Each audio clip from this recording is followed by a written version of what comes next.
Hello, everybody, and welcome inside Jimmy John's Field here in beautiful downtown Utica.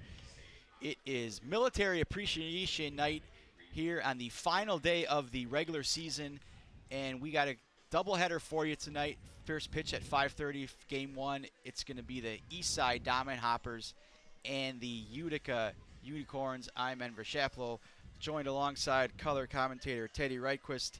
And Teddy, now that we know all the seeding has been complete with last night's result, the Beavers going down 7-6 to the Woolly Mammoths. We know the Woolly Mammoths are now the 1 seed, and then the Eastside Diamond Hoppers with the 2 seed, and then Utica will take on the Beavers next week in Game 1 of that playoff. But just talk about the seeding here, and what do you expect here tonight? Yeah, it was a really exciting race there between the Diamond Hoppers and Beavers. Came all the way down to the second to last day of the regular season. And then tonight we got a pair of 6-inning contests, which will be, I think, beneficial for the Unicorns, which traditionally have pretty good starting pitching. 6 innings, they could have a complete game from one of their guys tonight. They got Tristan Harvin going in Game 1. And now that everything's kind of set and we know the matchups for the playoffs here in these 2 games between the Eastside Diamondbackers and the Utica Unicorns, what are you kind of looking to see here as we kind of wrap up the season from both these teams? Yeah, for the Diamond Hoppers, it's been, the offense has been very solid all season, particularly those 2, 3, 4 of Noah Marcoux, Joe Burke, and Bryant Schellenbarger. Marcoux and Schellenbarger, both left-handed hitters. And then from the Unicorns, we had Lucas Gooden working up here in the broadcast booth with us last night. Lucas Gooden, the first baseman, moving up to the leadoff spot tonight. And he's talked about it, how they've had pitching most of the season. The starting pitching especially has been good for the Unicorns. The issue's been scoring runs. We'll see if they can string something together in these shortened games tonight. Let's just talk pitching matchups for Game 1 tonight. For the Utica Unicorns, it'll be Connor Tomasic. And on the other side, for the Diamond Hoppers, Brett Irwin takes the hill for the Hoppers.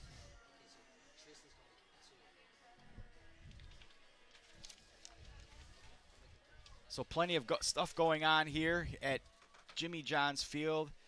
As you notice, all the military vehicles on the field tonight, and this should be a good ball game once again. And Teddy, it'll be interesting to see how they again, we talked about this last night, the pitching tonight. Obviously, with the Diamond Hoppers, their next game will be next Friday night, and for the Unicorns, they will take on the Birmingham Bloomfield Beavers next Thursday, September 7th, in Game 1 of the playoff championship weekend.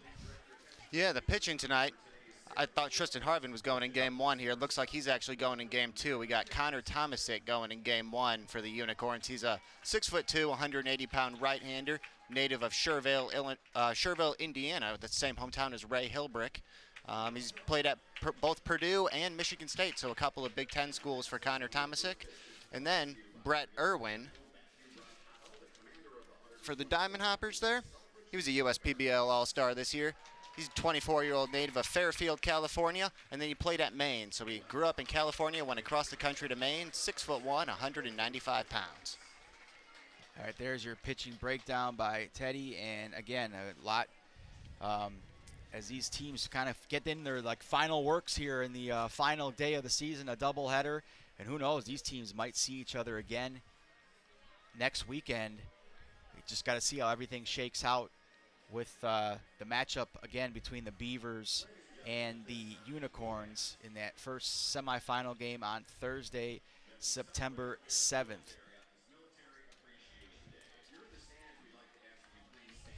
So we're going to take a quick break. And when we come back, we're getting closer to that first pitch. Game 1, it's the Utica Unicorns taking on the Eastside Diamond Hoppers. First pitch coming up right after this.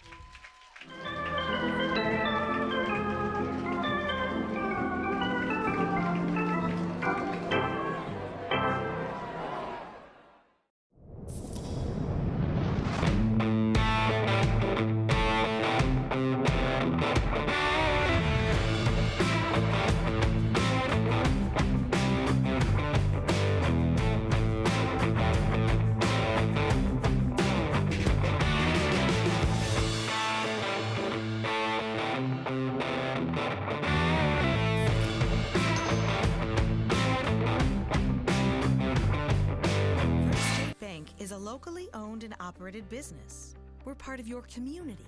At fsbcares.com, you'll find ways that we're making a difference by featuring locally owned and operated businesses, providing access to helpful financial resources, and engaging with community.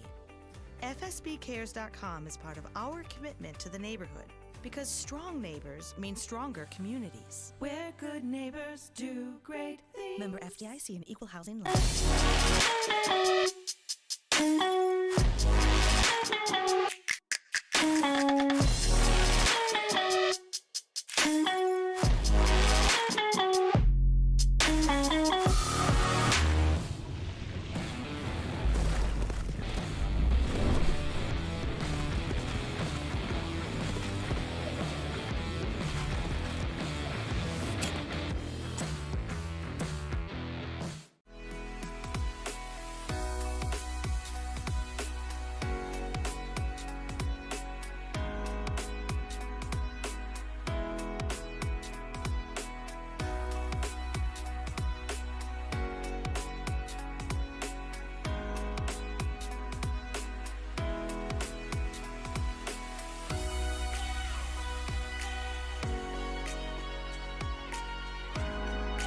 Throughout your life, from big moments to ones well-earned, we're your financial guardian angel. Alliance Catholic Credit Union.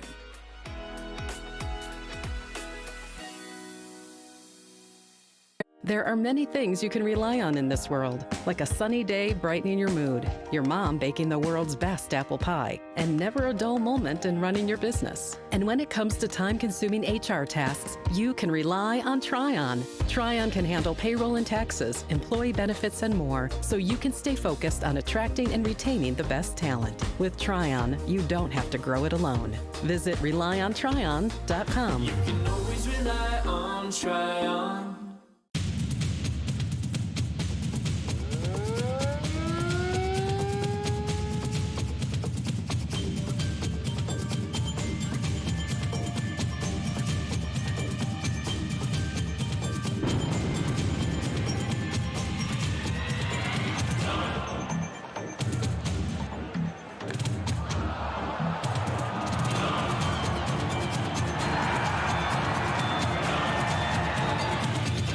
How do these business owners find the time for peace of mind? Because they rely on Tryon to handle difficult and time-consuming HR tasks like payroll, benefits administration, and more. Working with Tryon, one of the nation's top professional employer organizations, provides access to top-tier healthcare and employee benefit plans and its team of attorneys and HR experts. With Tryon, you don't have to grow it alone.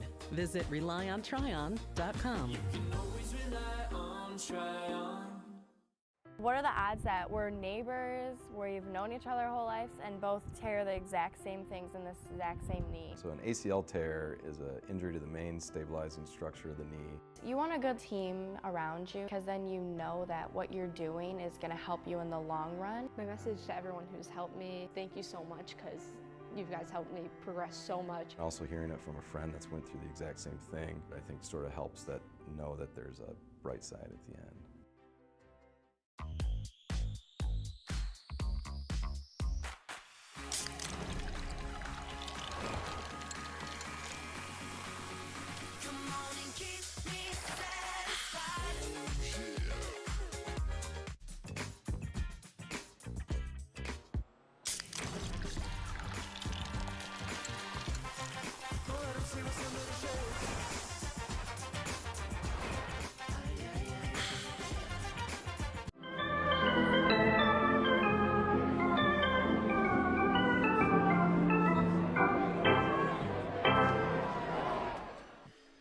Welcome back inside Jimmy John's Field here in beautiful downtown Utica as the lineups are being read here, and we're getting close to first pitch in game one. Before that, let's thank our sponsors for tonight's ball game.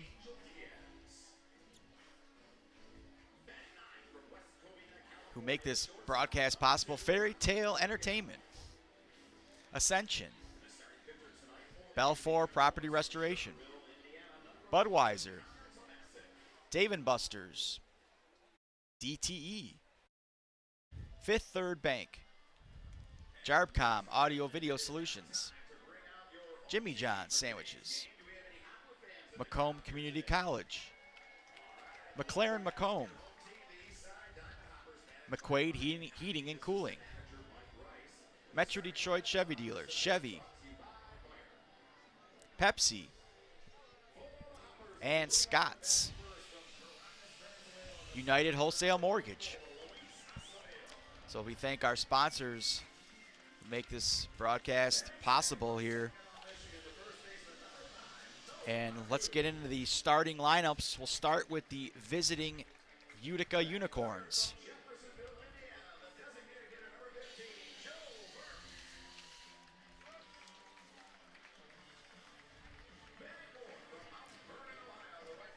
Batting first and playing first base, Lucas Gooden.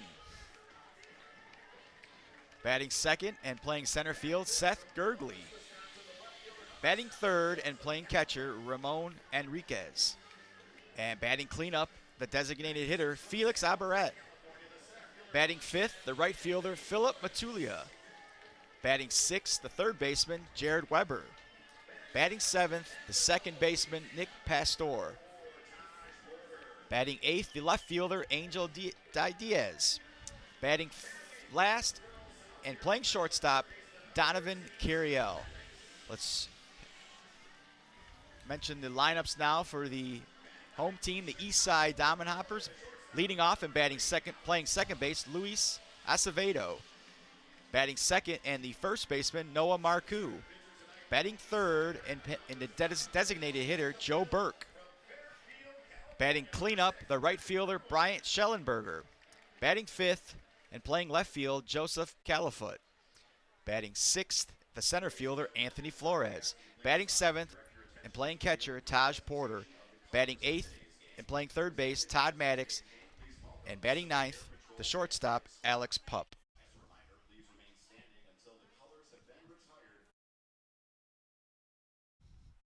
And we'll take a quick break. We'll be back for first pitch after this.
First State Bank is a locally owned and operated business. We're part of your community. At fsbcares.com, you'll find ways that we're making a difference by featuring locally owned and operated businesses, providing access to helpful financial resources, and engaging with community. fsbcares.com is part of our commitment to the neighborhood because strong neighbors mean stronger communities. Where good neighbors do great things. Member FDIC and Equal Housing Limited. Jimmy John's Field is the perfect venue for birthday parties, summer picnics, company outings, and provides the best entertainment in Metro Detroit with great baseball all summer long. Spend your summer nights under the lights at Jimmy John's Field in historic downtown Utica. We build roads, bridges, wind farms and pipelines, schools to skyscrapers. Our members create monuments. We operate. We're the operators and mechanics behind the advanced heavy machines that move Michigan forward. We maintain. boilers, and HVAC. Our members run the complex heating and cooling systems that we all depend on. Our training is second to none, and safety is our priority. We are Operating Engineers 324, and we keep Michigan running. They call me Prospects. Since the day I was born as a diver's watch, the challengers of the world have taught me many things. Life is not a numbers game. It's about challenging ourselves. No matter what happens, just follow your heart. These pioneers drive our generation forward. Not by setting records, but by never giving up. Keep going forward. Prospects. Available at Lucido Fine Jewelry. We're the financial champion of Michiganders. Whether you're a goal-getter, or dream chaser, an empty nester, or up-and-comer, anyone in Michigan can bank with us. Michigan Schools and Government Credit Union. Fifth Third Extra Time helps you do you better. So kick back and relax. You have extra time to avoid overdraft fees. Fifth Third Extra Time. This is banking a Fifth Third better.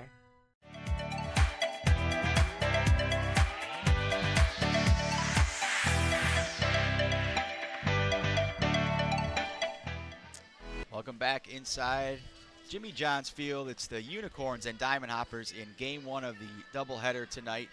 2 6-inning affairs here on Military Appreciation Night inside Jimmy John's Field. And let's take a look quickly at the three-dimensional defensive lineup for the Hoppers, sponsored by Ascension. And starting in left field, from left to right, Joseph Califoot in left field, Anthony Flores in center field. Right field will be Bryant Schellenberger. On the infield, starting from third base over, Todd Maddox at third base, Alex Pup at shortstop, Louis Acevedo at second base, Noah Marcoux at first base, and behind the plate, Taj Porter. And on the mound, starting for the Diamond Hoppers in Game 1, Teddy, is Brett Irwin. That's right. We'll take a look at our Ascension pitcher comparison here. We got a couple of 24-year-old right-handers going tonight. Brett Irwin for the Diamond Hoppers from Fairfield, California, and he pitched at Maine, 6'1", 195 pounds for Irwin. This will be his 18th appearance in his 4th start. He's 1-1 with 1 save, a 3.65 ERA in 37 innings. He's walked 16 and struck out 41. That 41 strikeouts in 37 innings jumps out. And then for Connor Tomasic, he's going for the Unicorns tonight. This will be his 10th appearance in his 6th start. He's 2-2, 3.66 ERA in 19 2/3 innings. Walked 13, that's a little high, but he struck out 18, almost a batter per inning. That's good. So minutes away from first pitch as we wait for some of the final military vehicles to exit the field here on this really a cloudy, overcast day here on Labor Day weekend. And quickly, let's take a look at the standings. We briefly touched on that at the top of the show. There you see the William Amisk have completed their season. The number 1 seed overall, regular season champions for the first time here in the USPBL. The Diamond Hoppers have locked up that 2nd seed. The Beavers finished 3, and then the Unicorns finished 4th for the season. So, again, the matchups are set next week as the Beavers and Unicorns will take on each other in Game 1 on championship weekend. The matchups are set, but it'll be still interesting to see how far that gap ends up being between the Diamond Hoppers and the Beavers there. If the Unicorns win both tonight, it'll only end up being 1 game. But if the Diamond Hoppers win both, it could be as much as 3 games. And then, yeah, Military Appreciation Night. Tremendous salute to all our nation's heroes. We had the military vehicles all around the warning track and the pregame and the fans out there to take a look and take pictures with them. They're exiting the field now, but it's a great night here at Jimmy John's Field. Tell you what, looking at those, some really cool military vehicles out there. And you see the fans and all the kids really getting a kick out of all that stuff, as well as you see some of the fans here, some of the veterans. And much appreciation for them, and we thank them for their service to our country.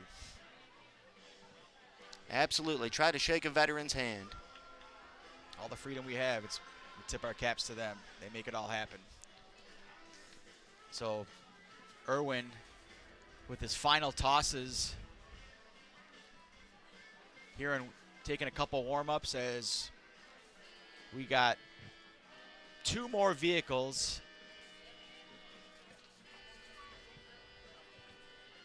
trying to exit the premises here at Jimmy John's Field. And a good crowd on hand here Labor Day weekend as you see obviously some of the vehicles there. Take a look at one there, and obviously the fans getting their seats on the, of course, the right field area. It's always a popular spot.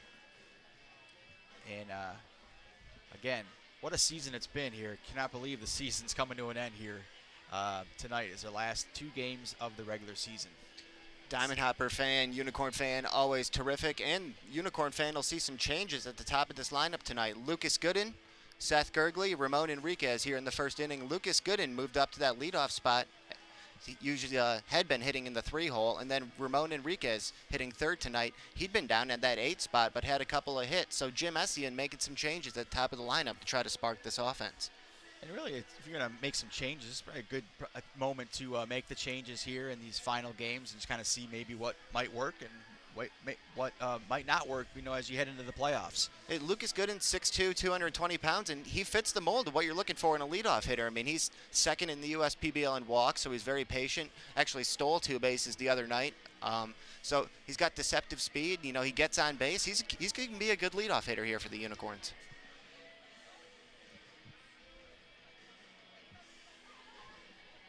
So it looks like we're about ready to go. They're going to close the left field gate, and we'll get things kicked off here on Labor Day weekend as the gates have been shut and we are ready to start here at Jimmy John's Field. As you mentioned, Teddy, Lucas Gooden leads off for the Unicorns. 268, 4 home runs, 18 RBIs on the season. First pitch is a swing and a miss strike called at 5:38, 81 degrees here at Jimmy John's Field in downtown Utica.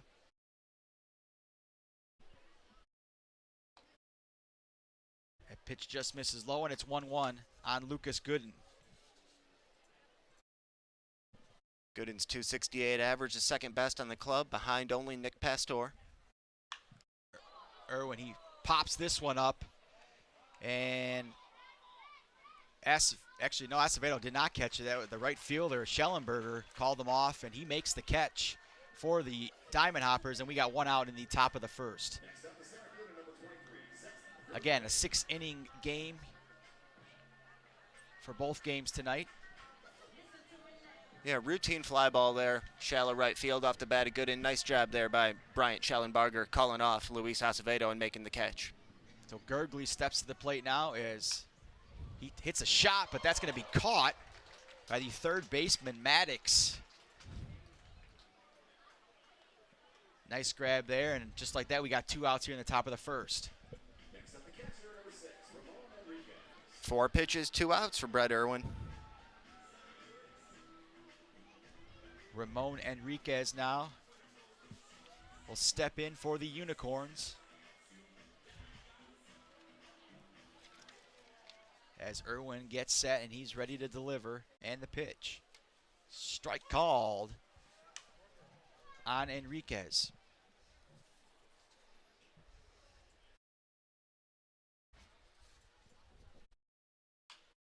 And Enriquez is going to line that one into center field for a base hit. So the Unicorns get their first runner of the game, and it's courtesy of a single up the middle in center field by Ramon Enriquez. We talked about it. Ramon Enriquez has been swinging it well. That's why he was moved up in the lineup, and it's continuing here tonight.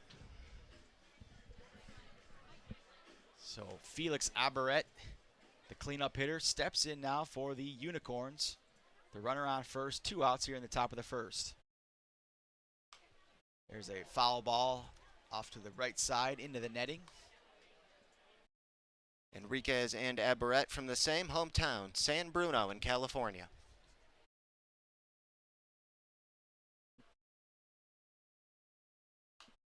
Another foul into the net. Just like that, 2 strikes on Aberrett.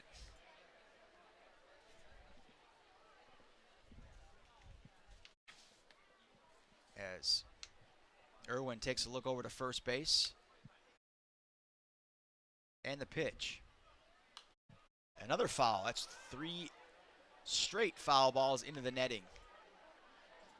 Aberrett at .233 in 21 games this year. He's got 4 extra base hits, 3 doubles and a home run. He's driven in 6.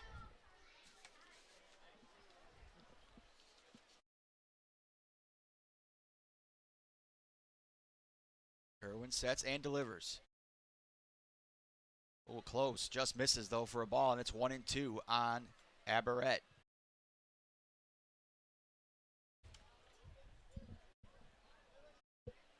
Yeah, Irwin's primarily fastball changeup, but he also has a slurve that'll mix in from time to time.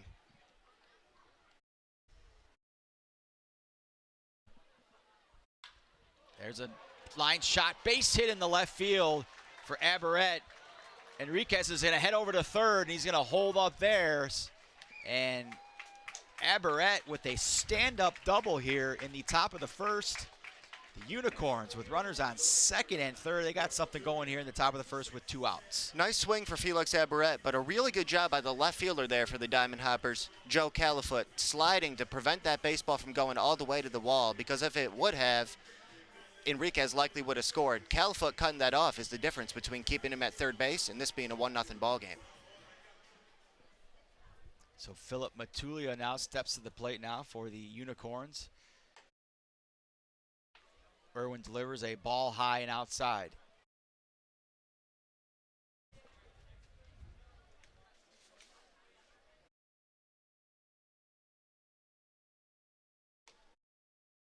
The pitch by Irwin just misses low, and it's 2-0 on Matulia. Matulia's hitting .350 in his first 13 games in the USPBL, off to a 14-for-40 start. Irwin sets and throws. That one's high and outside, and it's 3-0. So after a couple quick outs now, Irwin in a tiny bit of trouble here in the top of the first. Got a right-handed hitter in Jared Weber on deck. Strike called as Matulia takes that on a 3-0 pitch, and it's 3-1 now.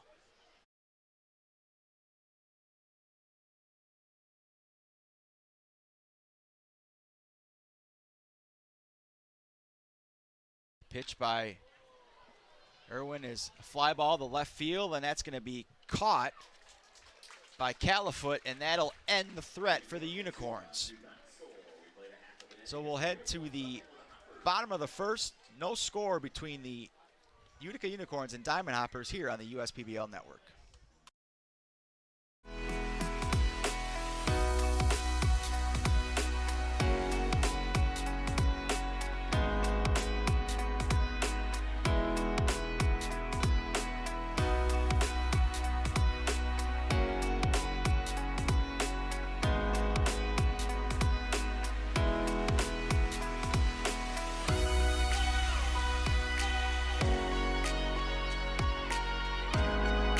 Throughout your life, from big moments to ones well earned, we're your financial guardian angel. Alliance Catholic Credit Union.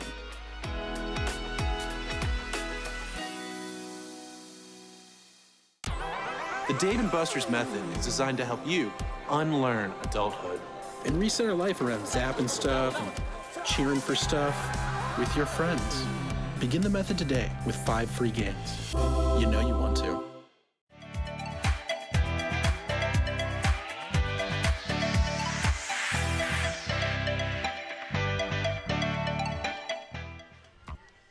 Welcome back inside Jimmy John's Field as we head to the bottom of the first. The Diamond Hoppers coming to bat here. And before we get to that, let's take a look at the Unicorns' 3-dimensional defensive lineup. sponsored by Ascension. And let's take a look at the left starting from left field over Angel Diaz, Seth Gergley, Philip Matulia in right field, and then in the infield, Jared Weber, Donovan Carriel at shortstop, Nick Pastor at second base, Lucas Gooden at first base. Behind the plate, Ramon Enriquez, and then on the hill for the Unicorns is Connor Tomasic.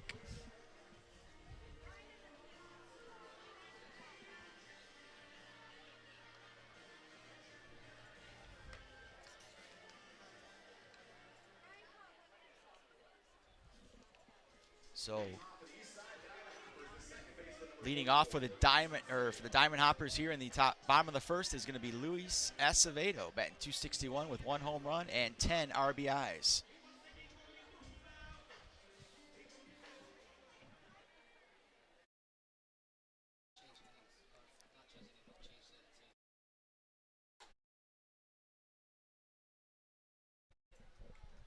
First pitch by Tomasic is a ball.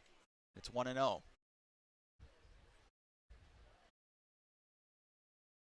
Tomasic sets, throws, and that's ball high, and it's 2-0 now on Luis Acevedo. 10th appearance for Connor Tomasic in his 6th start, 2-2 with a 3.66 ERA. He's mostly fastball slider, but he also does have a curveball and a changeup. That one misses, and it's 3-0 on Acevedo.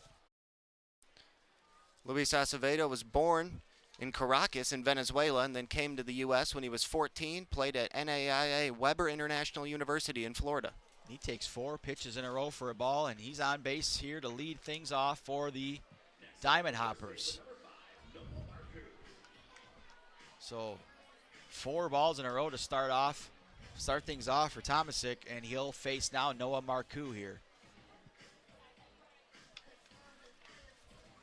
Noah Marcoux, second in the U.S. PBL in on-base percentage, .449, getting on base nearly 45% of his trips to the plate. And Marcoux fouls one back here into the netting, and it's 1 strike now on Marcoux.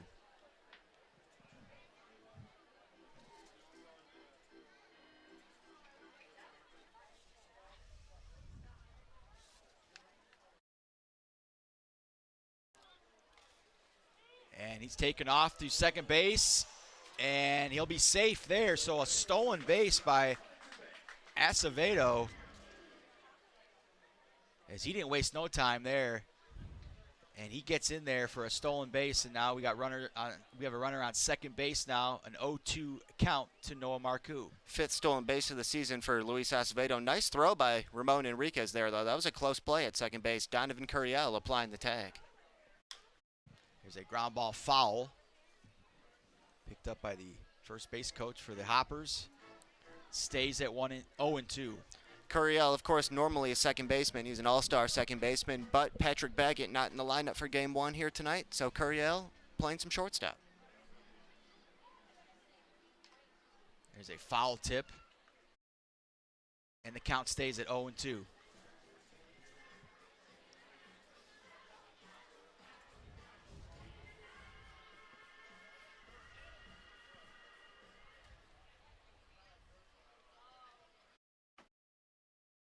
Tomasic ready to deal.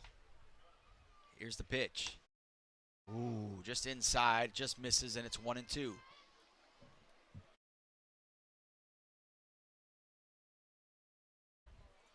Marcoux pretty close to the plate in this at-bat.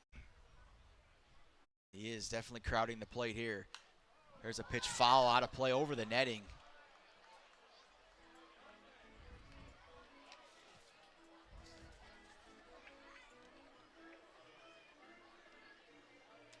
Still at 1-2 now. Marcoux, 6'3", 225 pounds from Saginaw and played at Davenport in the GLIAC. There's another pitch just inside and just misses, and it's 2-2 now on Marcoux. And Tomasic shaking his head, thought he had him there. It's a good spot, targeting that inside corner. Just can't leave it out over the middle of the plate to a guy like Noah Marcoux. Again, just misses as, again, now the umpire's really giving it to Tomasic. Yeah, I mean, Tomasic was pretty vocal with his body language there, not getting those last 2 calls. Home plate umpire not having it. Nope. Full count now on Marcoux as Tomasic throws, and Acevedo taken off, and he steals third as well, and he's in there safe. That's 2 stolen bases for him. Yep, swing and a miss by Marcoux, so he strikes out for the first out. Swing and a miss by Marcoux did get him down swinging, and we got 1 out here. 1 out, and Diamond Hopper in third base, and the league leader in RBI coming to the plate. Diamond Hopper fans got to feel pretty good about this situation. There's a ground ball up the middle that's going to get through for a base hit. Joe Burke delivers an RBI. Acevedo scores, and the Diamond Hoppers with an early 1-0 lead. Number 35, RBI number 35 for Joe Burke, extending that USPBL lead.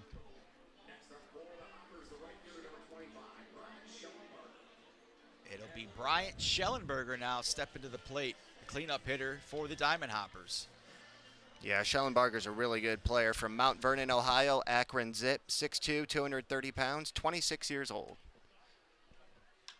There's a fly ball to left field, and Diaz underneath it makes the catch for the Unicorns, and there's 2 outs here in the bottom of the first.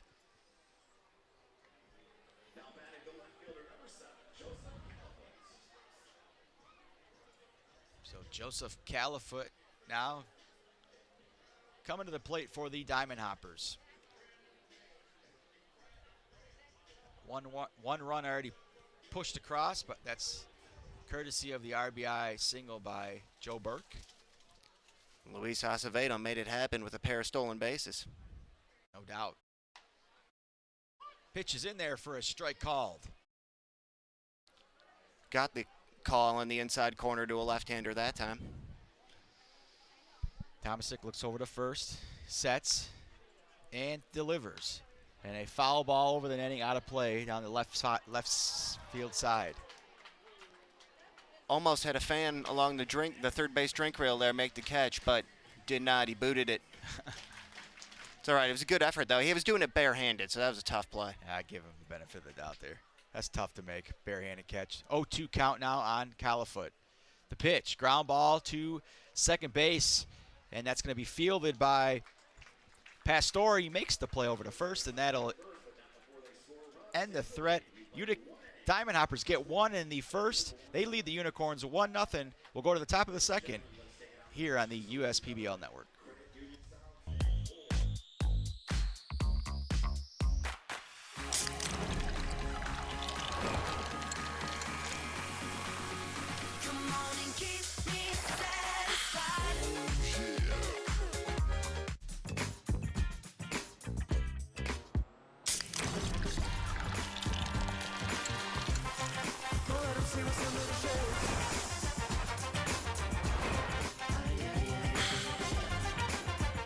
Slide into a new home.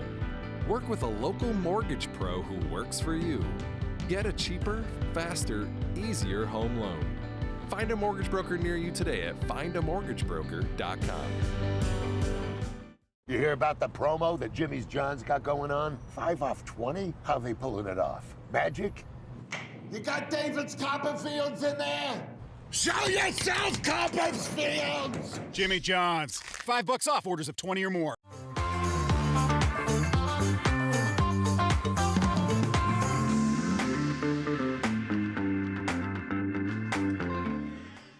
And welcome back to Jimmy John's Field here in downtown Utica. Game 1 of a doubleheader between the Diamond Hoppers and the Utica Unicorns as we head to the top of the second inning here at Jimmy John's Field.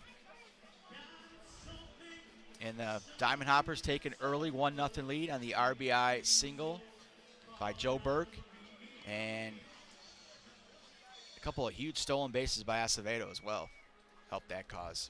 Yep, Brett Irwin back out for his second inning of work for the Diamond Hoppers. The Unicorns had a couple of hits, got a pair of runners in scoring position in the first, but did not score. Patrick Baggett leads things off for the Unicorns.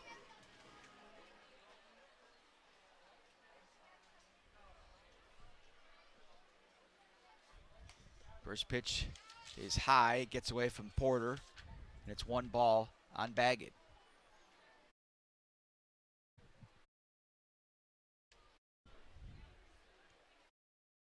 Pitch by Baggett again is high, and it's 2-0 now.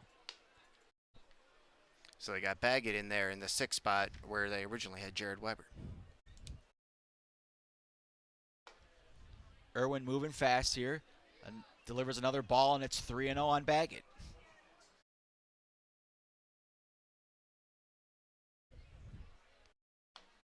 There's a strike called, and that makes the count 3-1.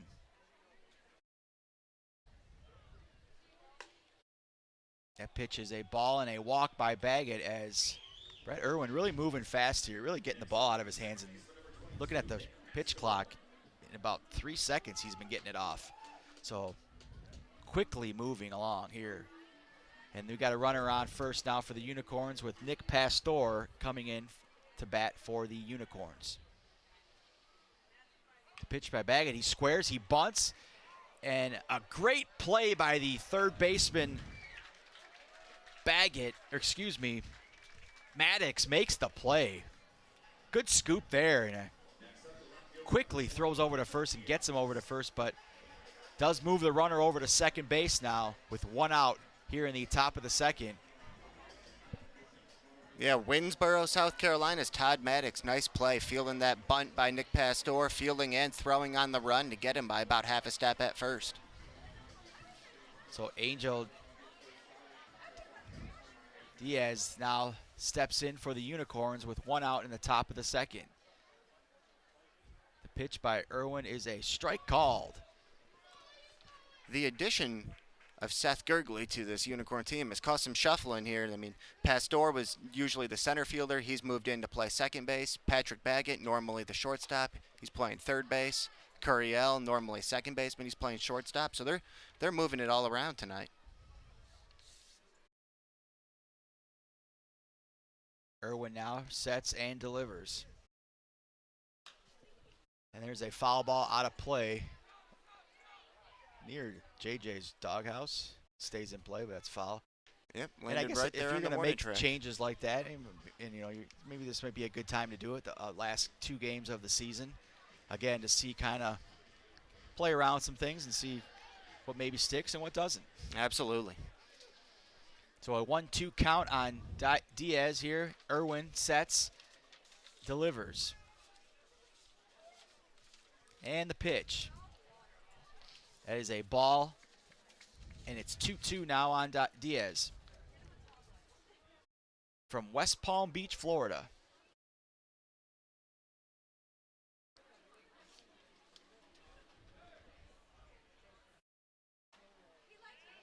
He got him. Strike called.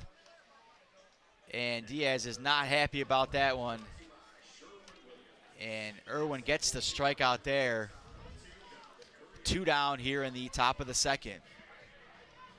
Great pitch, though. Yeah, there was that slurve we talk about from Irwin. He broke it out right there. And, yeah, Diaz did not like that call on the outside corner. And that's the second Unicorn tonight we've seen the home plate umpire say something to, because he said something to Connor Thomas in the first inning.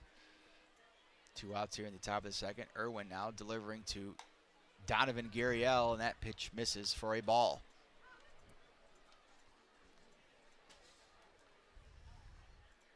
Curiel's had a really nice last couple of weeks, and this is his 40th game of the season.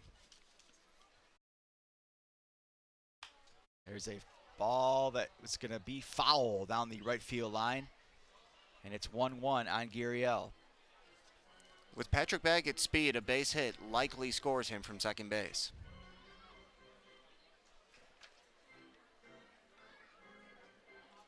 So 2 outs, top of the second. 1-0 Diamond Hoppers. Gurriel getting ready for the 1-1 pitch. That's outside, and it's 2-1.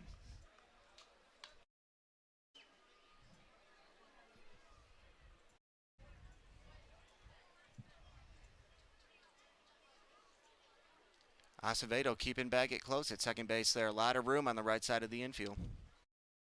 Irwin delivers, and that one is outside, and that'll make it 3-1 on Gurriel.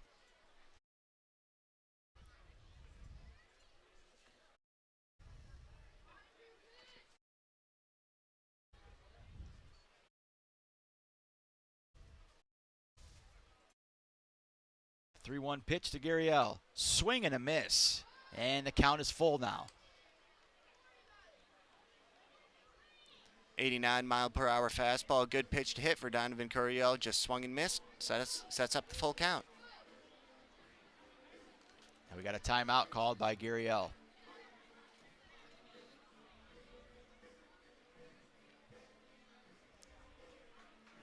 Hitters allowed 1 timeout per at-bat, almost always taken in a 2-strike count.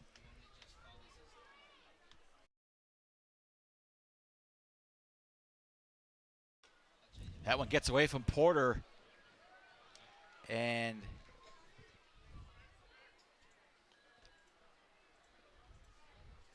runner heads over to third base now. We got runners on the corner now, first and third, with 2 outs here. And Lucas Gooden now, the leadoff hitter, steps in for the Unicorns. Yep, the pitch was ball 4 to Donovan Gurriel, and it got away from Taj Porter, allowed Baggett to move up to third. Lucas Gooden hit a fly ball to shallow right field to lead off this game. Irwin's first pitch is a strike called.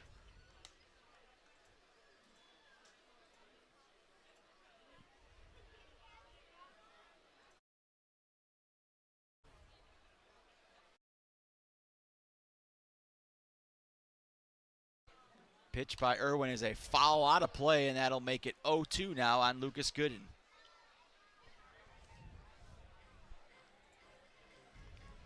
Second straight inning, the Unicorns have put 2 base runners on, but they're trying to avoid stranding them for the second inning in a row.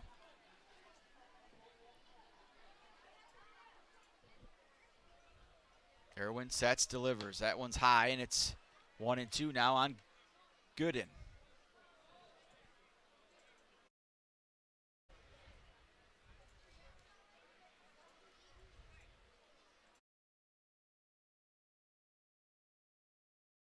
Swing and a miss. And Gooden goes down swinging. Nice changeup. Great changeup. So we've played 1.5. We'll go to the bottom of the second. Diamond Hoppers coming to bat. They lead the Unicorns 1-0 here on the USPBL network.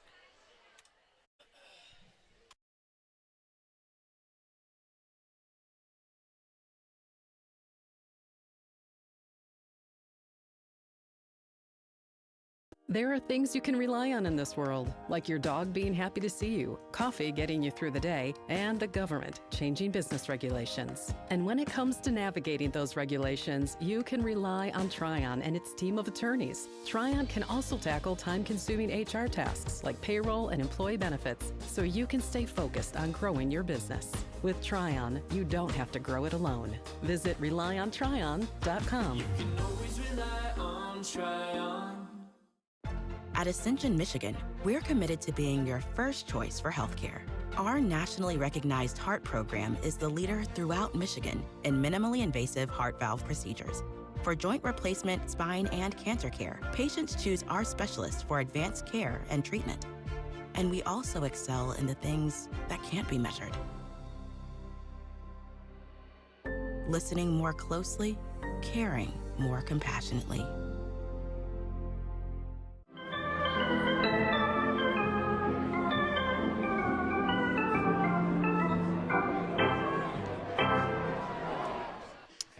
Welcome back inside Jimmy John's Field as we head to the bottom of the second between the Unicorns and the Diamond Hoppers. The Diamond Hoppers getting ready to bat with a 1-0 lead.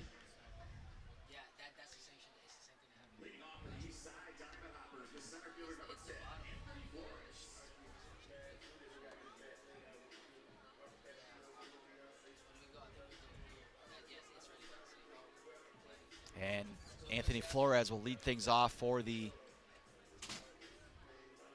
Diamond Hoppers here with Connor Tomasic on the bump for the Unicorns. First pitch is high for a ball. Really cool scene between innings here. We had the Ferndale High School boys basketball team honored. They won the 2023 MHSAA Division II state title, beat Grand Rapids South Christian in the title game. That one's fouled off by Flores, and it's a 1-1 count.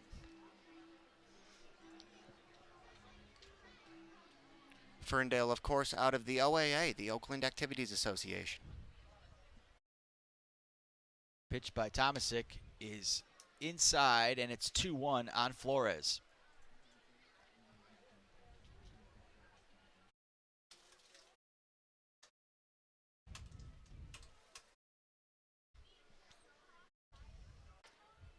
That one just misses as well, and it's 3-1 now on Anthony Flores.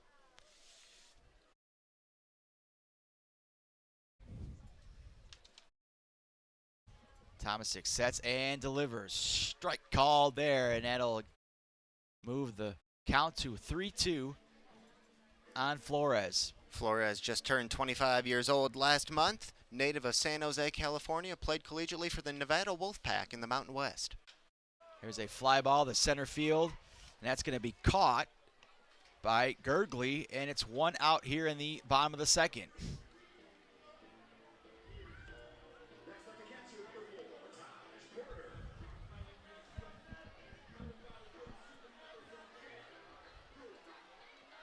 So Taj Porter, the catcher for the Diamond Hoppers, will step inside the plate here. Yep, switch hitting catcher from Mandeville, Louisiana. And after 2 of the first 3 Diamond Hoppers reached, Tomasic's now retired 3 in a row. Tomasic sets, throws, and that's a ball high, and it's 1-0.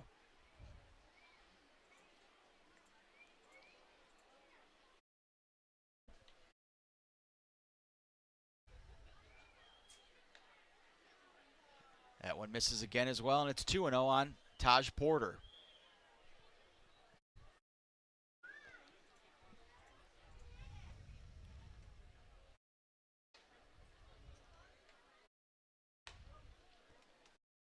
Tomasic delivers again, and he misses, and it's 3-0 now on Porter.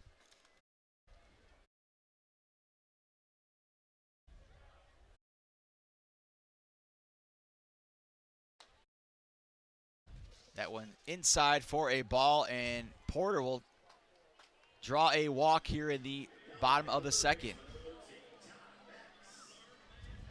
Yep, 4-pitch walk there, drawn by Porter.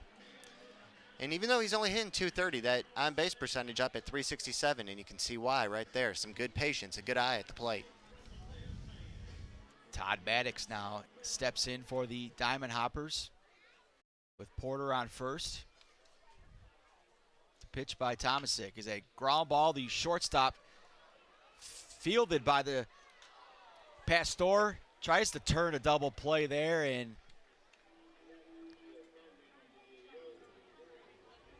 Curiel makes the play, but Pastor couldn't turn it. And we got 2 outs as the force out was made at second base, but first safe at first base. So we got 2 outs here with a runner on first, and Alex Pup now in for the Diamond Hoppers. Yeah, we talked about Curiel being on the other side of that equation. He's normally a second baseman. Tonight he's playing shortstop, and he didn't quite field that one cleanly, so he had to rush it over to Nick Pastor, and then Pastor spiked the throw. It was a good job by Lucas Gooden to come off the bag and keep that in front of him. Here's a drive to left field. It's going to get over the head of the left fielder, Diaz. And the runners are going to hold at third base. Alex Pup with a stand-up double now, and the Diamond Hoppers with a runner on second and third now with 2 outs here in the bottom of the second.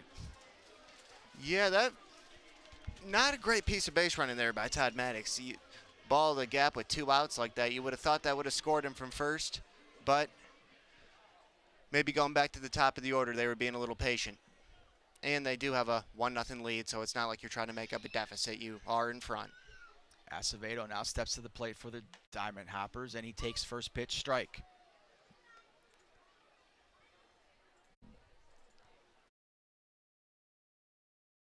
So the Diamond Hoppers have something going again here in the second inning. That one just misses off the plate, and it's 1-1.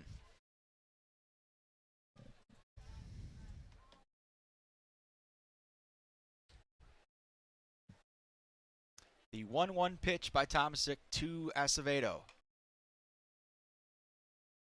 Almost the same pitch as the previous one, and that just misses as well, and it's 2-1 now on Acevedo. Acevedo drew a walk his first time up. Tomasic sets and delivers. Ground ball to shortstop. It's over the head of the Curiel, and 2 runs are going to score here as they will get Acevedo out at second base, but 2 runs have scored, and that's going to end the inning. So the job done there by Acevedo as he's thrown out at second, but he scores 2. When it's time for baseball, it's time for beer. Two Hearted Ale has been named the #1 beer in America for the past 4 years by members of the American Home Brewers Association. Play ball with the best. Two Hearted Ale, the iconic American IPA from Bell's Brewery, Comstock, Michigan. Please drink responsibly. So we've played 2 here at Jimmy John's Field. The Diamond Hoppers with a 3-0 lead over the Unicorns. We'll be back for the top of the third on the USPBL Network. With a transforming world, we can see how drastically the world is heading towards automation.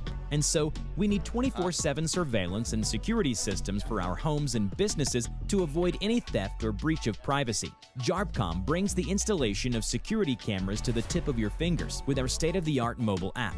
JARPCOM also provides surveillance monitoring of your entire property with flexible options that offer a dependable solution to be scaled to fit any domestic or commercial need. Contact JARPCOM today for a free estimate at 800-369-0374 or look us up on the web at jarpcom.com. Check your checking. If your account doesn't get you pumped, amped, or geeked, make the switch to Genius Checking from Genesis Credit Union. It's just genius.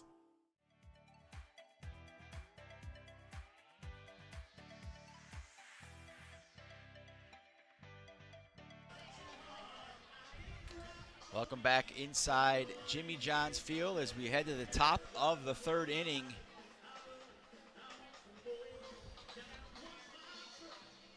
As you see, Irwin still in the game for the Diamond Hoppers, and they have a 3-0 lead over the Unicorns.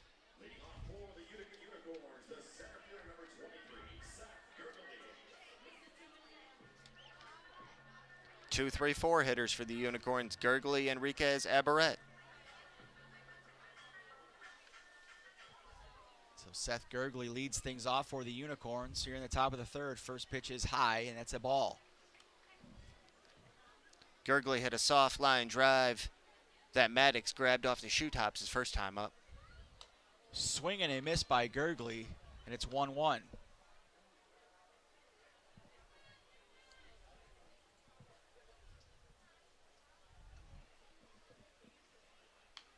The pitch by Irwin fouled away by Gurgley, and it's 1-2.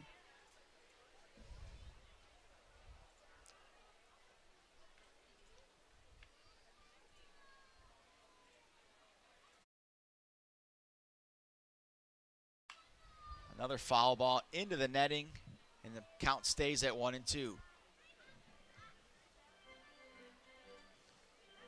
It's just the second game for Gurgley. We saw him make his debut the other night, and he recorded a hit in his first USPBL at bat, a broken bat infield single. That pitch got away from Irwin there, and it's a 2-2 count.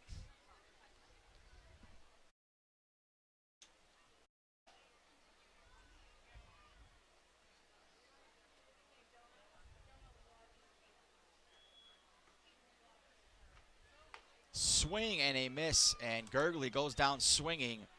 A strikeout for Irwin, and we got one out here in the top of the third. Third strikeout of the night for Brett Irwin.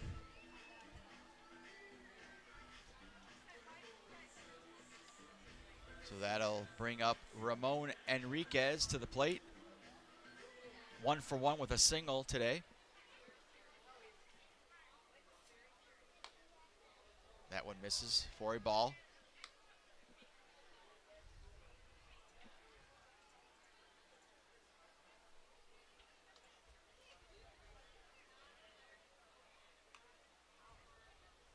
That one just misses off the plate, and it's 2-0 on Enriquez.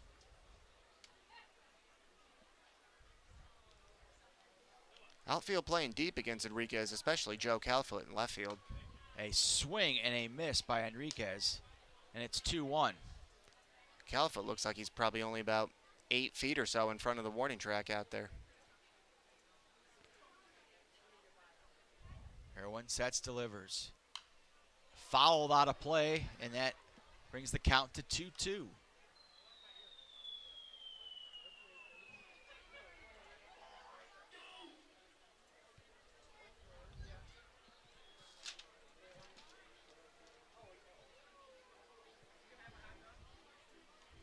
So Enriquez digs in now.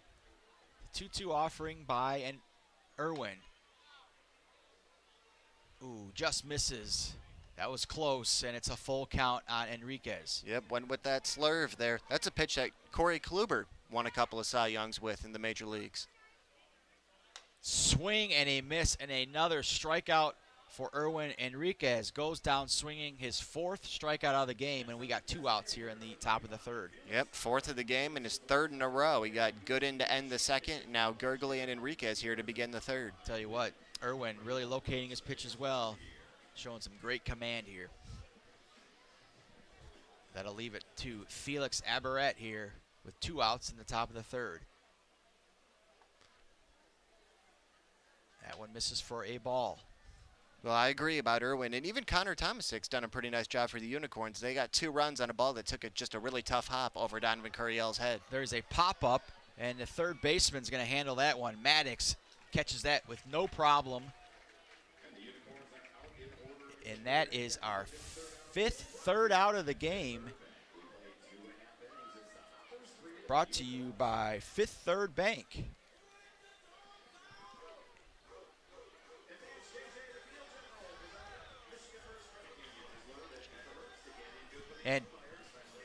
And there's JJ the Water Boy, sponsored by Michigan's First Credit Union. Always make sure our umpires are hydrated and ready to go. Now he gets a nice treat to fuel him for the rest of the game. So we're heading to the bottom of the 3rd inning. It's the Diamond Hoppers over the Unicorns, 3-0 here on the USPBL Network. We're for people, the pioneers, the underdogs, the players, and the slow and steadies. We're for people, for who they are and who they could become. Yes, we're a bank, and some say our business is all about money, but that's an old idea. Because look past the money, and you'll see real human lives. We see it, because we're for people. Huntington, welcome.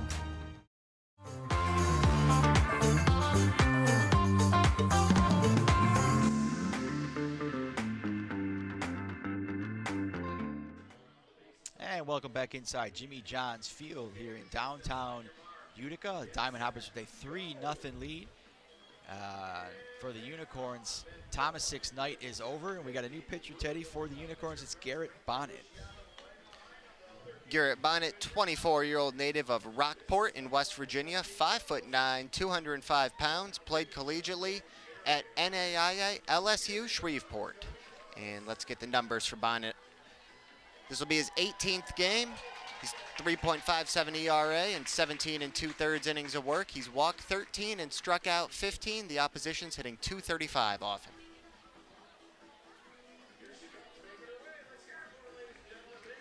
Looks like the Unicorns are taking maybe the pitcher by committee in this game, as Tomasick went 2 innings. Now we'll see how long Garrett Bonnet is on the hill for the Unicorns. Yeah, you see 17 2/3 innings and 17 appearances, so that tells you right about 1 inning every time.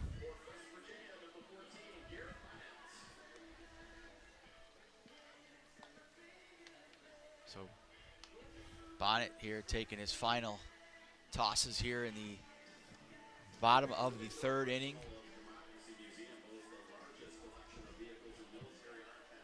here on Military Appreciation Night, the final day of the 2023 USPBL season before championship weekend gets underway next weekend. And once we complete this half inning, we'll be halfway through this 6-inning game already.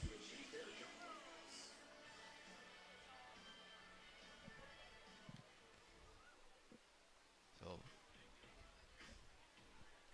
leading things off for the Diamond Hoppers will be Noah Marcoux. 2, 3, 4 hitters. As they have a 3-0 lead here. The number 2 seed going into championship weekend.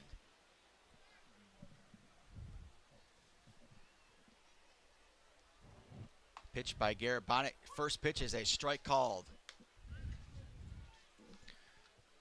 Got some action in that Unicorn bullpen down the right field line, and that backs up what we were forecasting about this likely being a 1-inning appearance for Bonnet.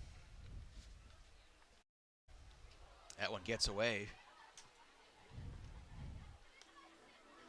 from Enriquez, and it's 1-1 as the Diamond Hoppers will have a bye, and they'll play the winner of the Birmingham Bloomfield Beavers and the Unicorns.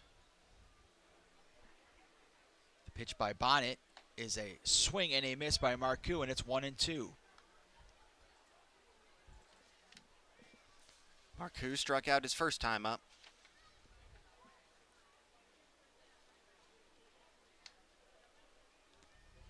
Bonnet sets and delivers in the dirt, and it's 2-2 on Marcoux.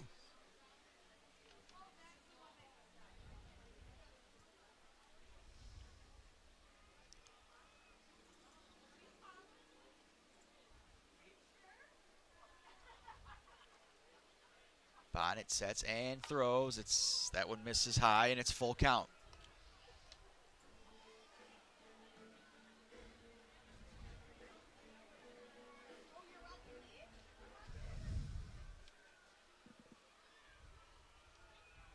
The 3-2 offering new Marcoux, and that one misses as well, and Marcoux is on with a walk here in the bottom of the third. That'll bring up Joe Burke, who is 1 for 1 with that RBI single in the first inning. Got the scoring started with that single. He's had a good year as well. Joe Burke. 8 home runs, 34 RBIs, batting .313. Real solid stat line. Absolutely leads the league in both home runs and RBI.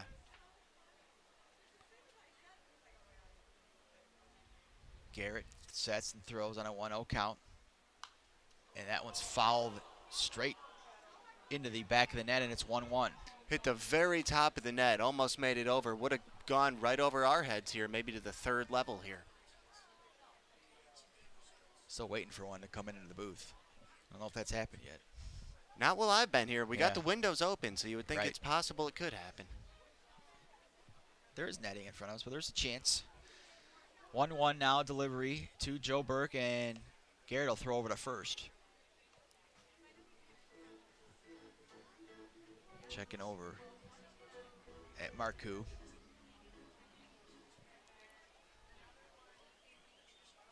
Takes a look, sets, delivers. And another foul tip back into the net, and it's 1-2 now.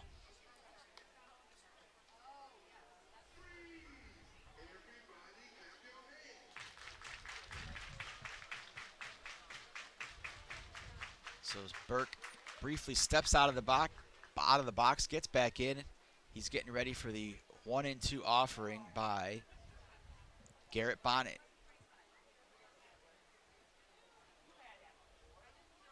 That one is high, misses, and it's 2-2.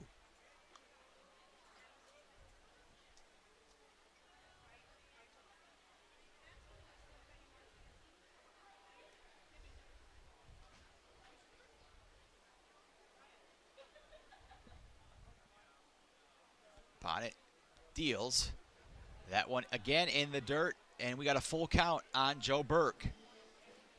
Bonnet in danger of walking the first 2 hitters he faces out of this Unicorn bullpen.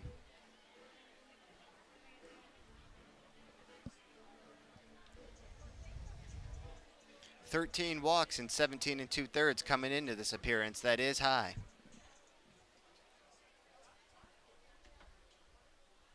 Bonnet now sets, ready, throws the payoff pitch to Burke, and another foul ball over the net and out of play.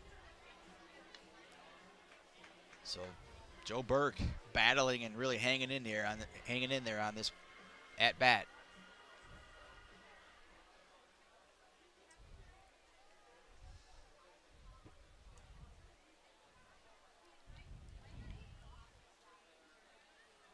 Here comes the 3-2 payoff pitch by Bonnet. And that one's a high fly ball. Looks like that one's too high. And Diaz is underneath it. He'll make the catch. Just got a little bit too much underneath that one. Yep, just missed it. And we got one out here in the bottom of the third.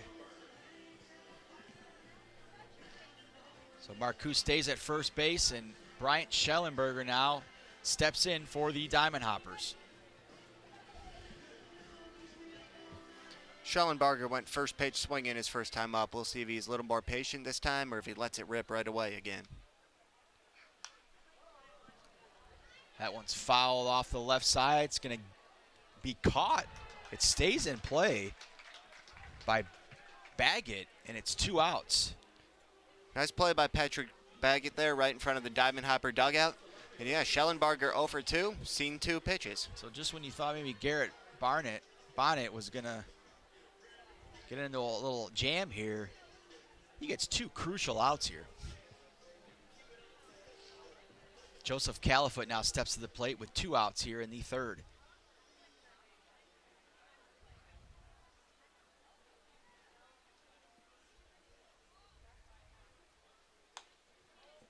That one's high, and it's ball 1 on Califoot. Califoot started all 31 games he's played, hitting .282. Bonnet sets and delivers.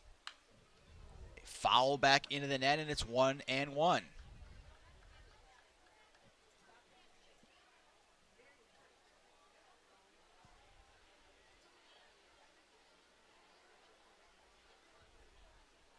The 1-1 pitch by Bonnet to Califoot. Just inside, and that makes it 2-1.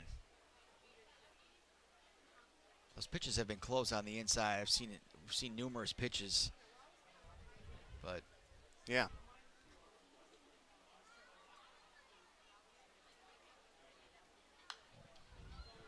And Califoot fouls off another one, and we got a 2-2 count. So 2s across the board. 2-2 count, 2 outs here in the bottom of the third.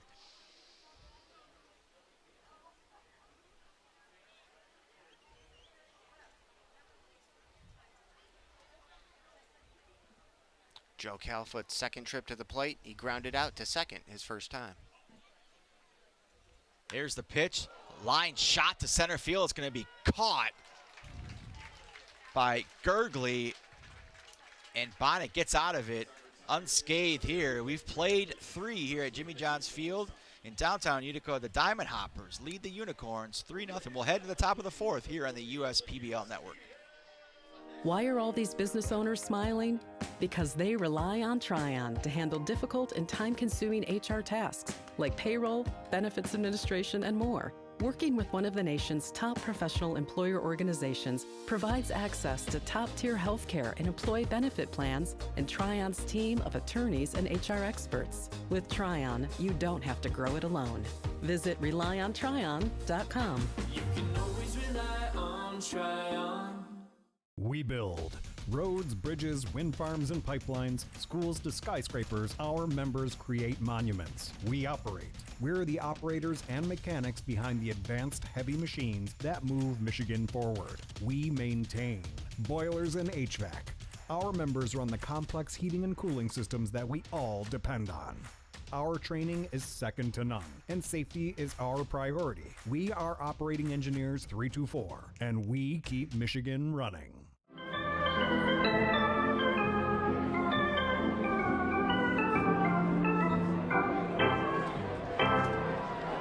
Welcome back to Jimmy John's Field. We head to the top of the fourth. The Diamond Hoppers with a 3-0 lead over the Unicorns on the final day of the regular season, Labor Day weekend.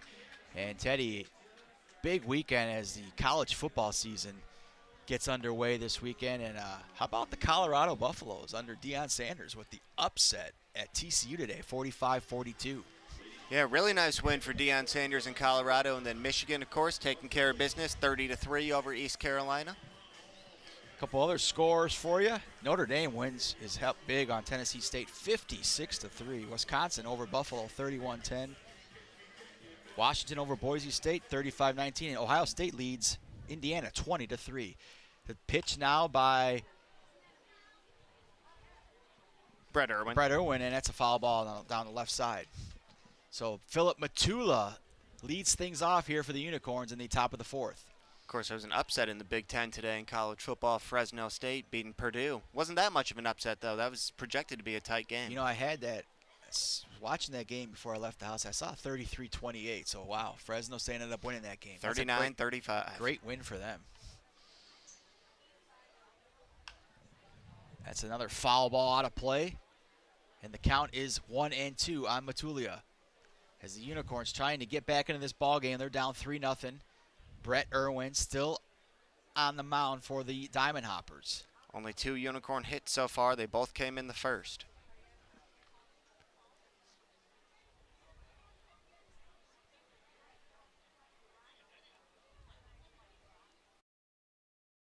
Irwin sets and deals. That one is low, and it's 2-2 on Matulia. This is a huge inning in this game because remember, only 6-inning games. So you're down to only 9 outs to work with here, and you're only down by 3 runs. You can easily make that up, but you're running out of outs to work with. Here's a ground ball, the first base. That's going to be fielded by Marcoux, and he will handle it himself. And we got 1 out here in the top of the fourth.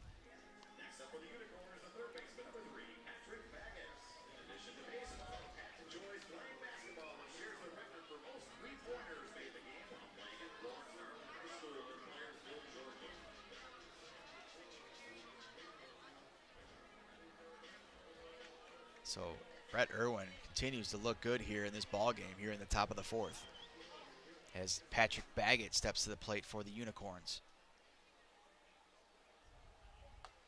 First pitch is a swing and a miss by Baggett, and it's 0-1. Good cut there from Baggett. He walked his first time.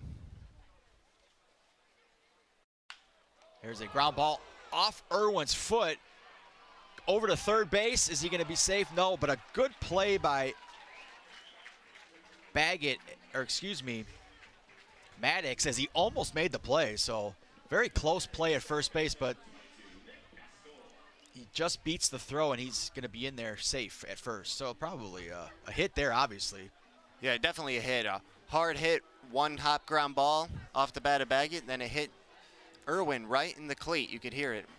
Not sure if it was the right foot or the left foot, but hit him right in the foot and then caromed over to Maddox, who barehanded and made a nice throw over to Marcoux, and they almost got Baggett at first, but he beat it by about half a step.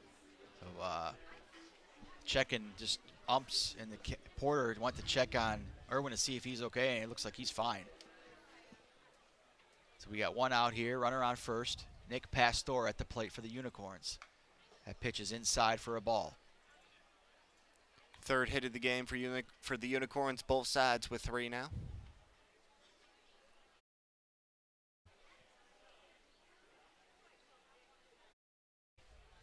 Pitch by Irwin. Fouled out of play down the left side, and it's 1-1.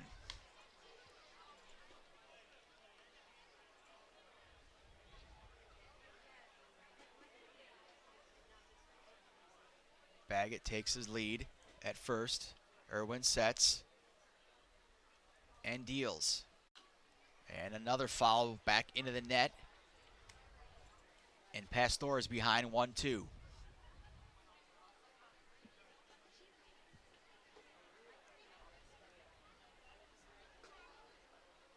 Irwin looks over to first. Baggett with a comfortable lead. And he's going. Swinging a ground ball to third. Maddox throws off his back foot. Out at first.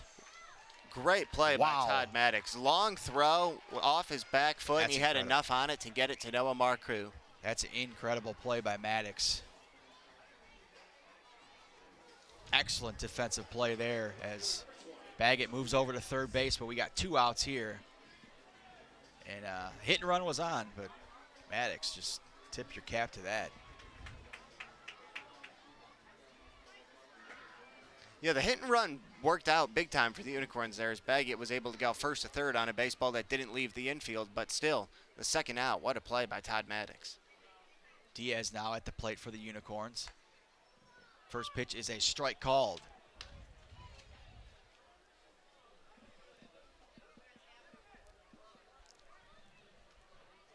And now we got Jim Essien with a few words for the home plate umpire now.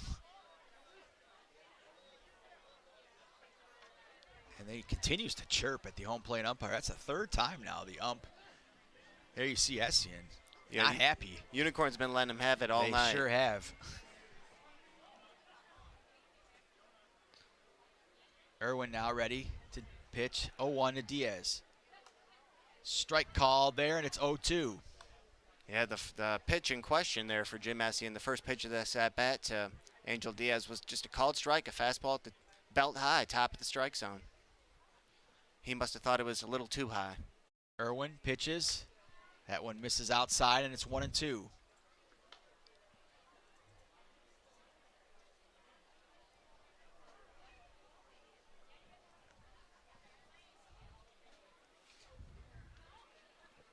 Here's Irwin ready to deal now on a 1-2 count to Diaz.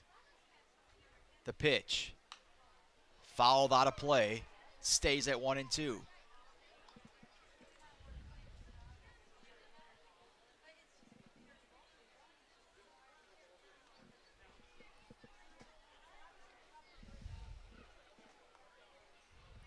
He steps off.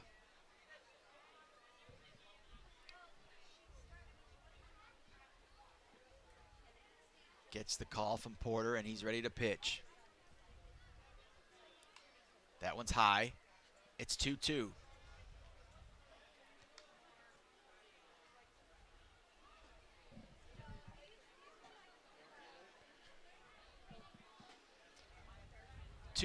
Here in the top of the 4th with the Diamond Hoppers leading the Unicorns 3-0. That's fouled away. It stays 2-2 on Angel Diaz.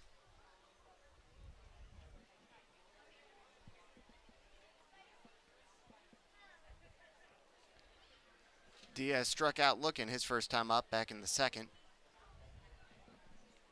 Here comes the 2-2 pitch by Irwin, and that misses outside, and it's a full count now on Diaz.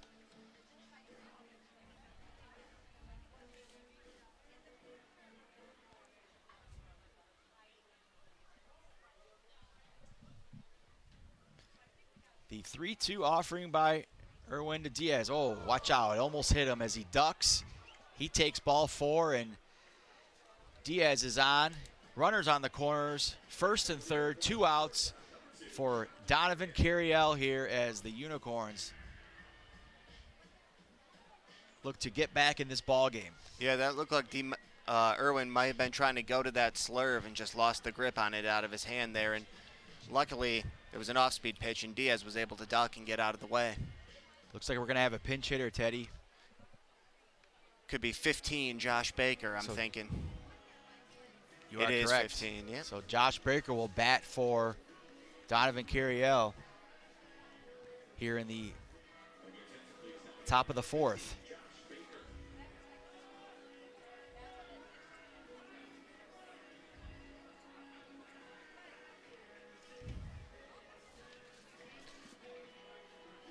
Baker, 25-year-old native of Clarksburg, West Virginia, played for the Middle Tennessee State Blue Raiders.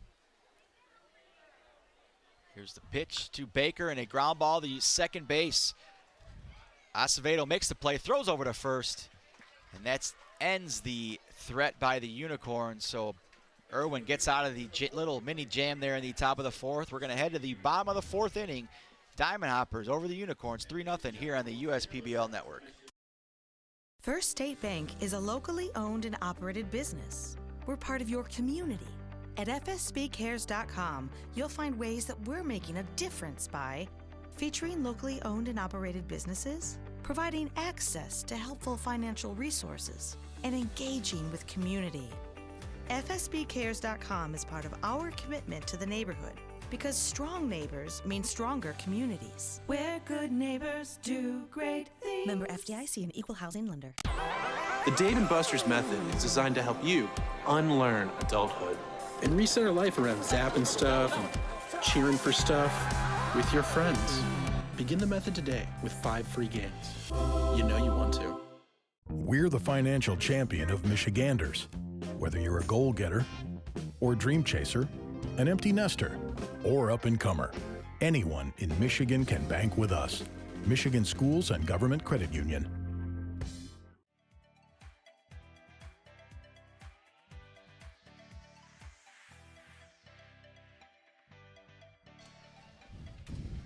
Welcome back to Jimmy John's Field as we head to the bottom of the fourth inning here.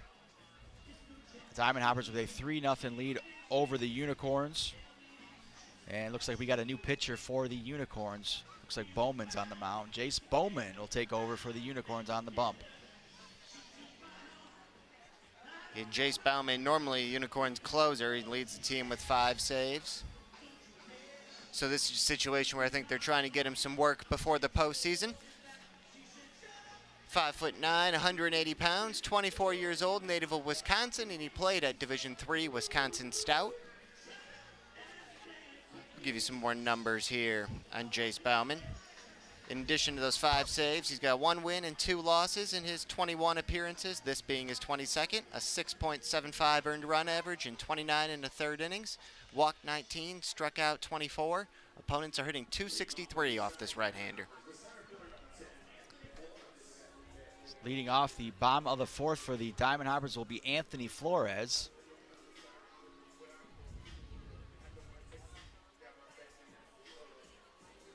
And Diamond Hoppers lead at 3-0 here in game 1 of a doubleheader. 6-inning game here. First pitch is a strike called.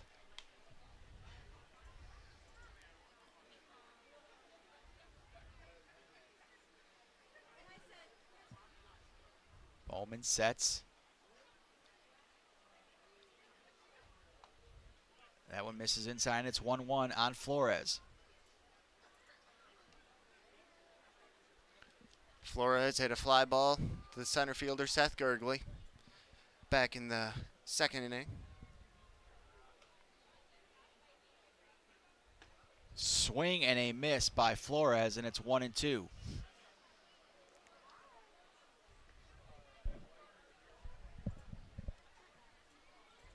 Timeout called by Flores.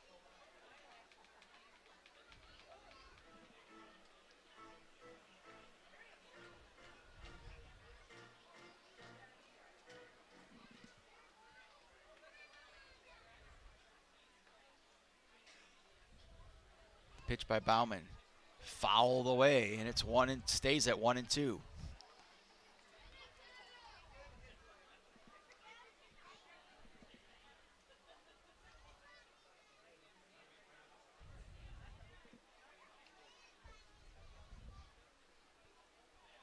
One-two pitch by Bauman to Flores. Another foul tip away.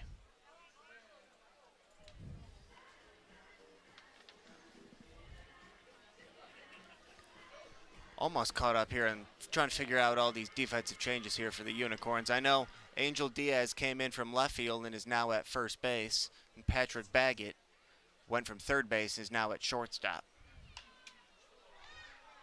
There's a foul ball down the right side.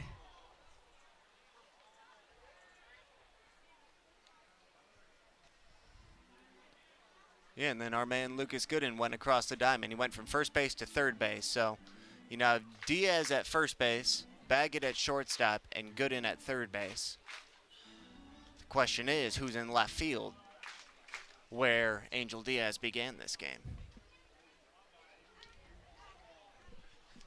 Josh Baker's in left field, who pinch hit for Don McCurriel. That answers it all. There we go. So there you got the defensive changes. We got a 1-2 count.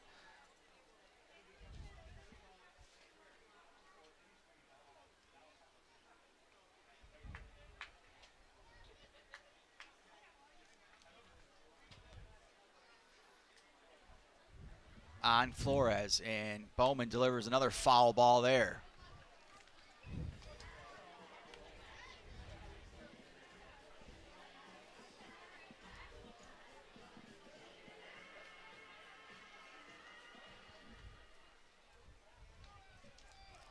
The 1-2 pitch by Bowman. The pitch just misses outside, and it's 2-2. Got activity in that left field bullpen, that Diamond Hopper bullpen.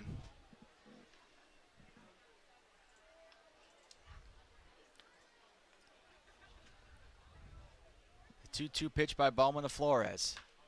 Another foul ball. Look out there as the ball takes a hop into the umbrella seating. Yep, looked like it rolled into the dugout and then hit one of the concrete steps and kicked up into the air over the netting. I tell you what, we usually have a camera down there, and that would have been very close to that camera. 10th pitch now by Flores, by Bowman to Flores, and Flores will crush this ball into the corner in left field. Baker's going to play it, but he's going to stand up for a stand-up double for him. So Anthony Flores on the 10th pitch gets a big double for the Diamond Hoppers. What an at-bat for him. Yeah, Bauman left a curveball hanging at the top of the strike zone, and Flores stayed back on it, roped it over the head of Josh Baker in left field up against the wall for a stand-up double.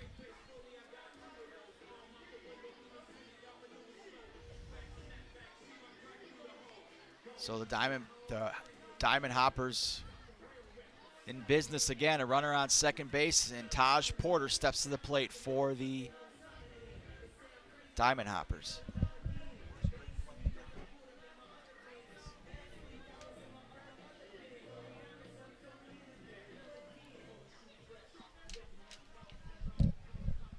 Second double of the night for the Diamond Hoppers, as Pup also had one back in the second, Alex Pup. So Taj Porter batting for the unit, and it's going to get off the glove of the second baseman.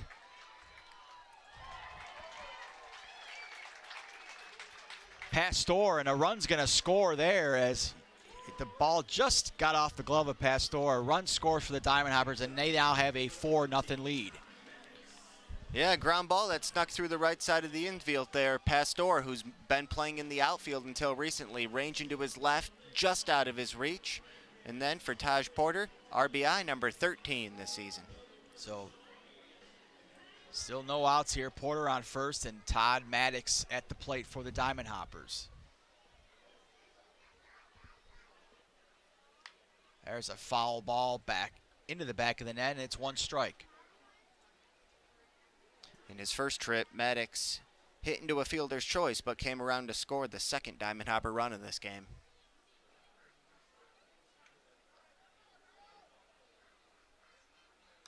Another foul tipped by Todd Maddox, and it's 0-2 here in the bottom of the fourth. And Maddox, of course, made that great play to get Nick Pastor at first base in the top half of this inning. That long throw off his back foot at third base.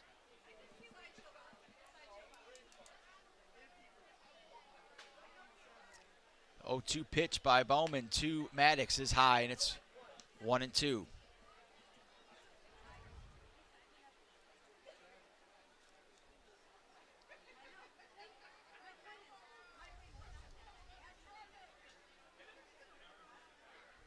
Bowman sets, delivers the 1-2 pitch to Maddox. Swing and a miss, and that makes the count at, or next, there it was. He went down swinging. That was a third strike. My apologies, and it's one out here in the Bottom of the fourth. Yep, went back to that curveball, foul tipped into the glove of Ramon Enriquez.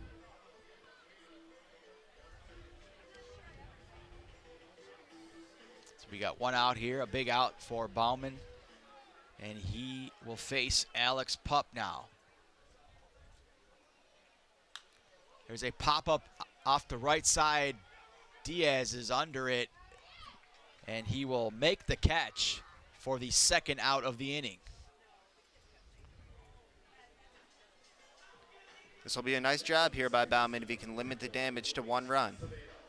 So 2 outs here in the bottom of the fourth, and Luis Acevedo comes to the plate for the Diamond Hoppers.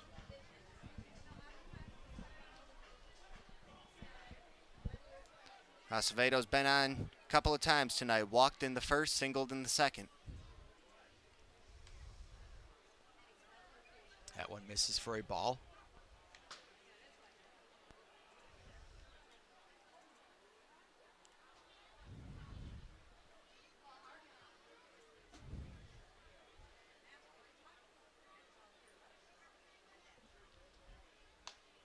That one is a strike called, and it's 1-1 on Acevedo.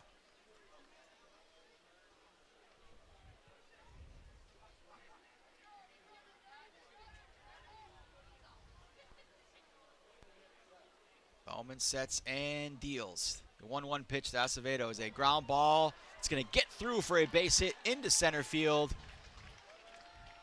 And runners on first and second now for the Diamond Hoppers as they look to add more runs.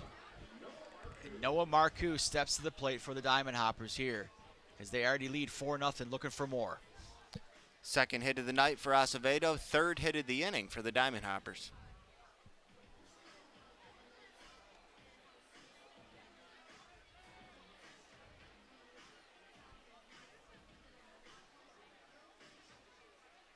So Bowman gets ready to throw here to Marcoux with 2 outs in the bottom of the fourth. That one misses for a ball.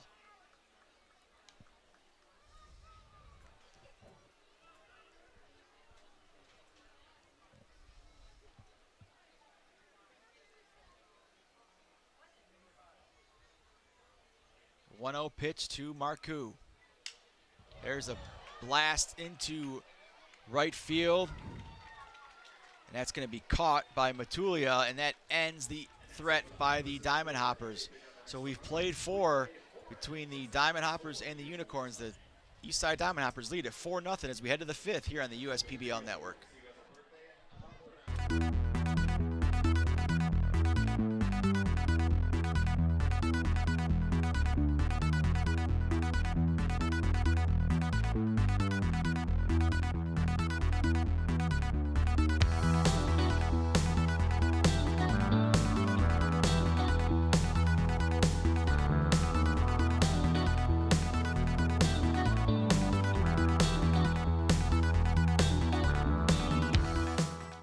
Third Bank. Yeah, it's a quirky name. But here's the thing, 5/3 equals 166.7%. So we put 166.7% into everything we do. Like automatically getting you your paycheck up to 2 days early. Giving you well-deserved extra time to avoid overdraft fees. And helping you borrow from your future self. This is banking a Fifth Third better.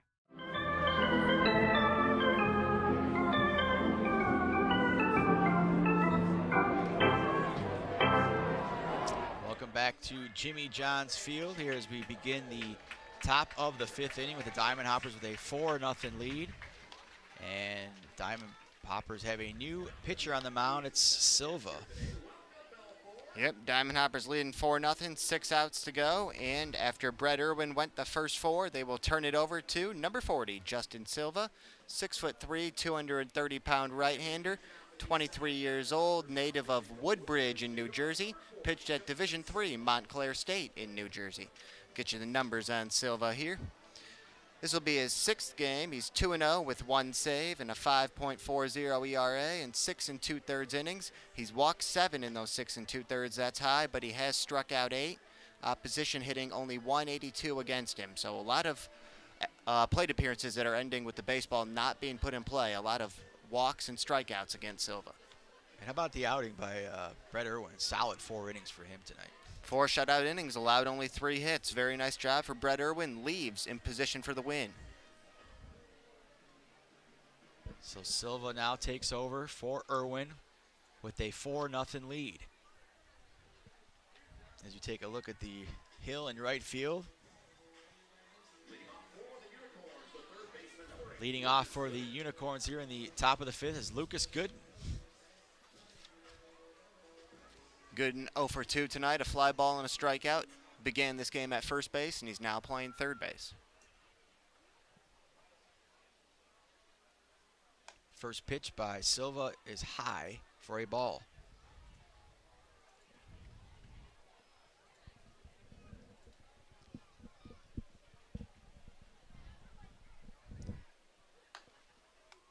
Again, another high pitch by Silva, and he's down 2-0 to Gooden.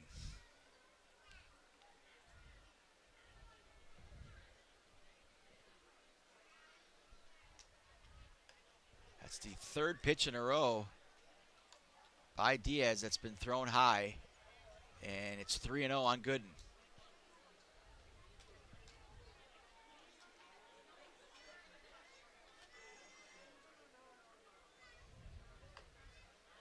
That one misses again. 4 straight balls by Silva to start his outing here in the top of the 5th, and Gooden is on base with a walk. Yeah, we noted it, 7 walks in 6 2/3 innings. Now make that 8 in 6 2/3 innings as Silva walks the first batter he faces on 4 straight.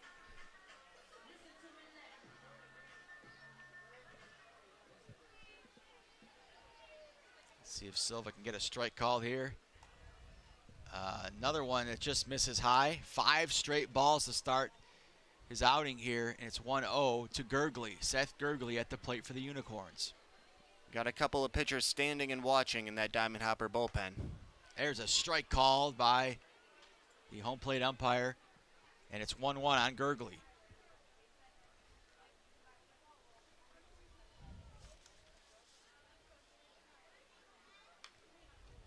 Gurgley takes that pitch, he fouls it away back into the net, and it's 1-2.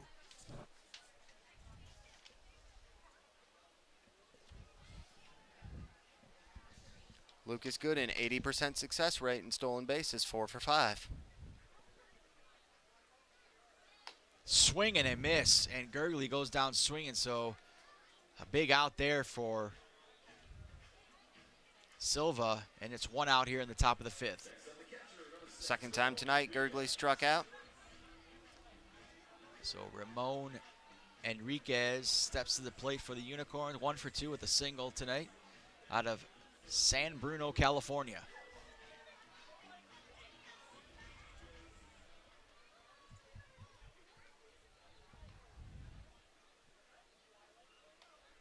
That ball misses on the outside of the plate, and it's 1-0.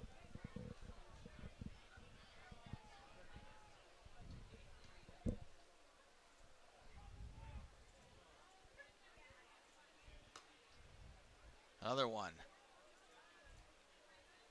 off the plate, and it's 2-0 on Enriquez.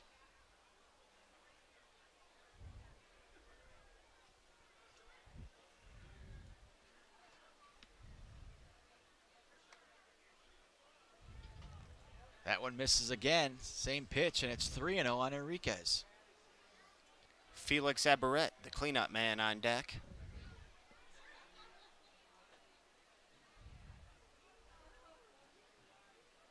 Silva delivers, strike call there, and it's 3-1. Sporting the green glove, matching his uniform. 3-1 pitch now by Silva to Enriquez. There's a shot to left field, and it's not going to be able to be caught by Califoot. Hits the wall. Enriquez slides into second base. He is out at second as he tries to stretch it out for a double. How about a great throw there by Califoot, and they get him at second base. So Enriquez is thrown out at second. The runner does move. Gooden moves on to third base, but we got 2 outs here in the top of the 5th. Great defensive play by the Diamond Hoppers.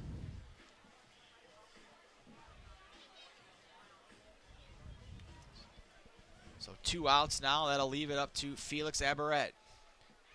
It sure was a nice defensive play, and that's the second time we've seen that happen to Ramon Enriquez. Chris Davis also threw him out at second base a few nights ago. Strike called there. Oh, check that. That was a left fielder that night. Rudy Ramirez, not Chris Davis, the center fielder.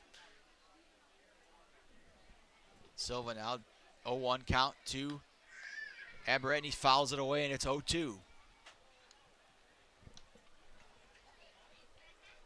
Tell you what, though, Califoot played that perfectly off the wall. Joe Califoot's a very good left fielder. Yeah, we saw him make that home run saving catch against Christian Ortega last week, and then talked about him cutting off that ball in the gap earlier in this game. He's a very good left fielder. That one misses off the plate, and it's 1-2 on Abaret.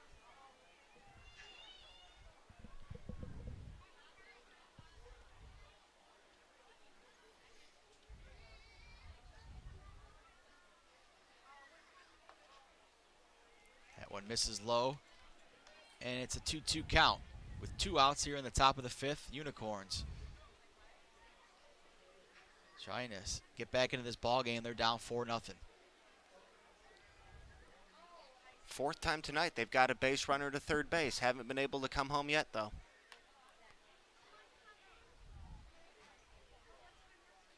I tell you what, Abaret almost took the bait, but he held. Yeah, he held back. Tough pitch to lay off there. Good job by Felix Abaret. Checked with the umpire in the field, and he did not go around. So we got a full count as Silva gets ready with the payoff pitch to Abaret. The pitch. Again, he holds off and he will draw the walk. So really a good at-bat by Abaret. He'll take first base on the walk. They got runners on the corner now for Philip Matulia as he steps to the plate. Yeah, Silva tried to get Enriquez or Abaret to chase just off the plate outside there, and he wouldn't do it. Nice discipline. Great plate discipline.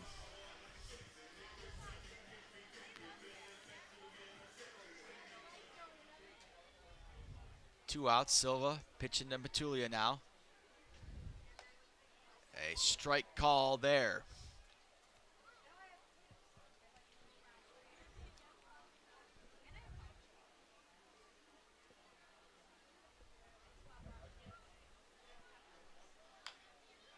That one's fouled away, and it's 0-2 on Matulia. Fly ball and a ground ball tonight from Matulia, 0 for 2.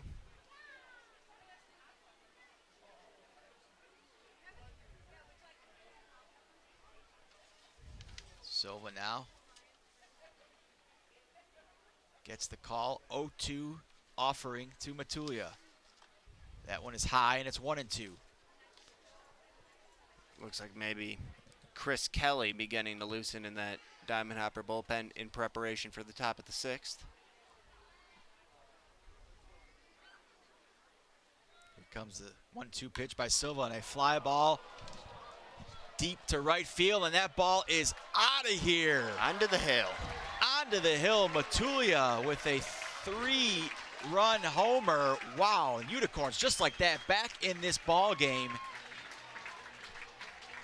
How about Matulia? Big time 3-run blast there. And the Unicorns now only trail by 1, 4-3. Yeah, number 1 for Phil Matulia, his first of the season. Congratulations to him.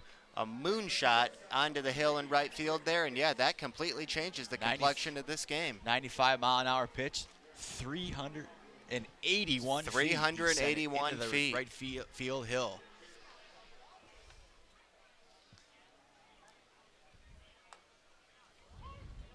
So we got ourselves a ball game, 4-3 Diamond Hoppers over the Unicorns on that 3-run blast by Matulia.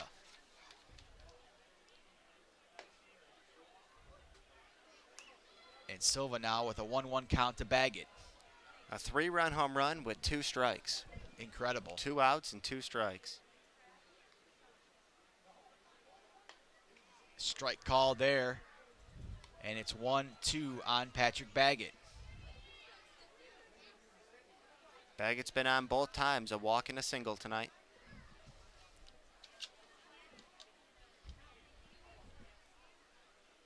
The pitch is popped up. Marcoux makes the catch for the Diamond Hoppers. And that'll end it, but not before a little damage is done. A 3-run blast by Matulia gets the Unicorns back in this ball game. It's 4-3 Diamond Hoppers over the Unicorns as we head to the bottom of the 5th here on the USPBL Network.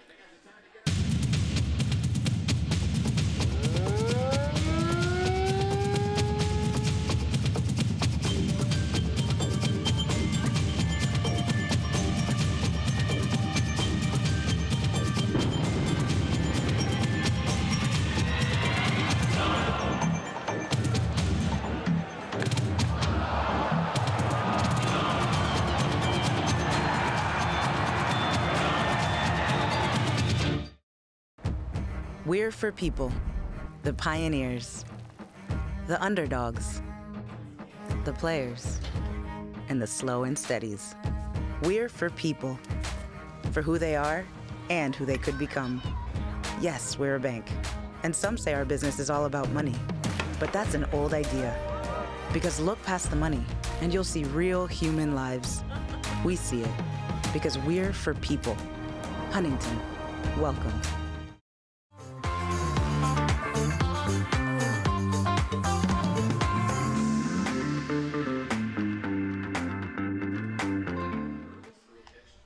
Welcome back to Jimmy John's Field as we head to the bottom of the 5th inning. Unicorns back in this ball game off a 3-run blast by Matulia. It's 4-3. We got a new pitcher for the Unicorns. Teddy, it's Jacob Harsany. 4th pitcher of the night for the Unicorns, Jacob Harsany, 24-year-old native of Warren in Ohio, played at Division II Ashland, 6'3", 190-pound right-hander. Get you the numbers here on young Jacob Harsany. This will be his 16th game, his 12th appearance out of the bullpen. He's 1-2 with a 4.11 ERA over 35 innings. Only walked 10 in those 35 innings, and he struck out 34, so you like that ratio. The opposition hitting .208 against him, so Harsany's been very good this season.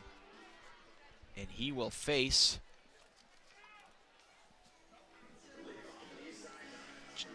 Joe Burke here in the bottom of the 5th inning. Heart of the order, 3, 4, 5 hitters.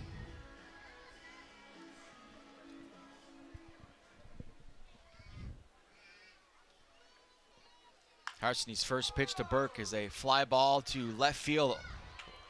A little misplayed there by Baker, but he still is able to make the catch.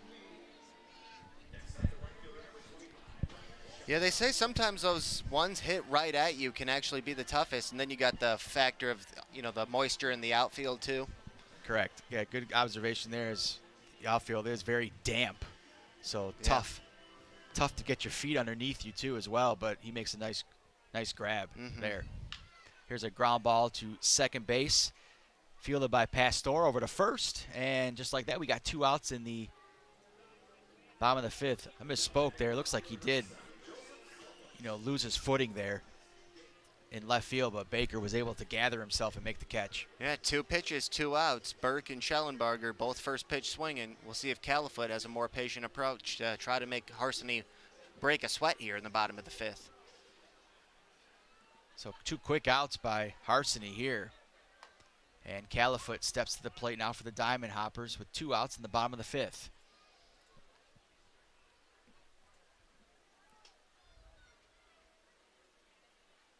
Harsany sets, throws. That's a base hit into right field. Gets by the glove of Diaz. Califoot on with a line shot single to right field. And now Anthony Flores steps to the plate for the Diamond Hoppers. First hit of the night for Joe Califoot and the 7th for the Diamond Hoppers.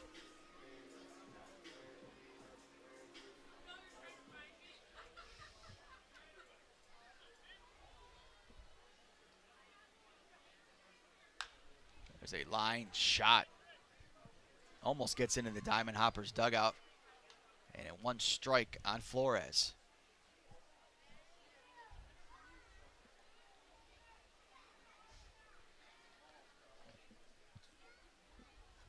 Harson, he looks over to first. Pitch. Ground ball to shortstop. Baggett's got it. He'll toss it over to second base for the force. And that'll end the 5th inning. So we've played 5 here at Jimmy John's Field. The Diamond Hoppers hanging on to a 4-3 lead. Last call for the Unicorns. We'll head to the top of the 6th here on the USPBL Network.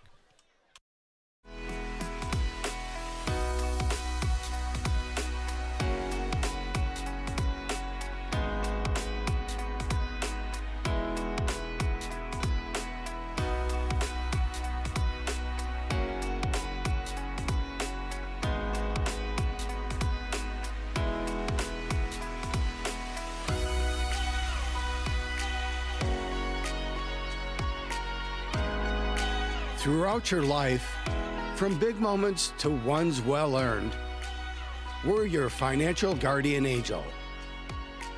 Alliance Catholic Credit Union.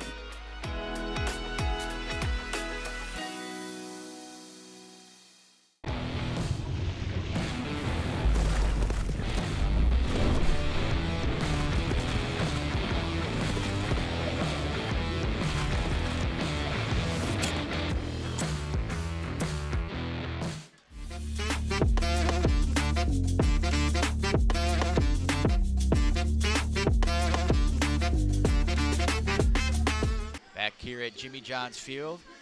The Diamond Hoppers with clinging to a 4-3 lead over the Utica Unicorns, and last at bats for the Unicorns here in the top of the 6th, and a new pitcher for the Diamond Hoppers. It'll be Luke Drummond on the mound. Third pitcher of the night for the Diamond Hoppers, Luke Drummond, looking for his 3rd save of the season. He is a 24-year-old native of Temple Terrace in Florida, played collegiately at Division III Birmingham Southern College in Alabama. He's got some nice size, 6'4", 240 pounds. Luke Drummond, I talked about this being his potential 3rd save. It's his 22nd appearance. He's 2-3 with a 3.57 ERA, 40 in a 3rd inning, so he's had a nice workload. Walked 22 and struck out a whopping 54 in that 40 in a 3rd. The opponents hitting only 186 off him.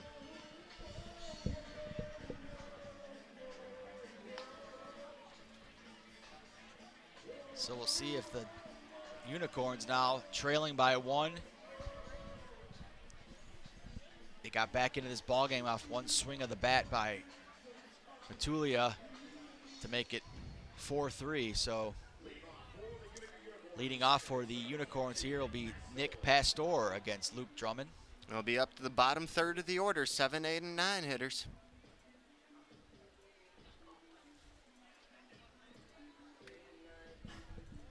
Pastor 271, 2 home runs, 10 RBIs, 0 for 2 in tonight's ball game. First pitch is a ball deep to the warning track, but that's going to be caught by Schellenberger, and we got one out here in the top of the 6th. Pastor, good swing. He just missed it. Schellenberger made the catch, 1 step in front of the warning track. A loud first out for Luke Drummond.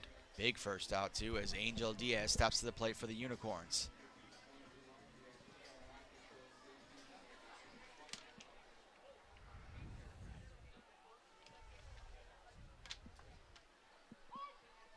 First pitch is a strike called, and it's 1 strike on Angel Diaz. Diaz looking to put a baseball in play here. He struck out and walked. Second pitch is a ball that's going to get by the 3rd baseman, Maddox, and Diaz is on, which is now the tying run at first base.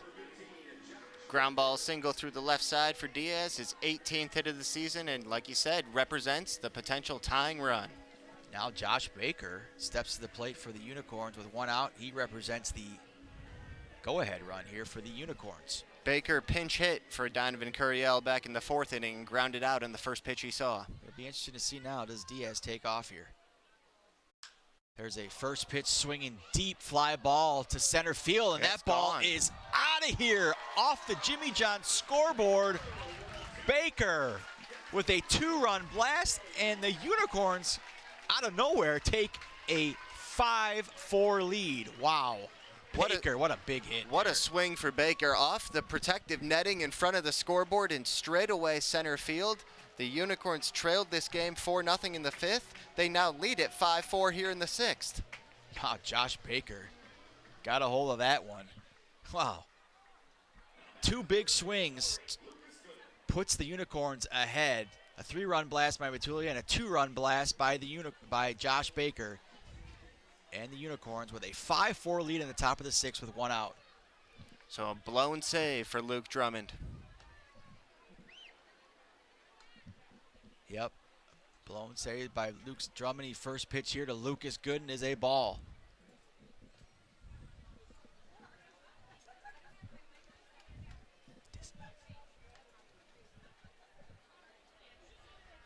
And Teddy, that ball sailed 400 feet. 400 feet, wow. It's a mammoth shot by Josh Baker. Yeah, beautiful left-handed swing going straight away center. And now I'm curious to see if Jacob Harsany comes back out for the bottom of the 6th or if we'll have another Unicorn pitcher. There's a pop-up to center field. Flores is under it, and he'll make the catch there, and we got 2 outs here in the top of the 6th.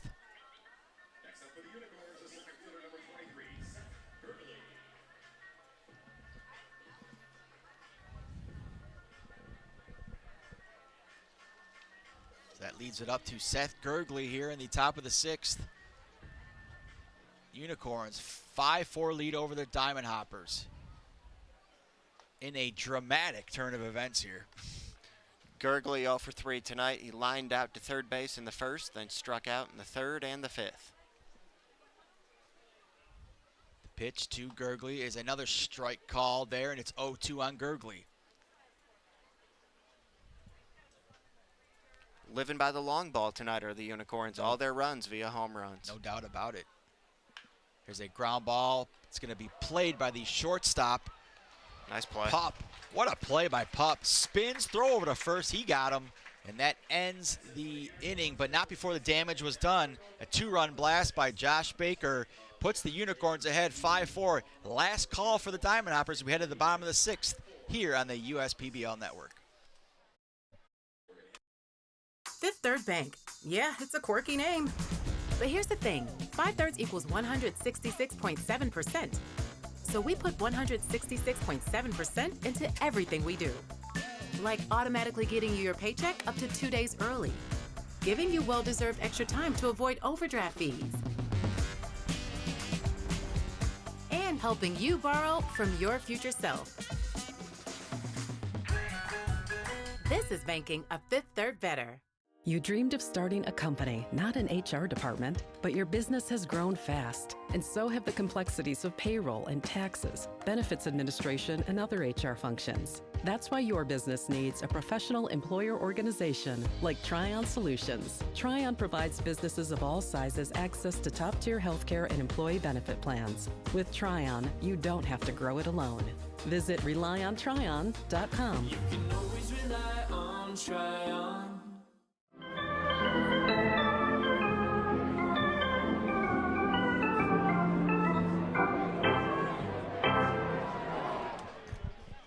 All right, we are back here for the bottom of the 6th. And Jacob Harsany comes back on the mound for the Unicorns. He'll try to close things out here in the bottom of the 6th. Yeah, Josh Baker, that go-ahead 2-run home run in the top of 6 made this a 5-4 Unicorn lead. Harsany came on in the bottom of the 5th, now back out for his 2nd inning of work.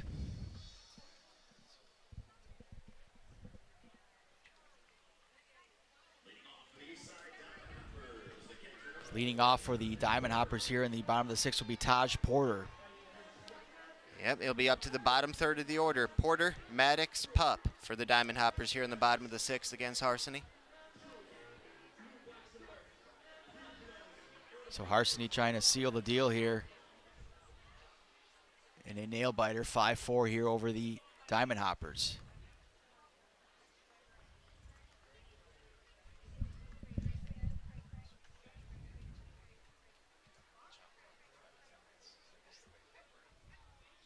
Porter's been on both times tonight. Walked back in the second, then an RBI single in the fourth. So that pitch misses for a ball, 2-0. Well, it should have about 30 minutes in between games before the second game gets underway. And we're going to be joined briefly in the booth in between games by Marcus Judd from the Birmingham Bloomfield Beavers.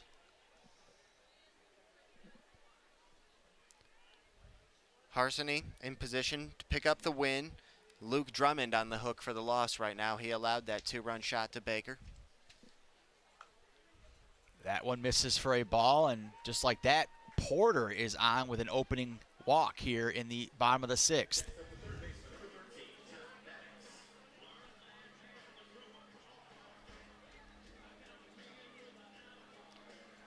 If the Unicorns can hold on here, this will be Harsany's second win of the season. But he's got 3 more outs to go. He's got some work to do still. And they're definitely not going to make it easy for Harsany here. You're going to have a pinch runner there. Let's see. Yep, number 24, Whit Hughes will pinch run. Catcher pinch running for his fellow catcher, Whit Hughes, 6'5", 210 pounds, native of Emmett, Michigan, and played at St. Clair County Community College. So Harsany looks over to first as Hughes replaces Porter on the bases. First pitch is a strike call to Todd Maddox.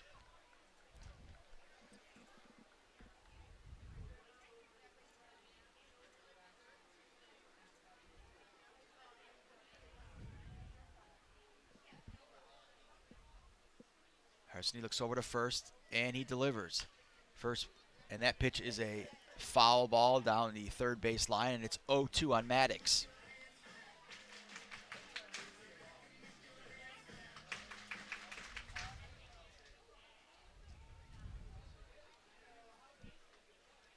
So 0-2 count on Maddox. Harsany looks over to first, checks the runner, sets, and delivers. And that's going to be a base hit. It drops in the right field. So Maddox with a single.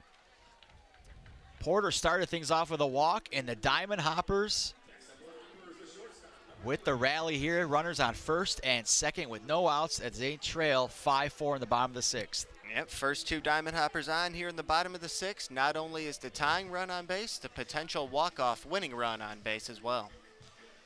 So Alex Pupp will step to the plate for the Diamond Hoppers, and maybe he lays down a bunt. I don't know. You would think it makes a lot of sense, but the USPBL does not feature very many sacrifice bunts at all. That's a good point. But he's showing it. Wow. I tell you what. Tried to get it down and pushed it foul right side. He did lay down one, fouled it off, 1 strike there, so will he try it again? Very well could be. I mean, you'd think probably only wouldn't try it if he gets into an 0-2 count or a 2-strike count. Harsany delivers. He does square up again, and that is a foul ball. Foul. Yeah, Yep, foul ball. Foul ball. 0-2 now, so now here's that's the question. thrown out the window. You would or think, does he do it again? Right. That's the question. Do you leave it on in 0-2 count or probably not? Maybe he does. I mean, you got nothing to lose here, right? Well, Let's see what happens here. Trying some things. We'll see. You could 0-2. You could leave it on thinking you have the top of the order coming up after, but I have a feeling we're going to see him swing away here. Harsany delivers 0-2 to Pupp. Oh. That hit him. Wow. 0-2 pitch. So going from 0-2, lays down 2 foul ball bunts to hitting him, and now we have the bases loaded with no outs. Bases loaded, full of hoppers. Harsany now in some serious trouble as Luis Acevedo comes in to the plate for the Diamond Hoppers.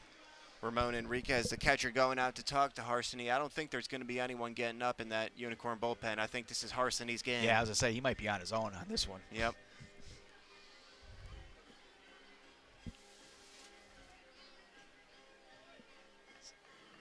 So that turned ugly fast. I mean, they were trying to, the Diamond Hoppers were trying to give him an out. Pup was attempting to sacrifice bunt, couldn't get it down, and then hit him with an 0-2 pitch.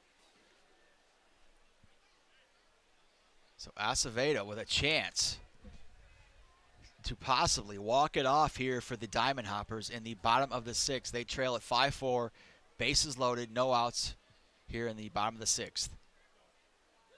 First pitch is a ball. Acevedo's been on base all 3 times tonight. A single, 2 singles and a walk. Another single here would likely win this game. The 1-0 pitch to Acevedo. Swing and a miss, and it's 1-1.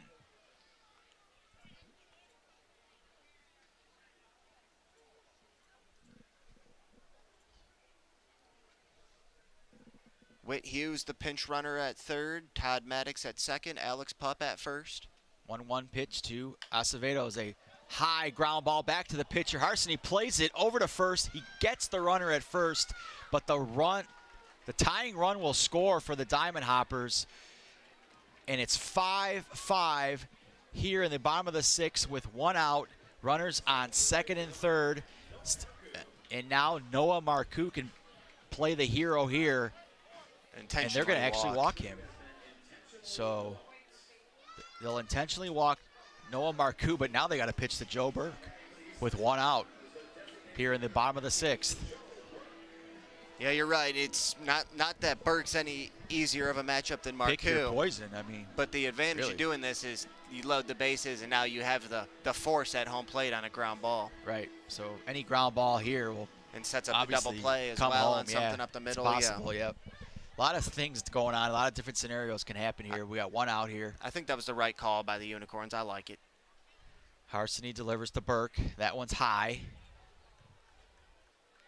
Tell you what, we've had some high drama here to end the season. Last night ends in a wild game. And then now first game of the doubleheader here, 5-5 in the bottom of the 6th.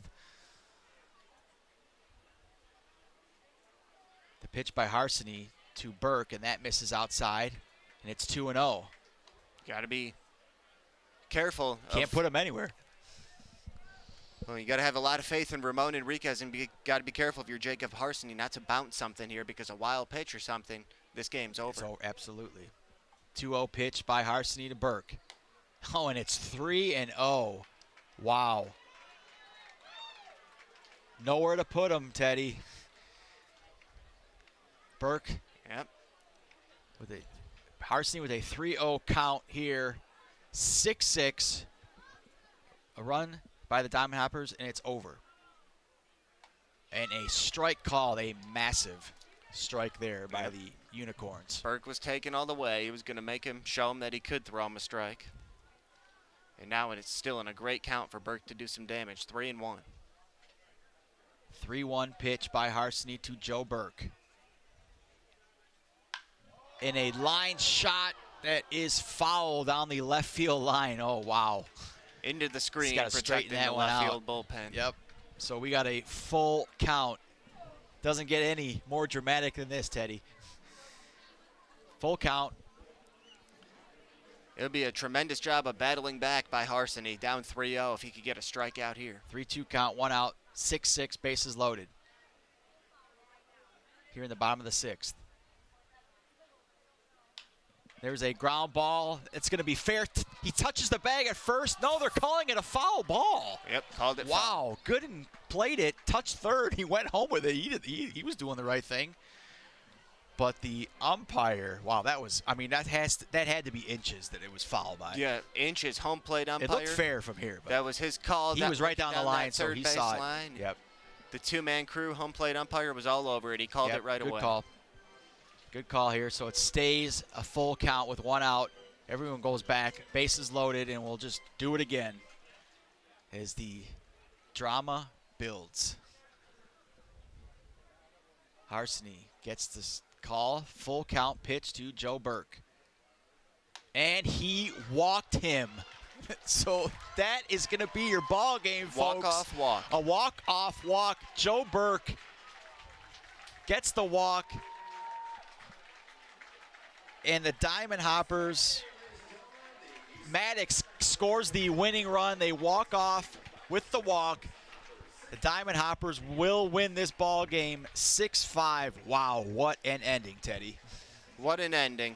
The Diamond Hoppers squandered a 4-0 lead there with a couple of home runs from the Unicorns, but then they battled back in the bottom half of the 6th inning, the final inning of this abbreviated game, the first game of our doubleheader here.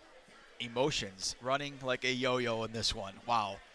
So we'll step aside. We have another ball game for you folks. This is only the first game of the doubleheader. We'll begin the second game in I'd say about 30 minutes, so stick around for game 2. The Diamond Hoppers win game 1 in dramatic fashion. A walk-off walk, a 6-5 win over the Unicorns. But stick around in between games. We'll have a visitor in the booth. We'll have Marcus Judd from the Bloomfield Beavers. Stick around. We'll be right back.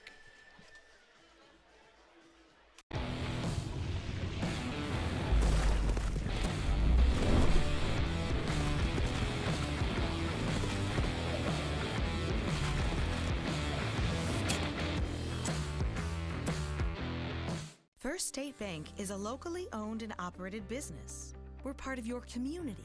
At fsbcares.com, you'll find ways that we're making a difference by featuring locally owned and operated businesses, providing access to helpful financial resources, and engaging with community. fsbcares.com is part of our commitment to the neighborhood because strong neighbors mean stronger communities. Where good neighbors do great things. Member FDIC and Equal Housing Lender.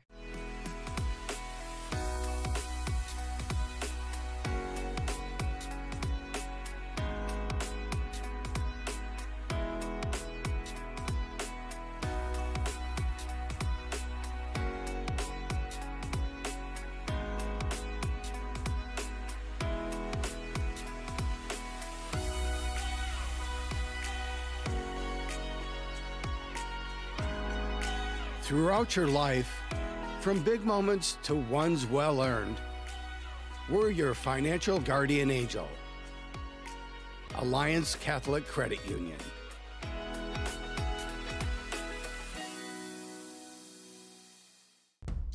Jimmy John's Field is the perfect venue for birthday parties, summer picnics, company outings, and provides the best entertainment in Metro Detroit with great baseball all summer long. Spend your summer nights under the lights at Jimmy John's Field in historic downtown Utica. You dreamed of starting a company, not an HR department, but your business has grown fast, and so have the complexities of payroll and taxes, benefits administration, and other HR functions. That's why your business needs a professional employer organization like Tryon Solutions. Tryon provides businesses of all sizes access to top-tier healthcare and employee benefit plans. With Tryon, you don't have to grow it alone. Visit RelyOnTryon.com. You can always rely on Tryon.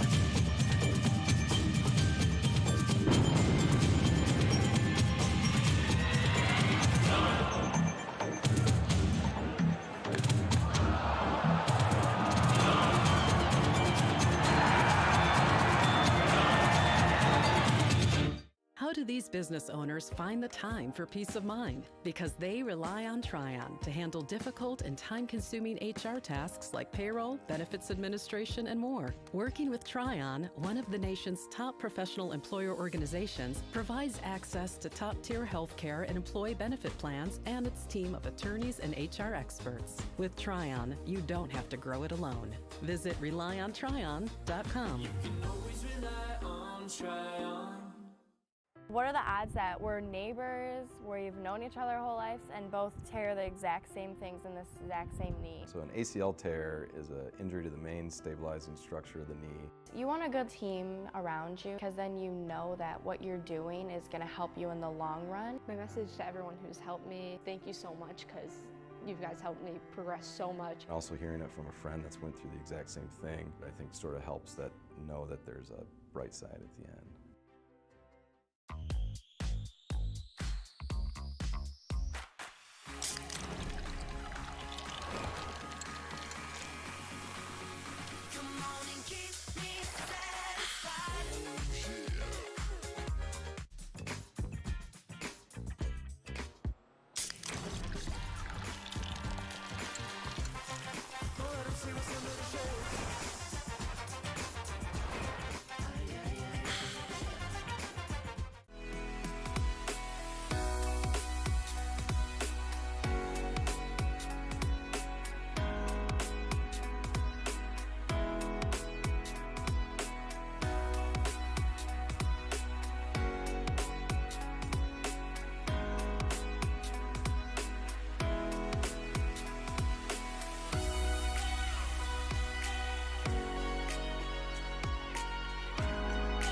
Throughout your life, from big moments to ones well earned, we're your financial guardian angel.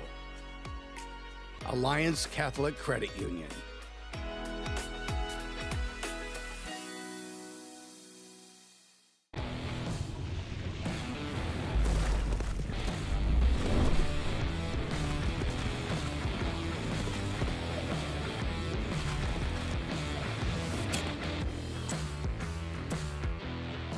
Welcome back to Jimmy John's Field. We are in between games between the Diamond Hoppers and Unicorns.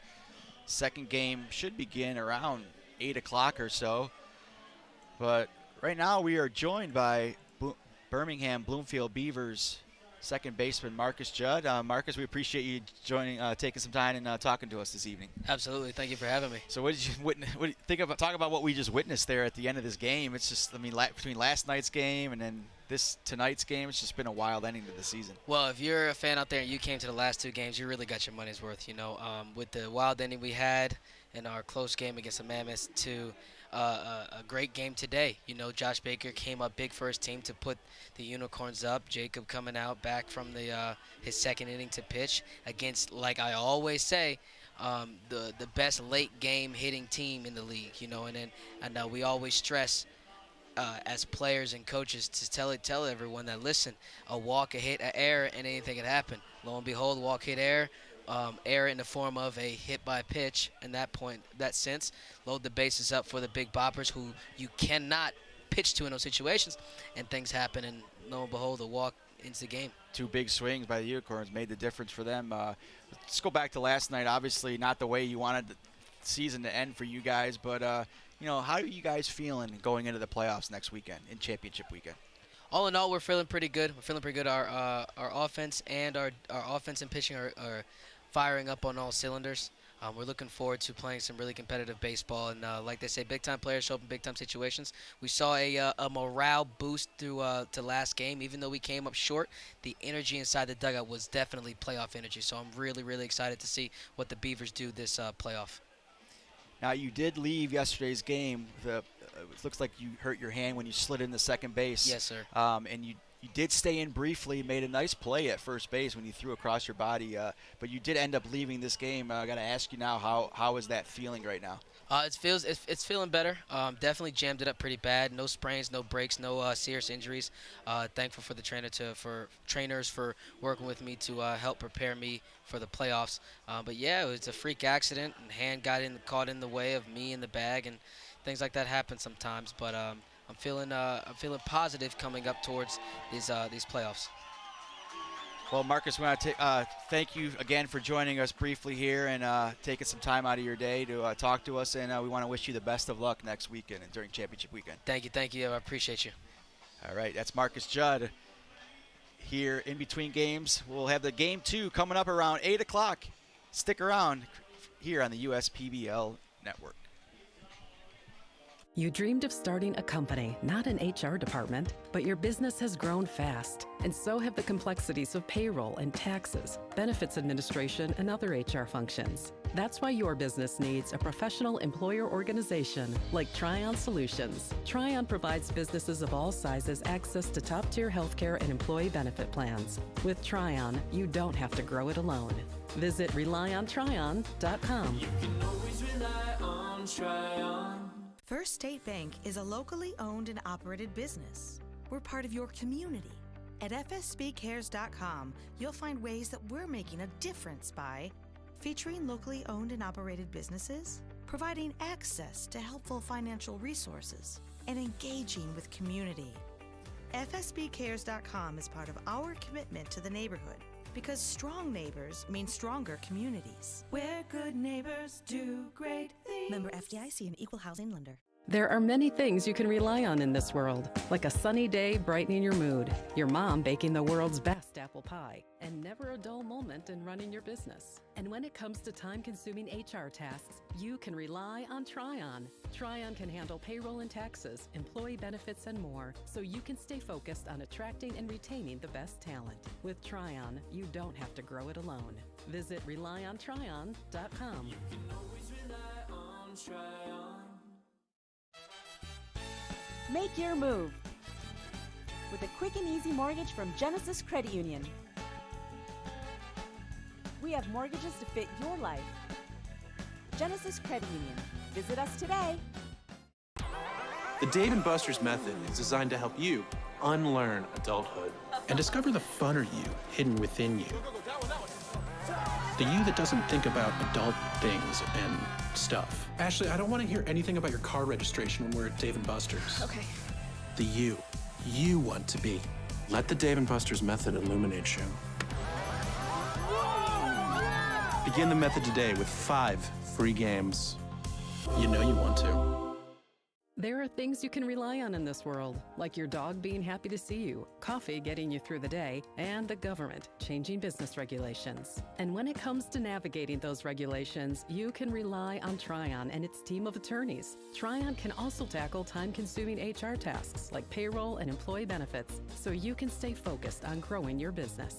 With Tryon, you don't have to grow it alone. Visit RelyOnTryon.com. We're the financial champion of Michiganders. Whether you're a goal getter or dream chaser, an empty nester or up-and-comer, anyone in Michigan can bank with us. Michigan Schools and Government Credit Union.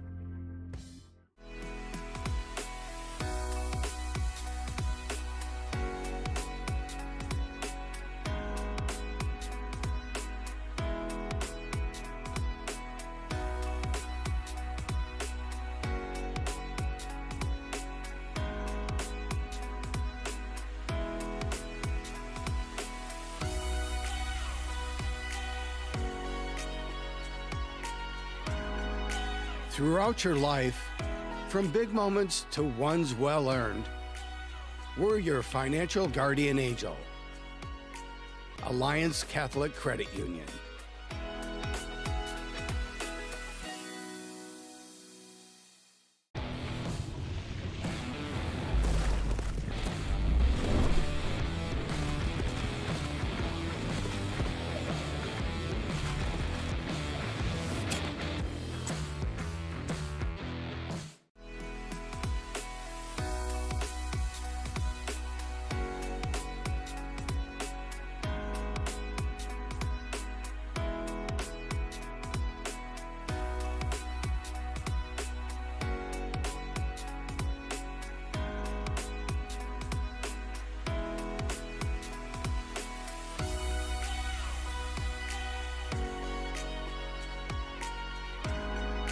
Throughout your life, from big moments to ones well earned, we're your financial guardian angel. Alliance Catholic Credit Union.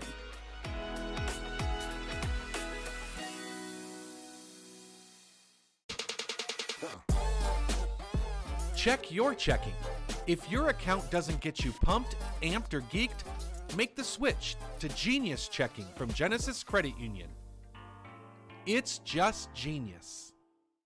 Why are all these business owners smiling? Because they rely on Tryon to handle difficult and time-consuming HR tasks like payroll, benefits administration, and more. Working with one of the nation's top professional employer organizations provides access to top-tier healthcare and employee benefit plans and Tryon's team of attorneys and HR experts. With Tryon, you don't have to grow it alone. Visit RelyOnTryon.com. Slide into a new home. Work with a local mortgage pro who works for you. Get a cheaper, faster, easier home loan. Find a mortgage broker near you today at findamortgagebroker.com.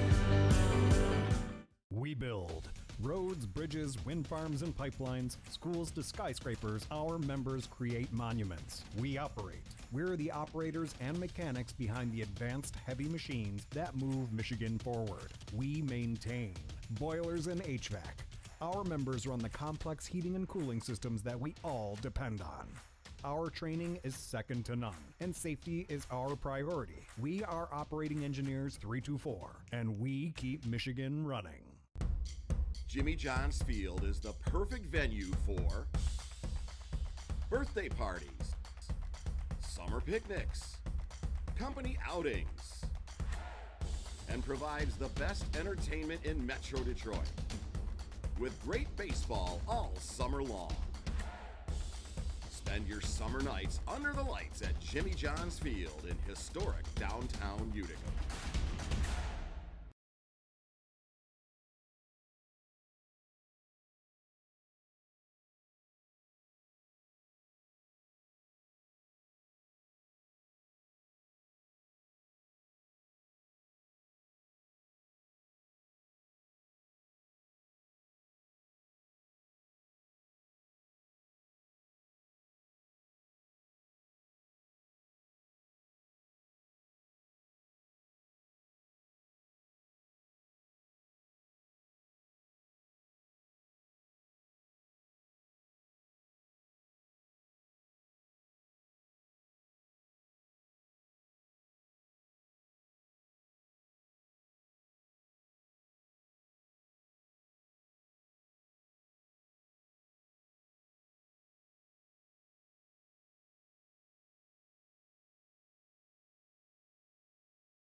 The final game of the 2023 USPBL regular season.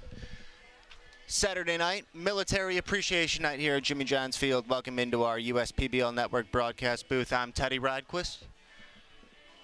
We'll recap the first game here before we get into the second game. The first game came right down to the end. It was a thriller.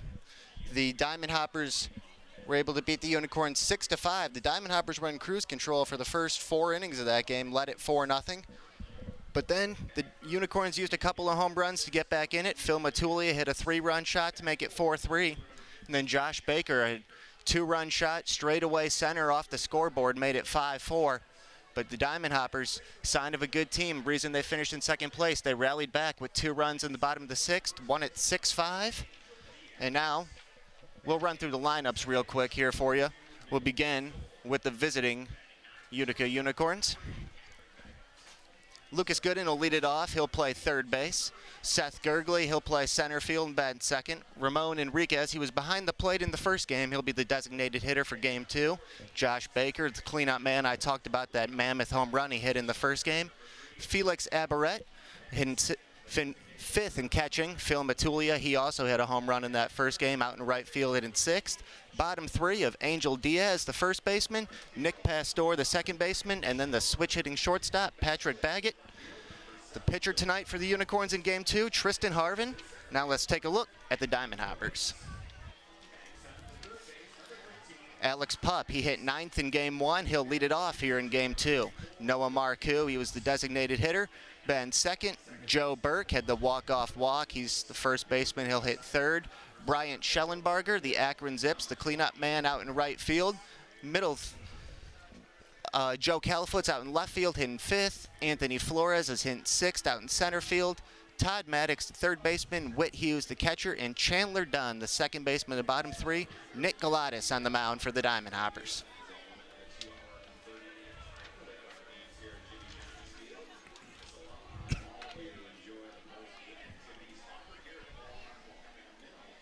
And we're going to take a quick break.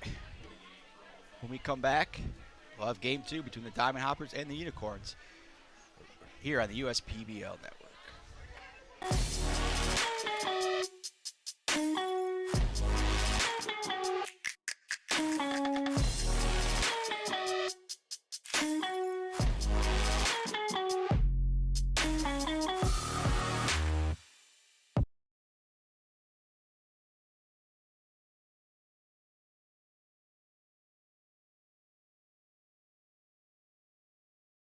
Slide into a new home. Work with a local mortgage pro who works for you. Get a cheaper, faster, easier home loan. Find a mortgage broker near you today at findamortgagebroker.com.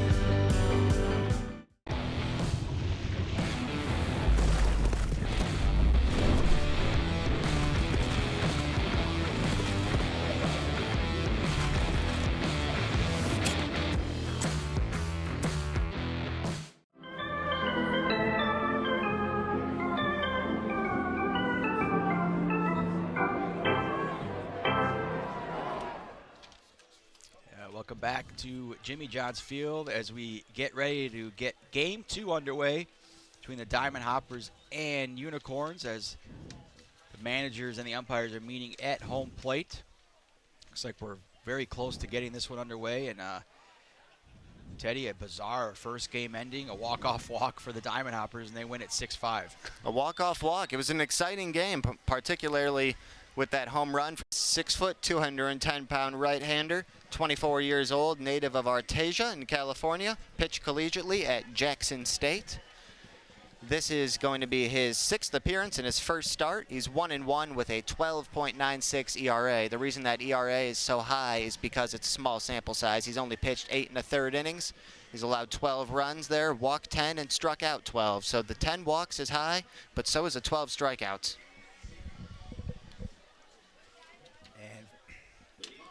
Leading off for the Unicorns will be Lucas Gooden. Here in Game 2. Getting underway here.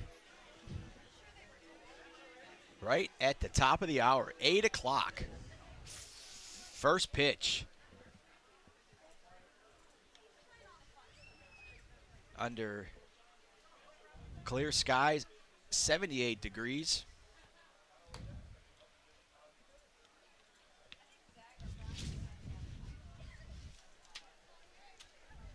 With a 1-2 count on Gooden. The pitch, fouled away. Stays at 1-2.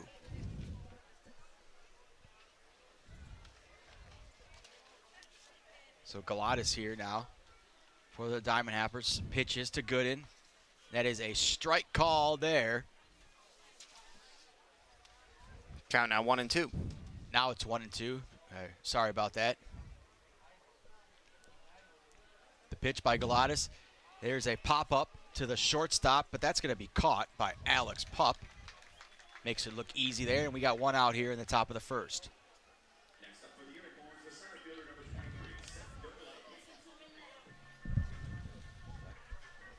Bring up Seth Gergley. He was hitless in 4 trips in game 1. Yep, Seth Gergley now steps to the plate for the Unicorns, facing Nick Galatas, and he's ready to deal. The pitch, swing and a miss. 1 strike on Gergley.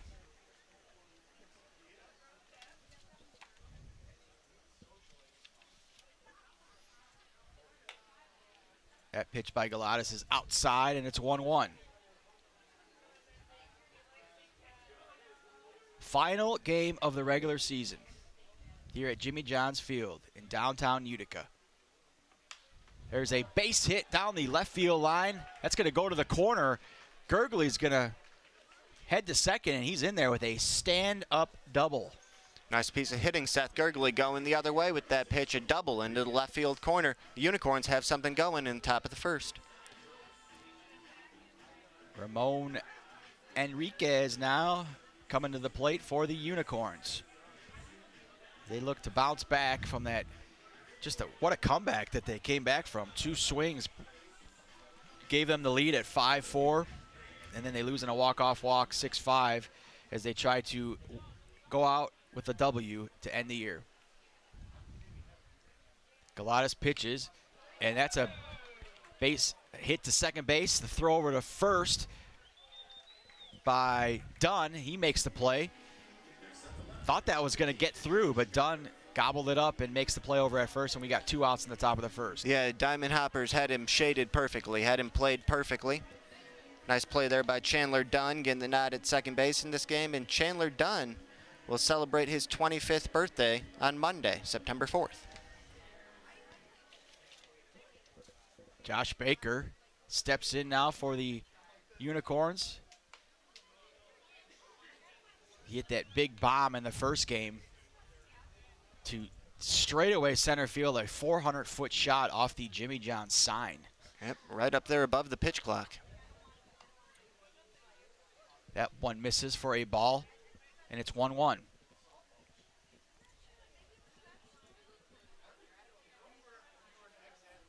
Galatas sets and delivers. There's a pop-up out of play off the left field side, and it's 1-2.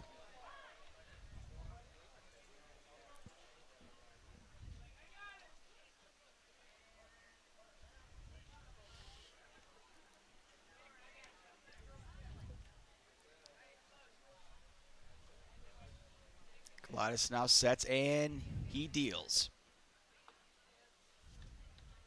That one misses for a ball, and it's 2-2.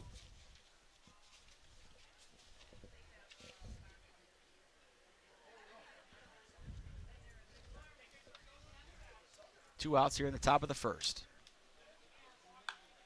There's a fly ball to right field, and that's going to be caught by Schellenberger to end the inning. So that's it for the Unicorns in the top of the first. We're going to head to the bottom of the first here at Jimmy John's Field. We're scoreless here on the USPBL Network. We're the financial champion of Michiganders. Whether you're a goal getter or dream chaser, an empty nester or up-and-comer, anyone in Michigan can bank with us. Michigan Schools and Government Credit Union. There are many things you can rely on in this world, like a sunny day brightening your mood, your mom baking the world's best apple pie, and never a dull moment in running your business. And when it comes to time-consuming HR tasks, you can rely on Tryon. Tryon can handle payroll and taxes, employee benefits, and more, so you can stay focused on attracting and retaining the best talent. With Tryon, you don't have to grow it alone. Visit RelyOnTryon.com. You can always rely on Tryon.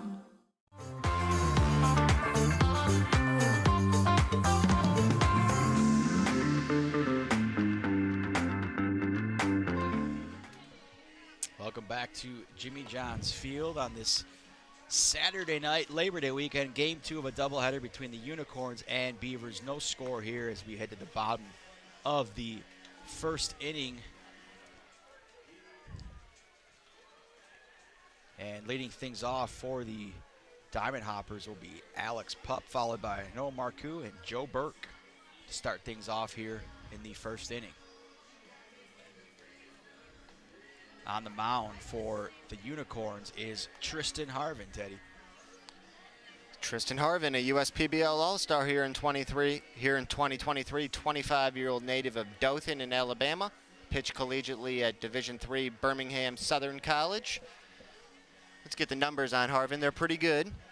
This is going to be his 16th start in his 17th game. He's 5-4 with a 4.13 ERA. He's worked 61 innings, walked 20, and struck out 45. He has pitched some dandies this season. I know a couple games he went into the double-digit range in strikeouts. He's got excellent stuff. Yeah, Harvin and Huffman are a nice duo for this Unicorn team. Andrew Huffman. So we'll see here in game 2 how many innings Harvin will go. Here, obviously a shortened 6-inning game here, so it'll be one of those pitcher by committee things, and we'll have to see. So you got Felix Abaret catching, Angel Diaz at first, Nick Pastor at second, Lucas Gooden at third, Patrick Baggett's the shortstop, Josh Baker in left, Seth Gergley in center, and Phil Matulia in right. So Alex Pup leading things off for the Unicorns, or excuse me, the Diamond Hoppers here. First pitch is a strike called on Pup.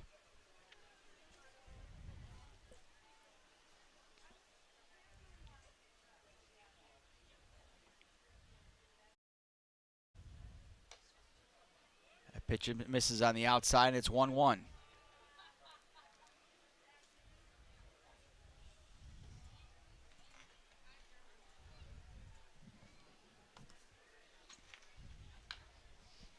That's a foul ball off the right side, and it's 1-2 on Pup.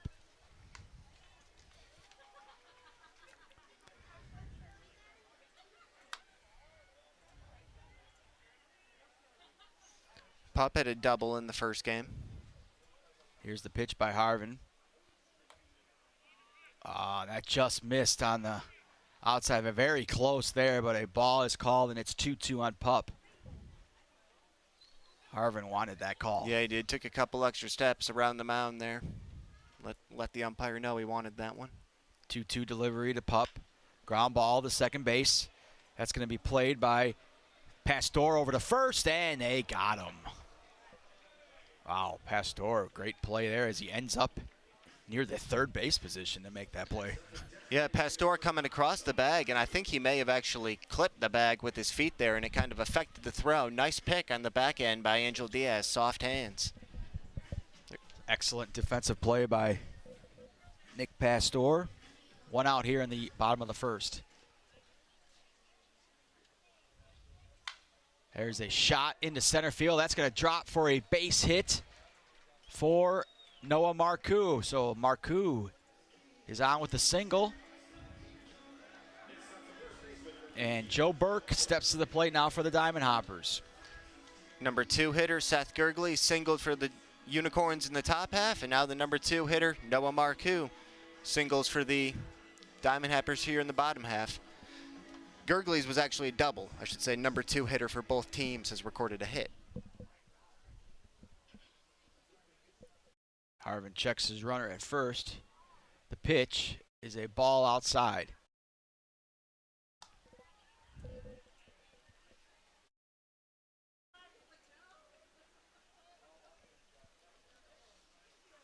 Joe Burke, the hero of game one, drew that walk-off walk. There's a ground ball foul. Snagged by Flores over there. Nice grab there by the Diamond Hoppers dugout. We got a 1-1 count with one out in the bottom of the first.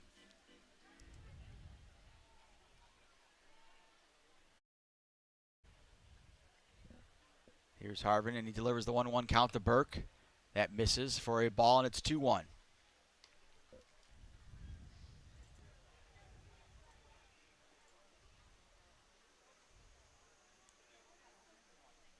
One out here. Bottom of the first, game two of the doubleheader. No score here. Harvin pitches to Burke. Ground ball to third base. Tried backhanded by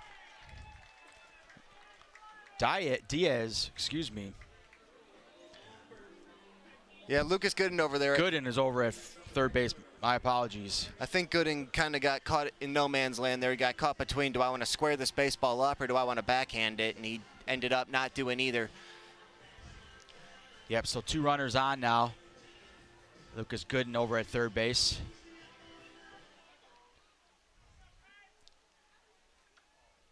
Yep, they're calling that an error.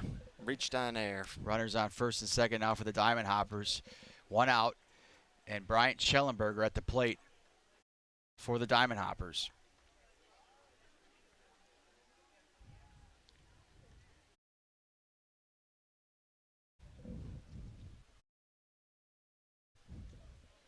The pitch, swing and a miss by Schellenberger, and it's 1-1.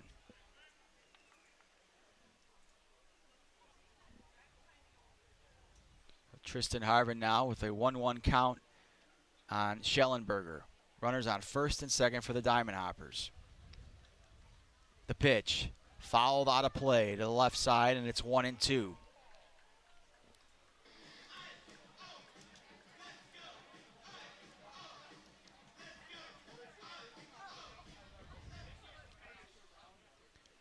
So Harvin ahead in the count here, 1-2 on Schellenberger with one out here in the bottom of the first. The pitch, that is high, and it's 2-2.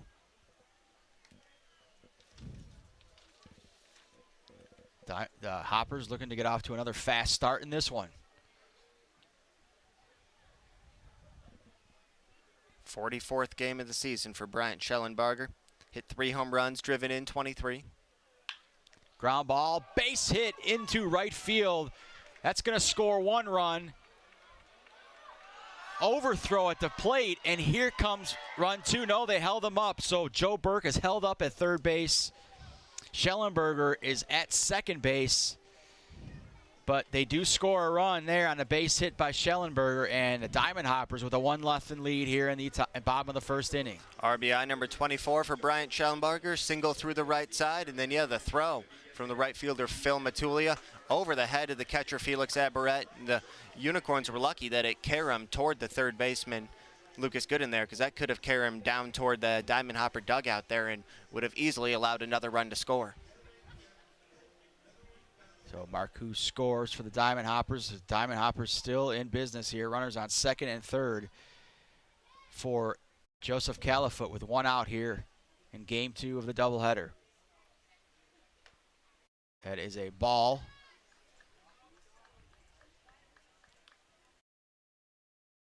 It looked like the Eastside Diamond Hoppers looking to, again, jump on the Unicorns early.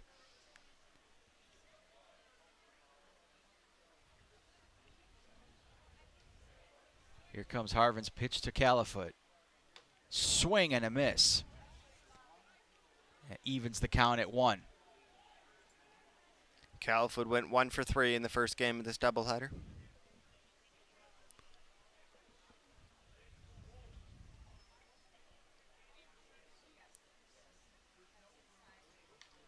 That's fouled away there, and it stays at, now the count is at 1-2.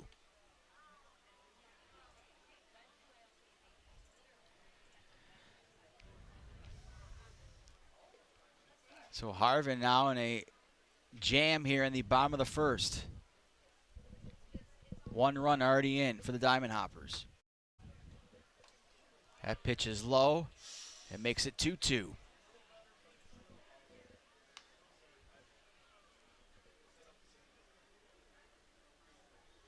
So Harvin trying to get out of this inning with minimal damage here.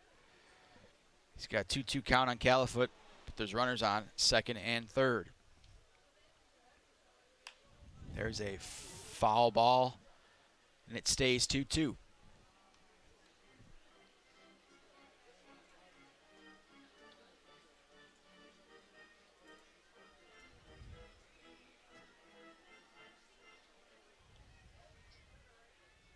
The 2-2 pitch to Califoot. And another base hit in the right field. That's going to score Burke. Schellenberger holds up at third. And Califoot with a big RBI single there, and the Diamond Hoppers lead it 2-0. The bats are starting to really heat up now for the Diamond Hoppers. Yeah, 4 consecutive Diamond Hoppers have reached. Single, reached on air, single, single. Not the start you wanted from Harvin here, as he's in some trouble. He's given up 2 runs on 3 hits. 1 out here. Runners at the corners. RBI number 11 for Joe Califoot. Anthony Flores at the plate for the Diamond Hoppers.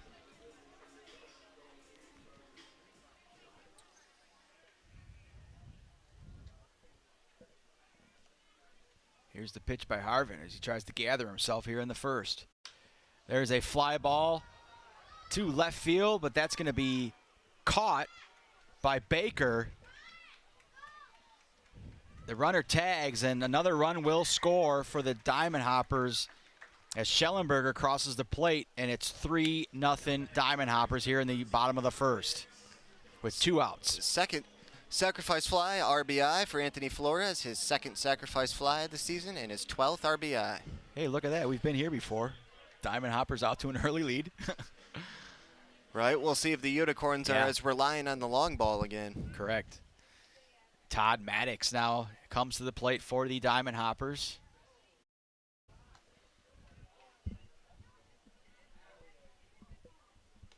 As Harvin really struggling here in the first inning. First pitch is a ball. Here comes Harvin's pitch. Foul off the foot of Maddox, and that'll make it 1-1.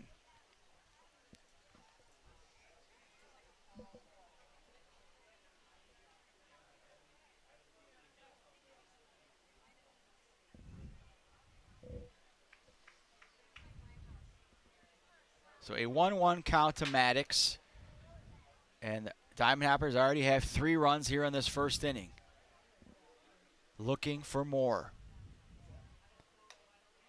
Pitch is right down the middle for a strike call, and it's 1-2 on Maddox.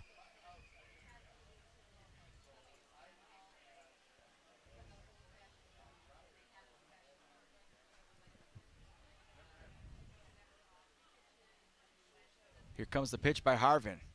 Swing and a miss. He got him swinging. Maddox goes down on strikes, and Harvin gets out of it, but the not before the damage has been done as the Diamond Hoppers score 3 in the first inning. They lead the Utica Unicorns 3-0 at the end of 1. We'll head to the top of the second here on the USPBL Network. Make your move with a quick and easy mortgage from Genesis Credit Union. We have mortgages to fit your life. Genesis Credit Union. Visit us today. The Dave & Buster's method is designed to help you unlearn adulthood and discover the funner you hidden within you. The you that doesn't think about adult things and stuff. Ashley, I don't want to hear anything about your car registration when we're at Dave & Buster's. Okay. The you want to be. Let the Dave & Buster's method illuminate you. Begin the method today with 5 free games. You know you want to. Fifth Third Extra Time helps you do you better. So kick back and relax. You have extra time to avoid overdraft fees. Fifth Third Extra Time. This is banking a Fifth Third better.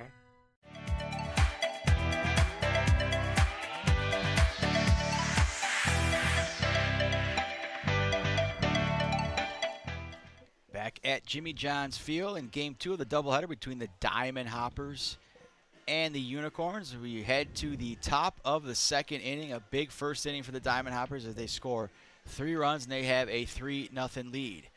As Nick Galatas comes back to the mound for the Diamond Hoppers. Galatas back out for his second inning of work. He allowed a double to Seth Gergley in the first, but he did not score. He'll have the 5, 6, and 7 hitters here to face in the second. Leading off for the Unicorns here in the top of the second will be Felix Abaret.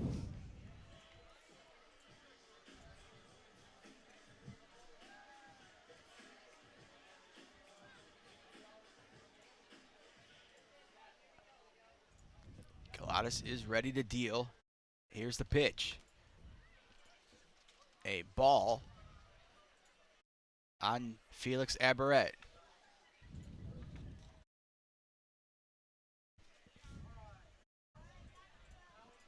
Galatas calls for a new baseball.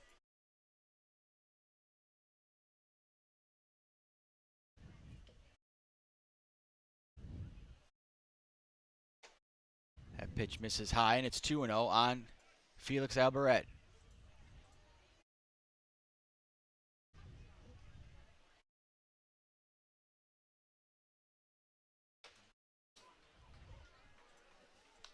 That one is a strike called as Abaret takes a strike, and it's 2-1.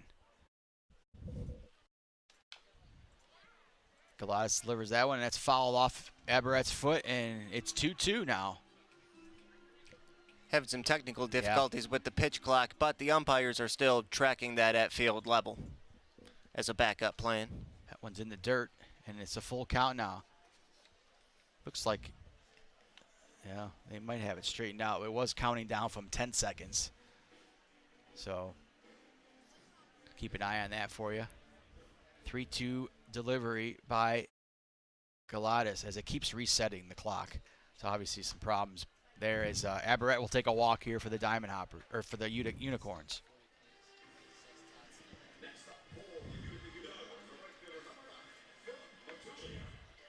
So Philip Matulia will come to bat here for the Unicorns with a runner on first. Matulia, that 381-foot home run onto the hill in Game 1, made it a 4-3 game. As Hughes now has a little discussion with Galatas here.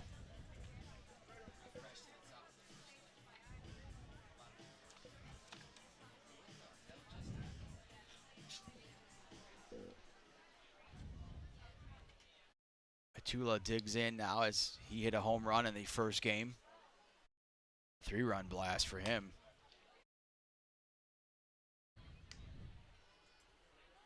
You see some of the fans enjoying themselves, getting their photos here at Jimmy John's Field. Nick Galatas' pitch is outside, and it's 2-0.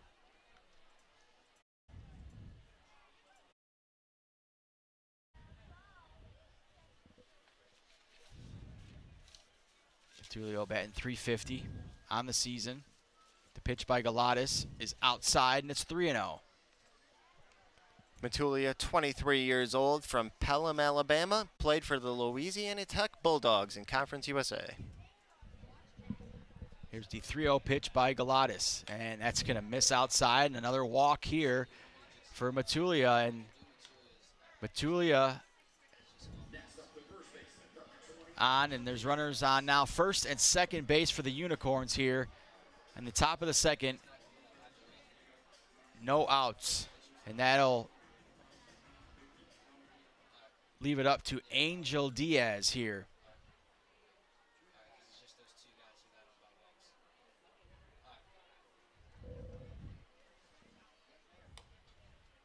Angel takes a first pitch strike called.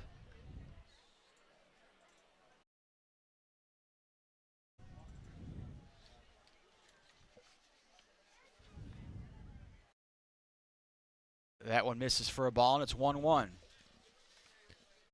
Diaz was on a couple of times, a walk and a single in game one. So they 1-1 count to Diaz as Galatas sets and deals. That's a foul into the netting here on the right side, and it's 1-2.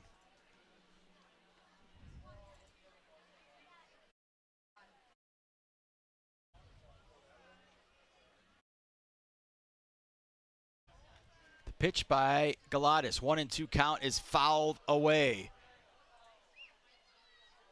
On top of the dugout to the right of us, the Unicorns dugout, and it stays 1-2.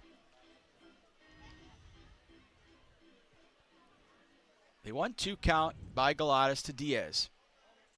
Swing and a miss. He struck him out. A big out there for Galatas. They really needed that one. First strikeout of the night for him. One down here in the top of the second. And Nick Pastor comes to the plate for the Unicorns. 271 average, 2 home runs, 10 RBIs.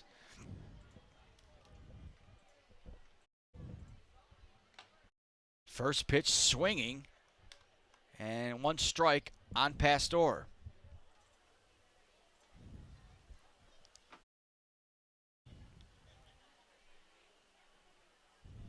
Galatas delivers. Ground ball down the first base line. It's going to be easily handled by Joe Burke. He makes the play. Foul ball. Oh, it's a foul ball. Wow. Yep, home plate umpire called it foul. Okay. So a foul ball there. And we have an 0-2 count on Pastor. Home plate umpire was all over it, though. That one's fouled away, and it stays 0-2. Those are oftentimes the trickiest ones, those ones that are hit right over the bag like that. They really are. So Galatas now ready to deal to Pastor on an 0-2 count with 1 out in the top of the second. And that's just inside, and it's 2-2. So the runners on first and second base as the Unicorns try to get an early rally going.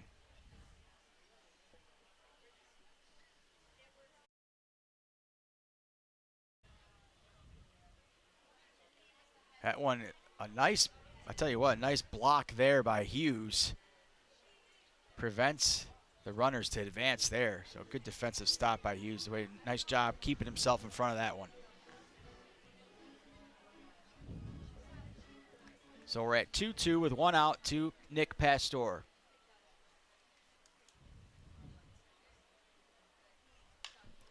There's a line shot down the third base line. That's a fair ball by Pastor. Here comes one run in for the Unicorns. That'll make it 3-1.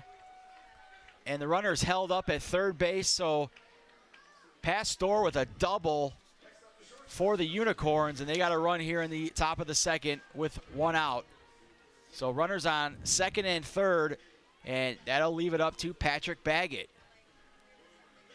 And Pastor went the other way with it, just tucked it inside that foul line down left field. That's his 3rd double of the season and his 11th RBI. Gets the Unicorns on the board here in the top of the second. Tell you what, that ball literally landed on the white line, maybe just inside of it. Baggett fouls away that first pitch, and it's 1 strike.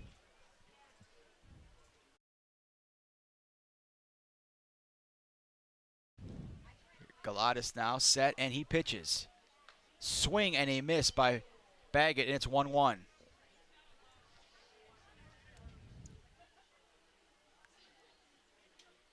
As he steps out of the batter's box briefly.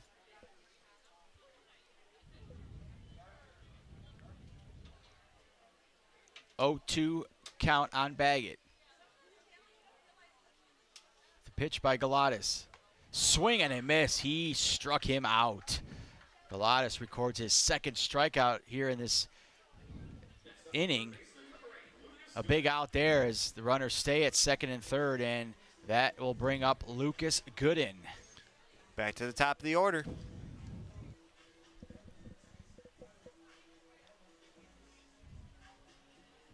Lucas Gooden now with the golden opportunity now to get some runs in. There's a foul back into the net, and it's 1 strike on Gooden.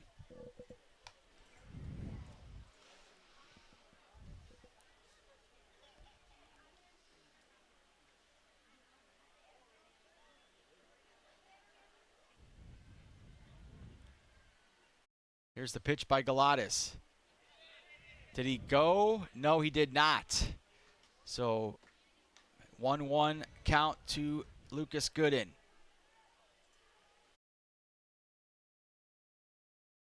As Galatas tries to get out of this with just run, giving up. Pitch is fouled away down over the left field netting into the parking lot. That makes it 1-2 on Gooden.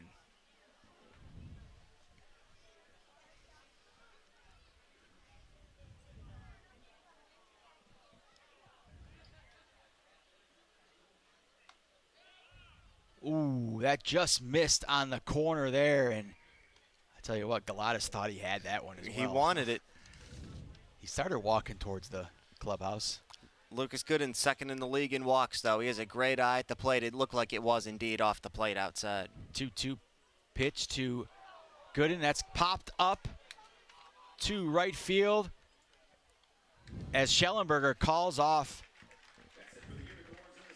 Flores, and that'll end the inning, and the Unicorns do get a run.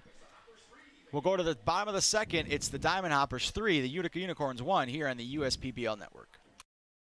What are the odds that we're neighbors, we've known each other our whole lives, and both tear the exact same things in this exact same knee? So an ACL tear is an injury to the main stabilizing structure of the knee. You want a good team around you because then you know that what you're doing is going to help you in the long run. My message to everyone who's helped me, thank you so much because you guys helped me progress so much. Also hearing it from a friend that's went through the exact same thing, I think sort of helps that know that there's a bright side at the end.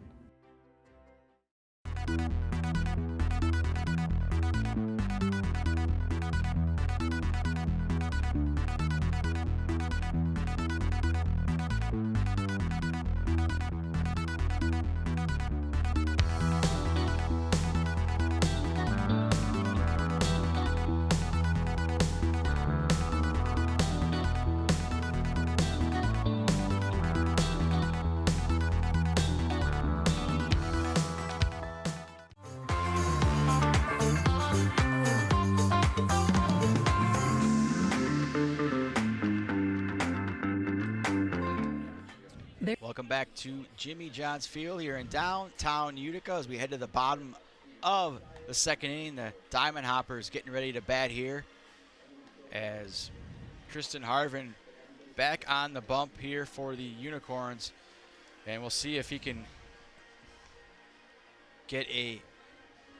have a quick inning, as the first inning he gave up 3 runs to the Diamond Hoppers.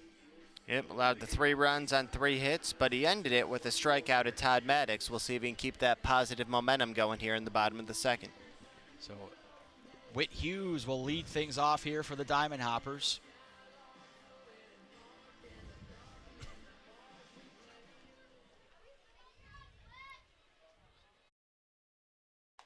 First pitch is a strike called.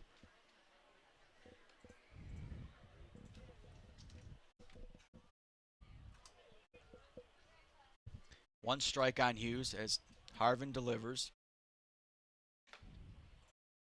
A foul tip into the glove of Aberrett, and it's 0-2 on Hughes.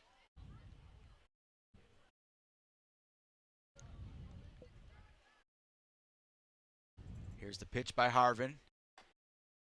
Just misses outside, and it's 1-2.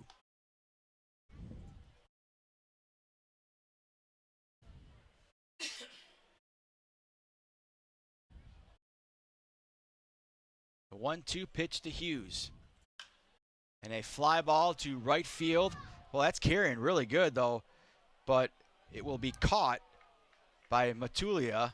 Well, that carried a lot further than I thought, Teddy. Yeah, under the warning track, couple of steps in front of the wall, Matulia made the catch. It's just a couple feet away from it being a home run, but Matulia catches it, and now one out here in the bottom of the second.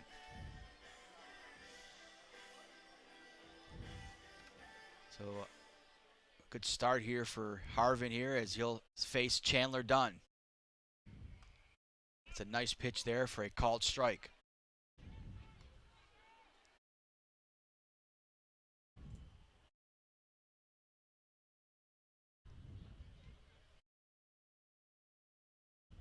Here's the pitch by Harvin. Outside, and it's 1-1 on Chandler Dunn here in the bottom of the second.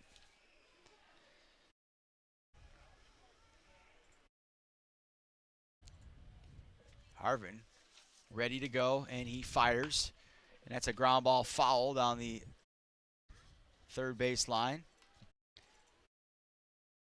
And Harvin ahead of the count, 1-2 on Dunn. Mentioned Dunn will turn 25 years old on Monday. He's from Lexington, Kentucky, and played collegiately at NAIA Oakland City University in Indiana.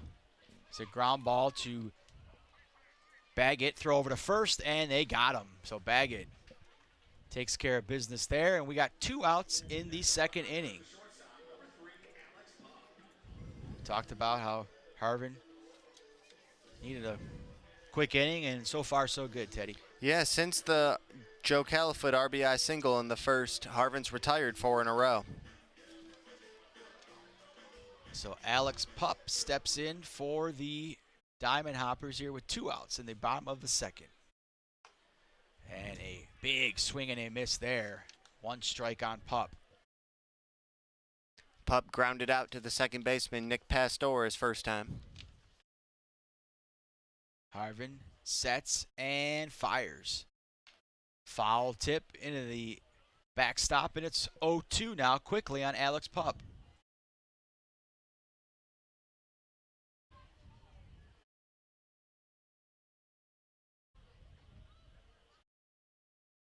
Harvin's ready to go, and he delivers, and there's another fly ball to right field, but that's going to be caught again by Matula near the warning track, and that'll end the second inning. So at the end of 2, it's the Diamond Hoppers 3, the Unicorns 1 here on the USPBL network. There are things you can rely on in this world, like your dog being happy to see you, coffee getting you through the day, and the government changing business regulations. And when it comes to navigating those regulations, you can rely on Tryon and its team of attorneys. Tryon can also tackle time-consuming HR tasks like payroll and employee benefits, so you can stay focused on growing your business. With Tryon, you don't have to grow it alone. Visit RelyOnTryon.com. You can always rely on Tryon. First State Bank is a locally owned and operated business. We're part of your community.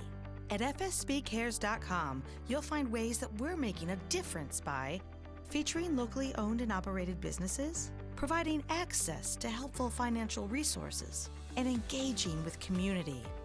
fsbcares.com is part of our commitment to the neighborhood, because strong neighbors mean stronger communities. Where good neighbors do great things. Member FDIC and Equal Housing Lender.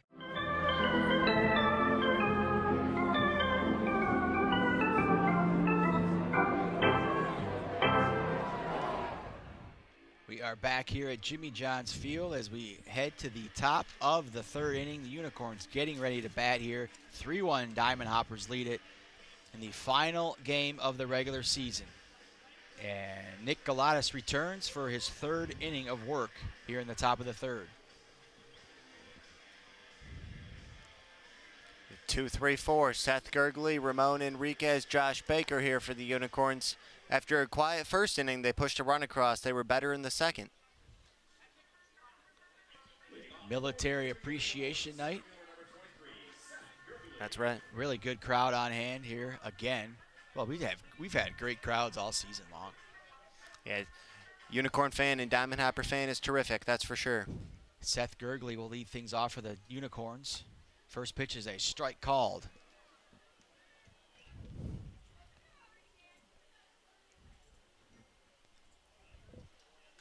Galatas ready, sets, and deals. Swing and a miss by Gurgley.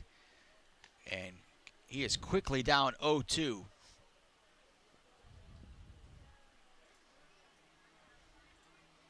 Gurgley doubled his first time up, the first hit of the game. Wow, 3 straight swings and misses. And Galatas, I believe, is that his 3rd K of the game? Yep, that's number 3 for him. 3 strikeouts for Galatas now as he starts to settle in here. 1 out here in the top of the 3rd. And Ramon Enriquez steps to the plate for the Unicorns.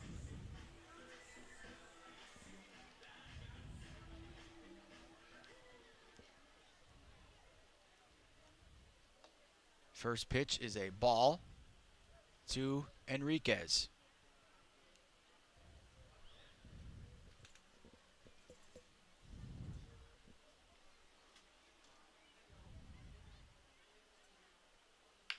There's a ball that's hit foul down the third base line. And it's 1-1 now on Ramon Enriquez.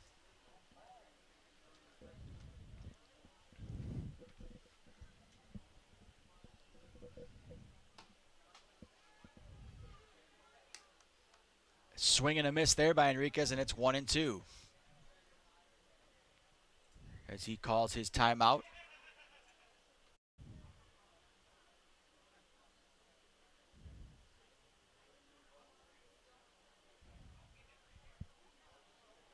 That one's in the dirt, and it's 2-2 now on Ramon Enriquez.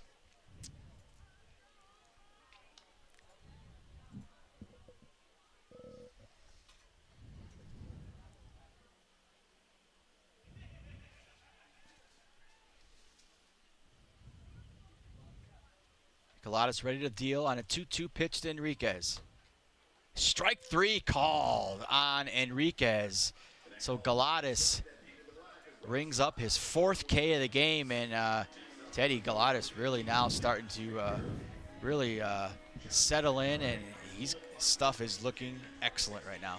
Yep, that's his 4th strikeout, including 2 in a row, and that's the first unicorn he's got looking tonight. The first 3 were all swinging. Command looks great. Placement looks great right now for Galatas. But Josh Baker's swinging it well. We saw that in game 1. He really took one for a ride there in the first game. Hit a fly ball to right his first time up, just got a little underneath it. First pitch there to Baker is a ball.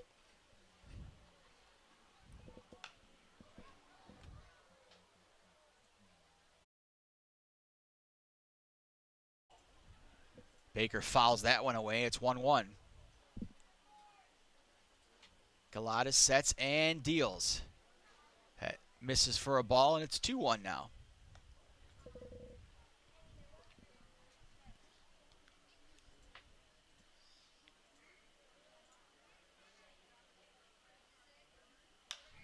There's a shot foul as it hits off the mat near the umbrella. Sweets. 2-2 on Baker.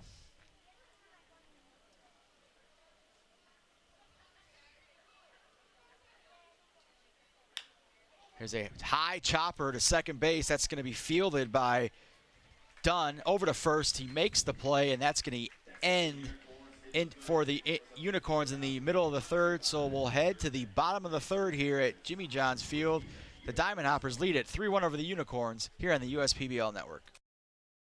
Why are all these business owners smiling?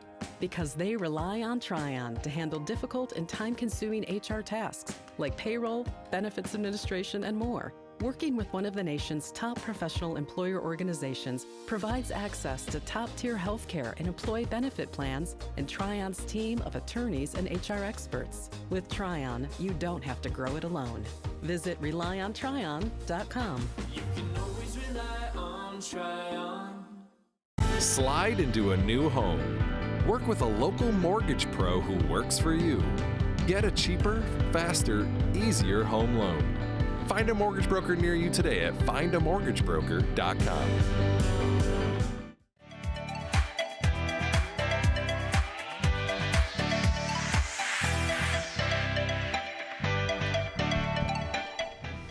Welcome back to Jimmy John's Field here in downtown Utica. Diamond Hoppers lead the Unicorns 3-1.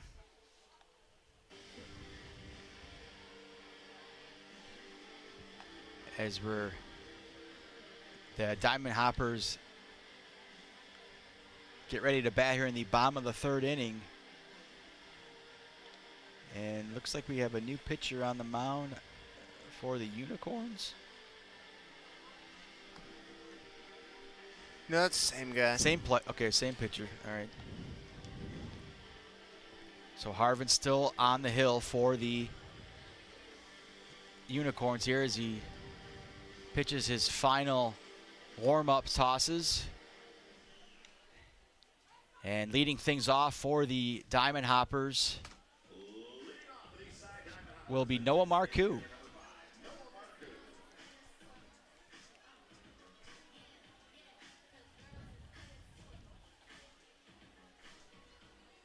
So the Diamond Hoppers looking for a sweep here in this doubleheader as they try to head in with some momentum here going into the playoffs. There's a ground ball to second base that's going to be fielded by Pastor. Throw over to first, and they get Marcoux, and there's one out here in the bottom of the third.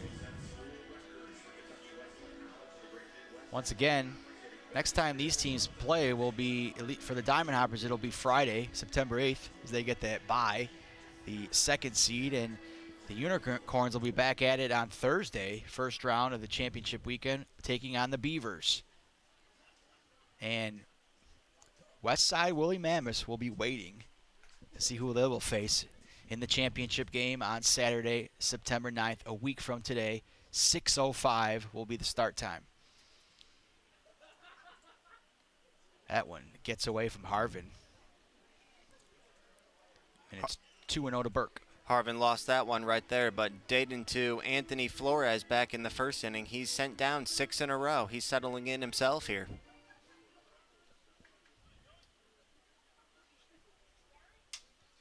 Harvin sets and deals to Joe Burke, and there's a ground ball that's going to be played by Gooden over to first, and he makes the play. Impressive defensive effort by Lucas Gooden there. Yeah, very nice play by Gooden, especially considering he's played very little third base. He's mostly been a first baseman, so going impressive. to his left and throwing on the run like that, very nice play. It looked like that didn't even have a chance, and it looked like it was going to get through. Yeah. And he was able to get to it and make the play to first, and we got 2 outs in the bottom of the third, and here is Brian Schellenberger at the plate for the Diamond Hoppers. There's a shot, foul ball down the third base line. You know, we talked about it with Malik Bolin last night, how he loves swinging at the first pitch. I think you could say the same thing about Bryant Schellenberger. He loves attacking that first pitch up there. Harvin now, 1 strike on Schellenberger. The pitch, swing, and a miss. And it's 0-2 on Schellenberger.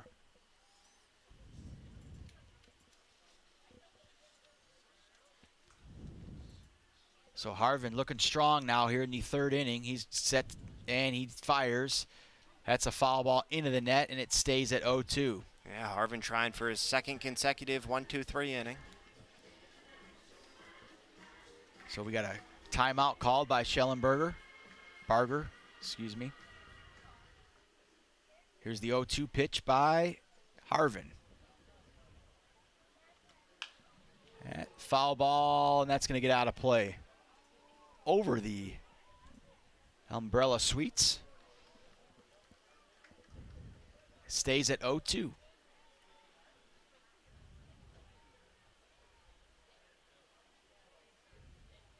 Harvin now sets and deals. And that's going to be a base hit to right field by Schellenberger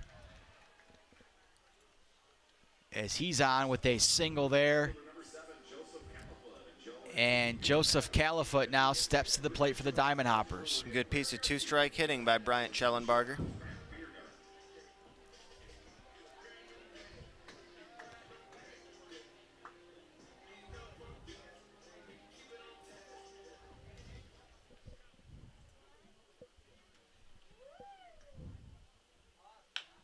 There's a chopper foul down the right field line. 1 strike on Califoot.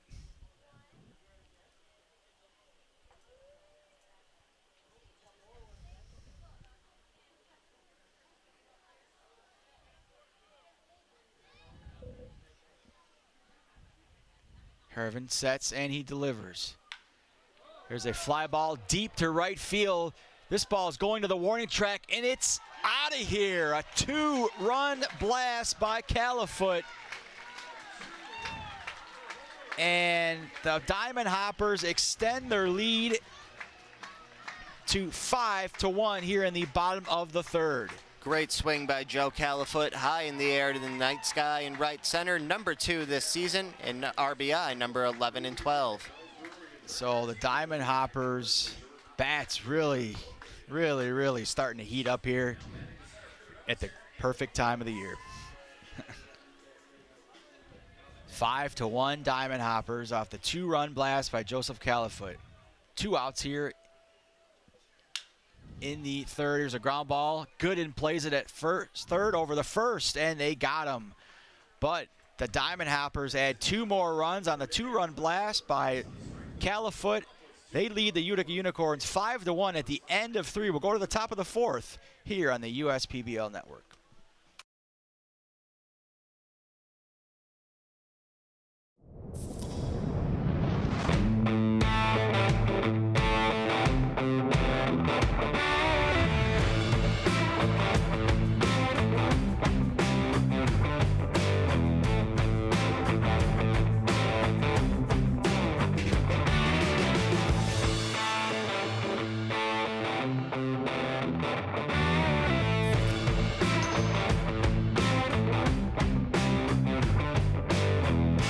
You dreamed of starting a company, not an HR department, but your business has grown fast, and so have the complexities of payroll and taxes, benefits administration, and other HR functions. That's why your business needs a professional employer organization like Tryon Solutions. Tryon provides businesses of all sizes access to top-tier healthcare and employee benefit plans. With Tryon, you don't have to grow it alone. Visit RelyOnTryon.com. You can always rely on Tryon.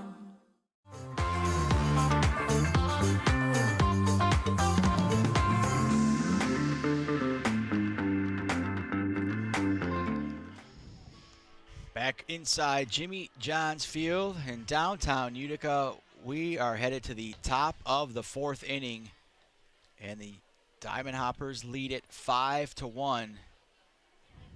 2-run blast in the bottom of the 3rd by Califoot, and Galatis, who's really been comfortable on the mound, returns for the 4th inning of work. Yeah, Galatis has looked good. Struck out 2 in the 3rd inning. Felix Abaret leads it off for the Unicorns. Do they have another comeback in them? Down 4 again. It's a ground ball in the hole, and it will not be played. That's just a tough play by Pup, and that's going to be ruled a hit. Yep. So Abaret gets a single. Well, Matulia could cut this deficit in half with 1 swing of the bat. Yep. We saw it last game. Galatis got to make sure he keeps the baseball down here. Yeah, he's got to be real careful with this against Matulia. The pitch by Galatis, and that's fouled into the net. 1 strike on Philip Matulia.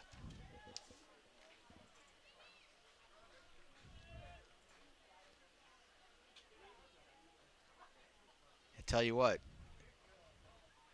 no lead is safe in the USPBL. No, that's right. We've seen it all. Only 4 runs. This is it's nothing. You could tie this game with 1 swing of the bat if you load the bases. Right. 1-1 count on Matulia as Galatis sets and deals. And that's going to be foul. Literally almost into the Jimmy John's doghouse. Wow, it hit the bars and everything. Yep, right off the front of it. Timeout called by Matulia. 1-2 count to him.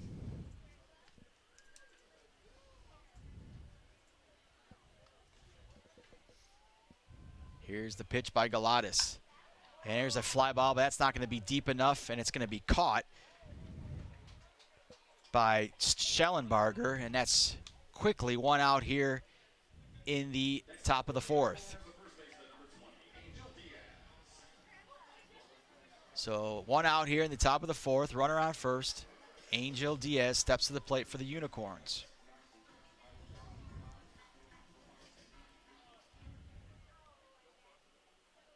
Galatas sets and pitches. Ooh, watch out. A little chin music there. Up and in, brushed him back with that one. Sure did. 1 ball on Diaz.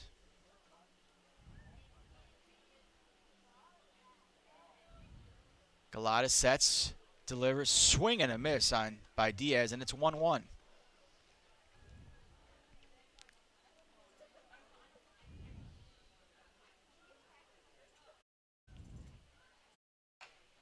And that one's fouled away. And Diaz is behind in the count 1-2.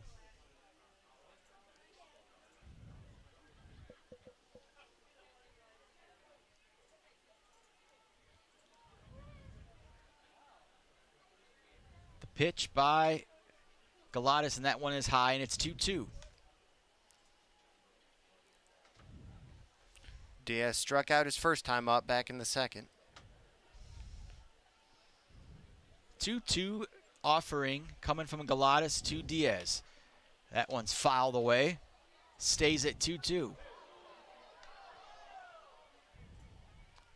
Someone made a nice grab in the stands.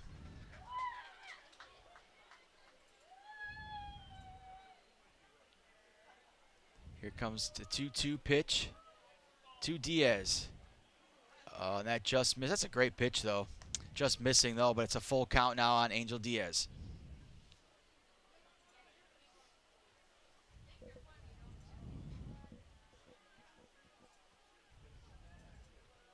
Three-two pitch to Diaz. That misses off the plate, and that puts Galatas with a base-on-ball walk to Angel Diaz. Unicorns got runners on first and second base with 1 out as they try to get a rally going here, and it'll be Nick Pastor coming to the plate for the Unicorns.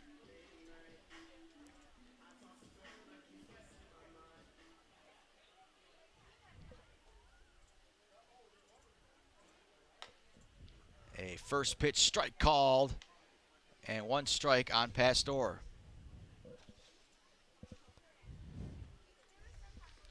Pastor drove in the only Utica Unicorn run with that double in the second. There's a fly ball to left field.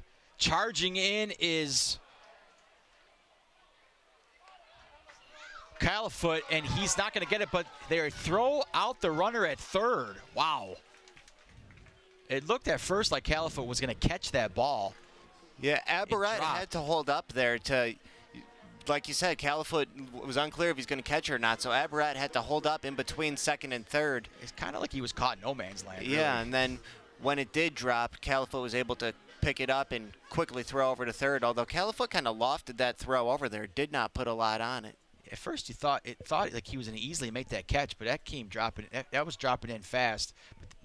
But they do indeed get the out at third base, throwing out Aberrett.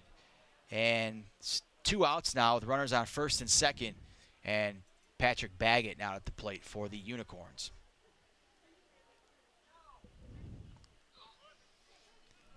That misses for a ball, and it's 1-1 on Baggett.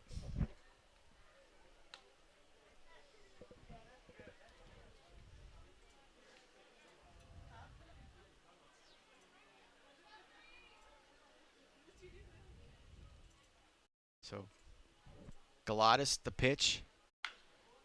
Ground ball, base hit into right field.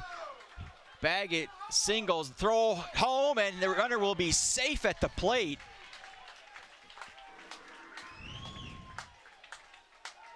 So the Unicorns get a run back there, and it's 5-2 with runners on the corner. Yep, Angel Diaz scores. That was a nice throw in right field by Bryant Schellenbarger there.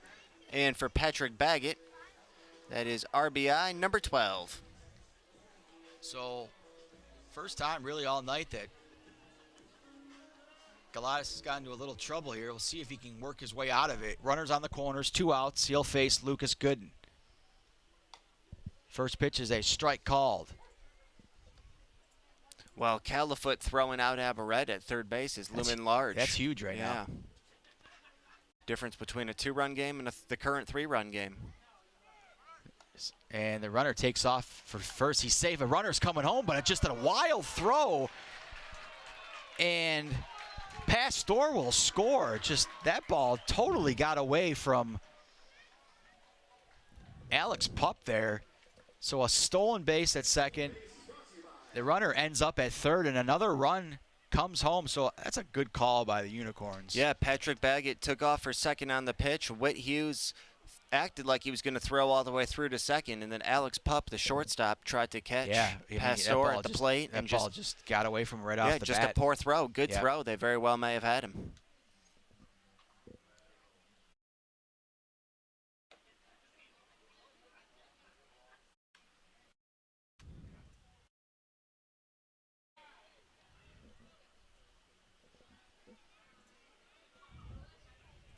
So here's the pitch now by Galatas. That's inside, and it's 2-1 on Lucas Gooden.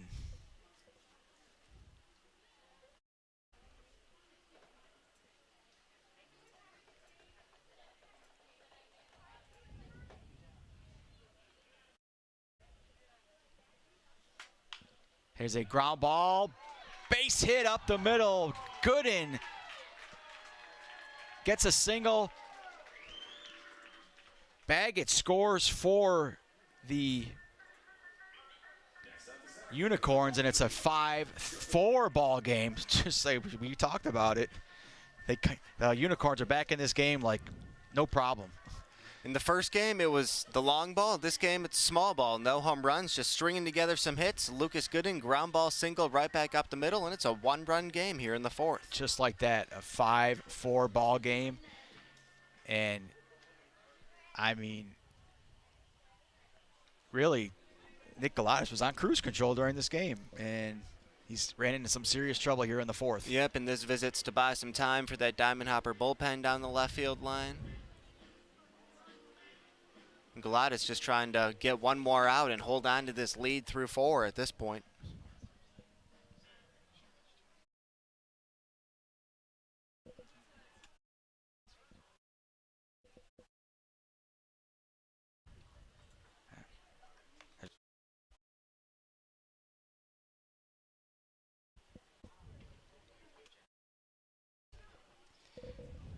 Here's the pitch by Galatas. That's outside for a ball. Throw down to second base, and the runner will be safe at second. So Gooden gets a steal there. And another runner in scoring position now as the Unicorns starting to get a little aggressive here, which kind of have to now. Down 5-4. They were down 5-1. Yeah, 5th stolen base of the season for Gooden, now 5 for 6. And with him in scoring position and 2 outs, a single by Gurgley could tie this game. 2-0 count to Gurgley. That one's fouled away, and it's 2-1 on Gurgley.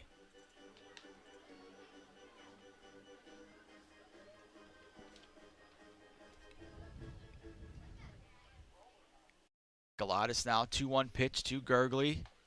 A strike call, then that makes it 2-2. Looks like we got our pitch clock back working as it should now. Here's Galatas now sets, deals to Gurgley on a 2-2 pitch. That one's in the dirt. And Gooden holds at second base. Full count now on Gurgley.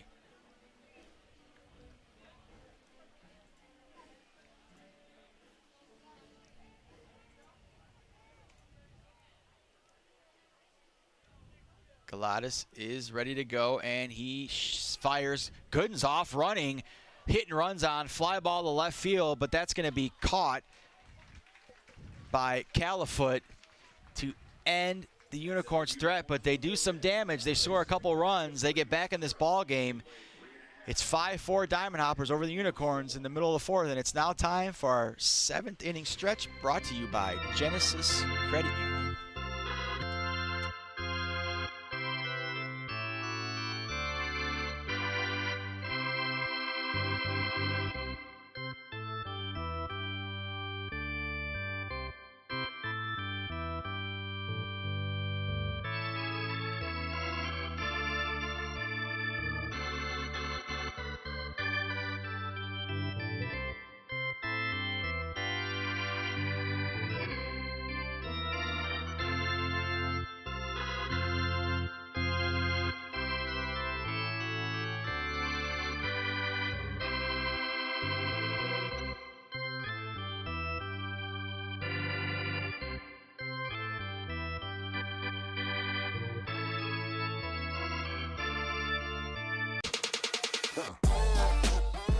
Check your checking. If your account doesn't get you pumped, amped, or geeked, make the switch to Genius Checking from Genesis Credit Union. It's just genius.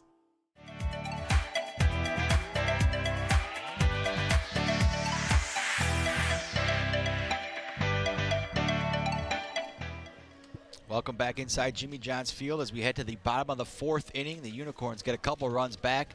They get back in this ball game. Diamond Hoppers lead it 5-4, and Tristan Harvin's night is over. A new pitcher on the mound for the Unicorns. It is Ben Kreisen. Kreisen, the 23-year-old native of Punta Gorda in Florida, played collegiately at Murray State. 6'1", 208-pound right-hander. Get you the numbers here on Kreisen.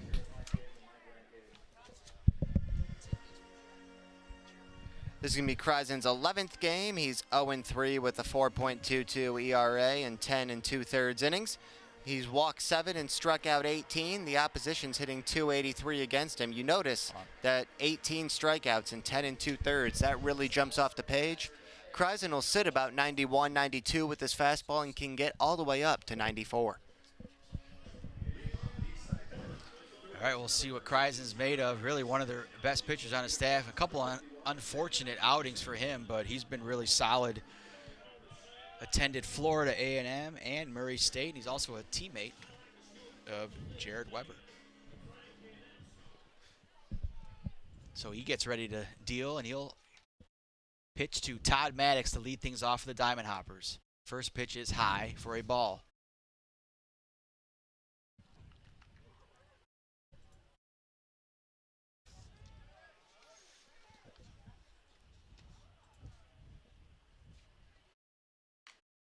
It's fouled away, and it's 1-1.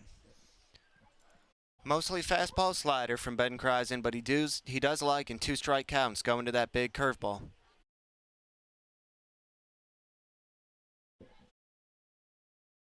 So 1-1 count to Maddox. Swing and a miss. Healthy swing and a miss there by Max, and he now falls behind 1-2.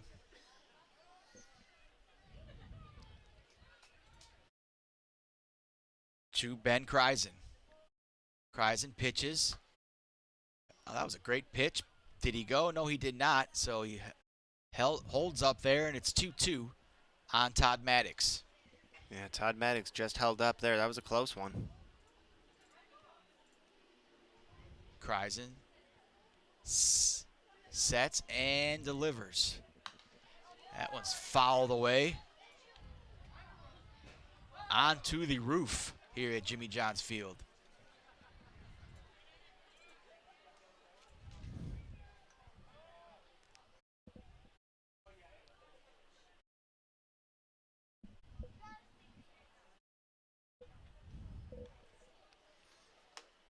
Kreisen delivers high, and that's a ball, and that takes the count to a full count here against Todd Maddox.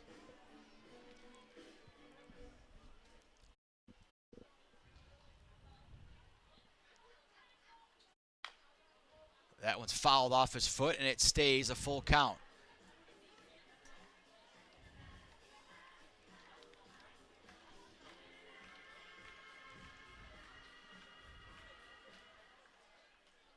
Ben Kreisen now. Ready to go. And he delivers. And that's going to be a base hit. That's going to drop in for a hit. So Todd Maddox leads it off with a single to right field. Good at bat by Maddox there. Absolutely. And Whit Hughes now comes to the plate for the Diamond Hoppers.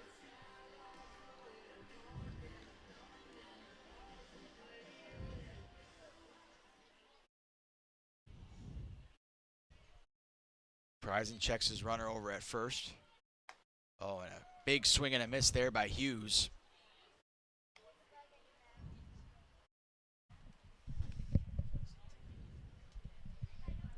And how about that last pitch, Teddy? He touched 94 miles an hour.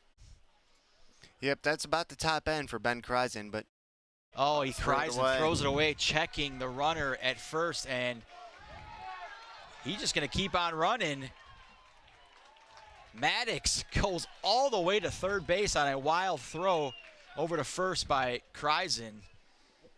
And just good heads-up running by Kreisen just to keep the green light going. Well, there's a lot of foul territory here, and when you throw it away like Ben Kreisen did, Angel Diaz had to run a long way to go get it, and that gave Todd Maddox plenty of time to go, not just from first to second, but first all the way to third. A lot of space there, and he's at third base now. One strike on Whit Hughes. And that one is fouled away over the net, into the stands, and almost a great catch by the little youngster there, but stays with it and gets the souvenir. Get a nice ovation from the rest of the crowd, too. 0-2 now. Count on Whit Hughes. That one's high by Kreisen. It's 1-2.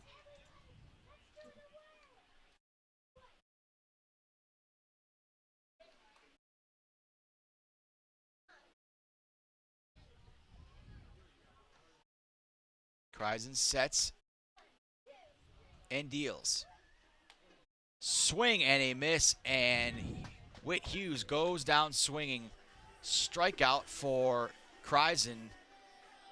A big out for the Unicorns. One out here in the bottom of the fourth as Chandler Dunn steps in for the Diamond Hoppers.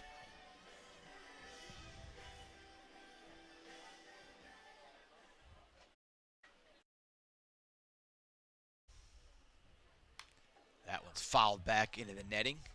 Quickly, one strike on Dunn. Dunn grounded out to the shortstop. Patrick Baggett his first time up.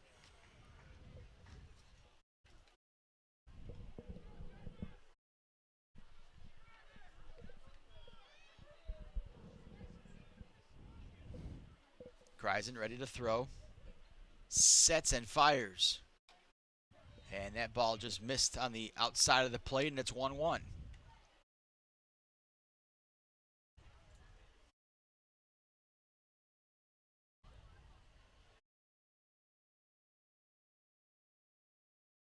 Kreisen again ready to go. Pitch is low, and it's 2-1 now on Chandler Dunn.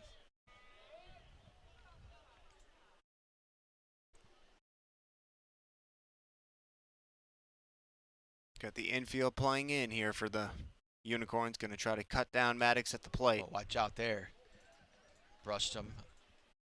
And it's a 3-1 count now on Dunn.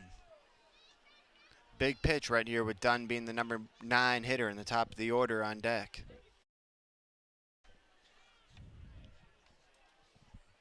Kreisen throws, fires, strike call there. So yeah, you're right, big strike there. And now the count is full.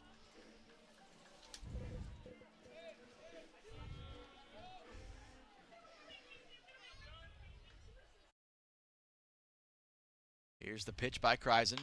Ground ball right back at him. He checks the runner at third, throws over to first. And Dunn is out. So 2 outs here in the bottom of the fourth. Very nicely done by Ben Kreisen right there to look Todd Maddox back. Yeah. Great awareness. Checked the runner, throws to first. Took his time, gets the out, a big out. And now Alex Pupp steps in for the Diamond Hoppers here. 2 outs. Bottom of the fourth. Another tight ball game here. Last one of the season. Diamond Hoppers with a 5-4 lead over the Unicorns. First pitch is a strike called.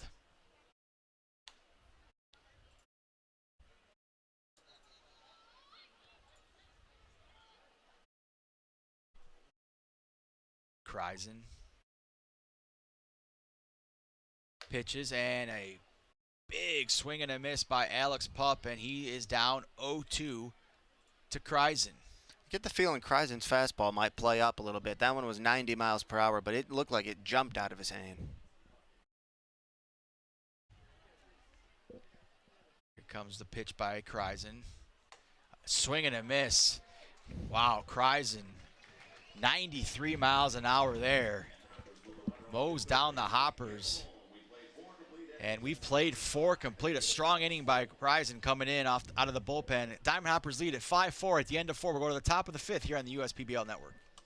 We build roads, bridges, wind farms, and pipelines, schools to skyscrapers. Our members create monuments. We operate. We're the operators and mechanics behind the advanced heavy machines that move Michigan forward. We maintain boilers and HVAC.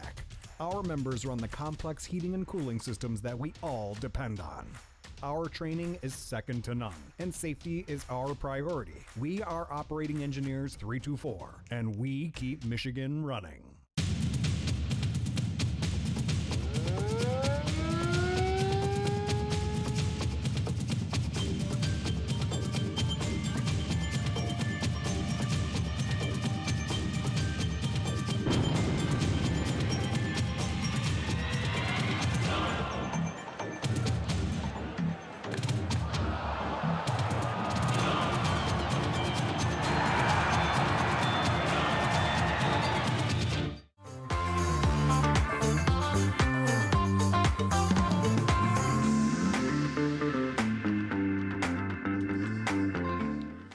Welcome back to Jimmy John's Field as we move to the top of the 5th inning.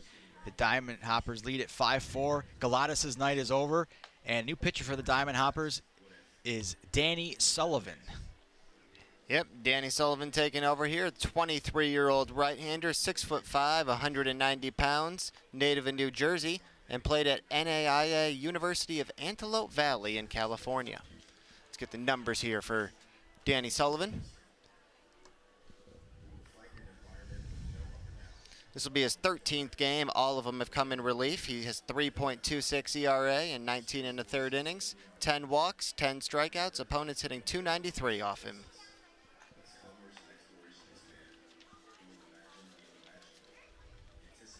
So the Diamond Hoppers the Unicorns again climb back in this ballgame. They were down 5-1. It's now 5-4 here in the top of the 5th. Remember, it's game 2 of the doubleheader, and only a 6-inning game here tonight. So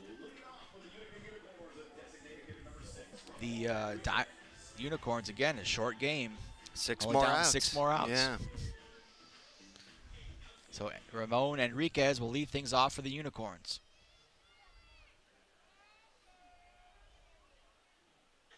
First pitch is outside for a ball.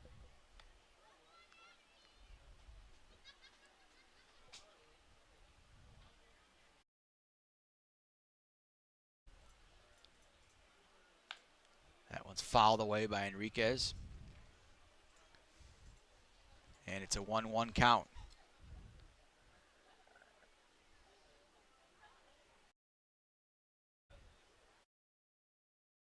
Enriquez grounded to second and struck out looking tonight.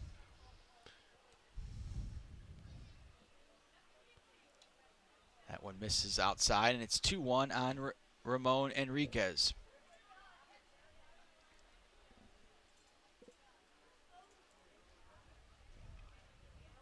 Sullivan ready to go.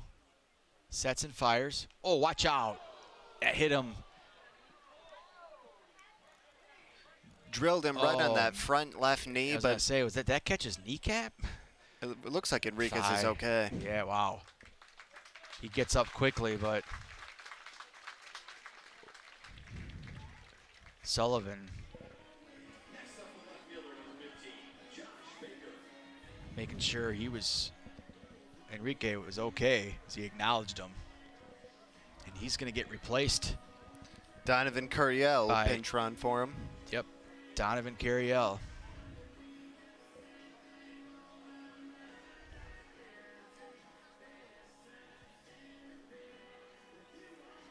Hopefully he's okay. So runner on first base, that's Donovan Curiel running for Enriquez. And Josh Baker at the plate for the Unicorns. There's a ground ball to second base. It's going to be bobbled by Dunn. Did he get him at first? He did. He did not. He did not. No, he's safe. Yeah, a rough break there for the Diamond Hoppers. What could have been a double play ball ends up not being any outs. Right. That was a double play ball. Yep, Dunn mishandles it, and Josh Baker Josh Baker hustling down the line to first, and he gets there in time, and the Unicorns now with runners on first and second. No outs here in the top of the fifth for Felix Aberette. Here we go again, Teddy. The back and forth continues, yeah. Another ground ball to Dunn. This time he plays it over to second for one, throw to first, and they got him. There you go, Chandler Dunn. Burke dropped the ball, but he was out. Chandler Dunn immediately redeems himself. Absolutely. Boy, yeah, you're right about that. Great turn by Dunn.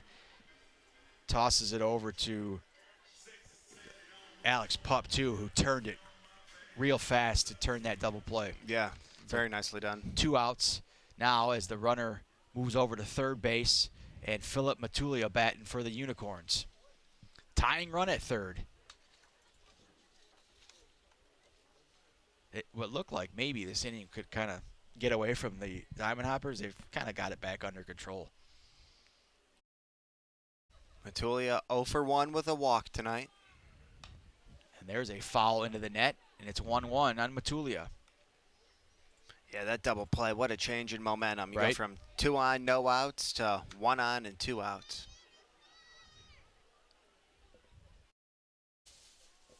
So a 1-1 count. Sullivan throws to Matulia. That one is a ball outside, and it's 2-1.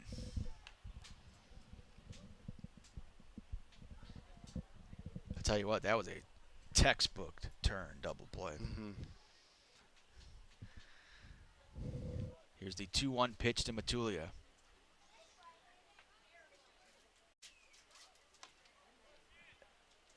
That's a ball, and it makes it 3-1 now.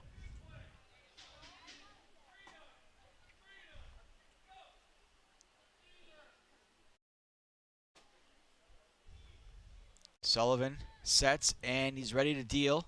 3-1 pitch to Matulia. Ball 4 misses outside, and Matulia will reach base here. So now, again, runners at the corners for the Unicorns with 2 outs, trailing 5-4 in the top of the fifth, and Angel Diaz at the plate for the Utica Unicorns.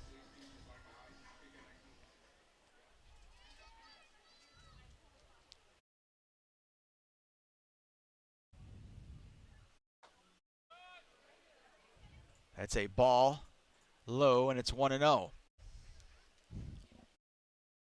Whit Hughes wanted the appeal there. He didn't get it. Sullivan gets set, fires. That misses for a ball as well, and it's 2-0 now on Diaz.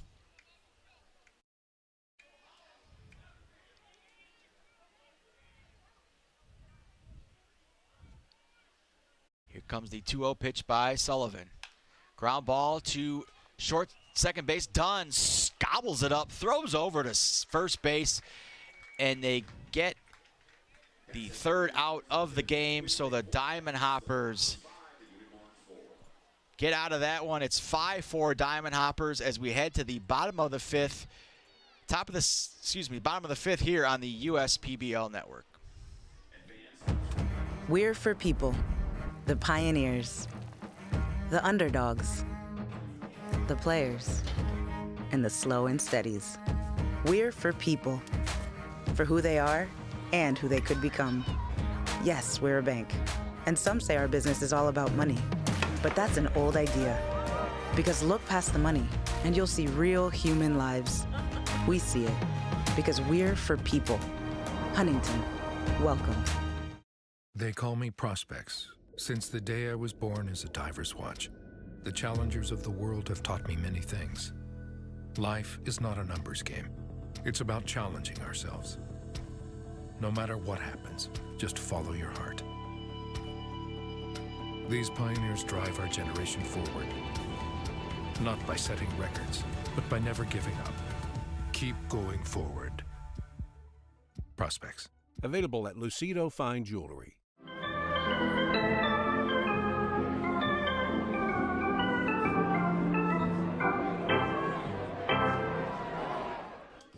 Welcome back inside Jimmy John's Field as we head to the bottom of the 5th inning. The Diamond Hoppers with a slim 5-4 lead over the Unicorns. We got a new pitcher on the mound for the Unicorns. Teddy, it's Matt Colucci. Third pitcher of the night for the Unicorns, Matt Colucci, the 24-year-old native of Amherst in New York, pitched collegiately at Division III SUNY Brockport. He is 6'2", 210 pounds, a right-hander. Let's get the numbers on Matt Colucci for you. 25th game, so he's been counted on a lot. This is his 25th game. He's thrown 30 in the third innings, 5.04 ERA, walked 13 and struck out 35. The opposition is hitting 317 off him, so that's high. But you like that 35 to 13 strikeout to walk ratio. No doubt about it.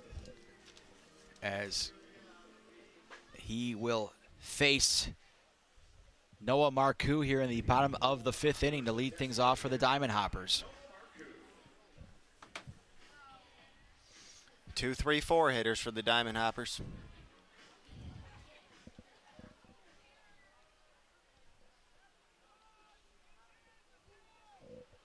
Colucci sets, fires, delivers, swing and a miss by Marcoux.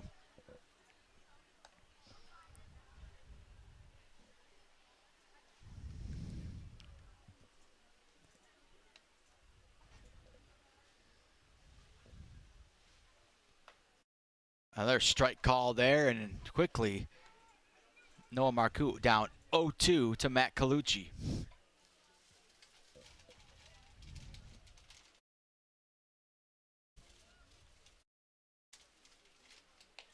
That one's outside for a ball, and it's 1-2 now.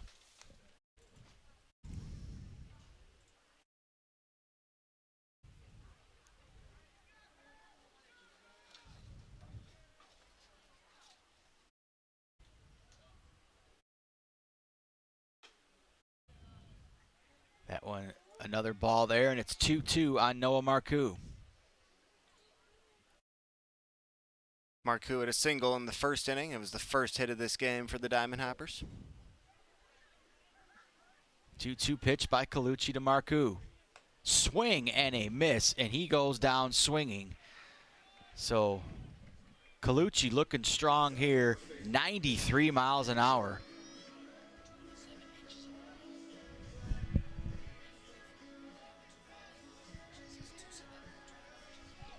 And that pitch ran away from Marcoux 21 inches. Incredible movement on that ball.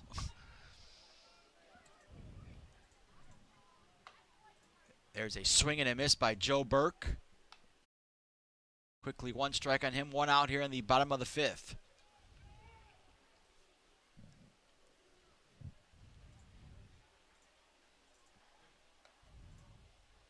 That one misses for a ball, and it's 1-1 on Joe Burke.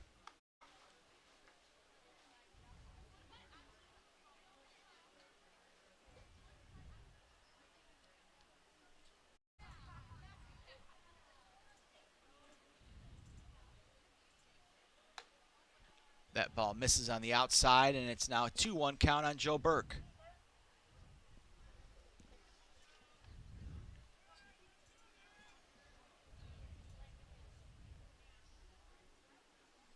The pitch by Colucci.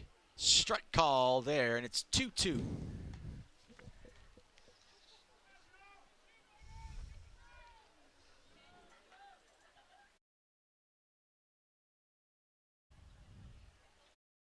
Colucci sets and deals. Strike 3 called. Wow. Great curveball. Excellent curveball by Colucci, and Joe Burke. Completely froze him, locked up the knees. Wow, 2 outs now for the Unicorns. As Burke called third strike there. Colucci looking real strong here, coming in relief for the Unicorns. Trying to strike out the side. Bryant Schellenberger now at the plate for the Diamond Hoppers and Colucci consistently throwing in the low 90s right now.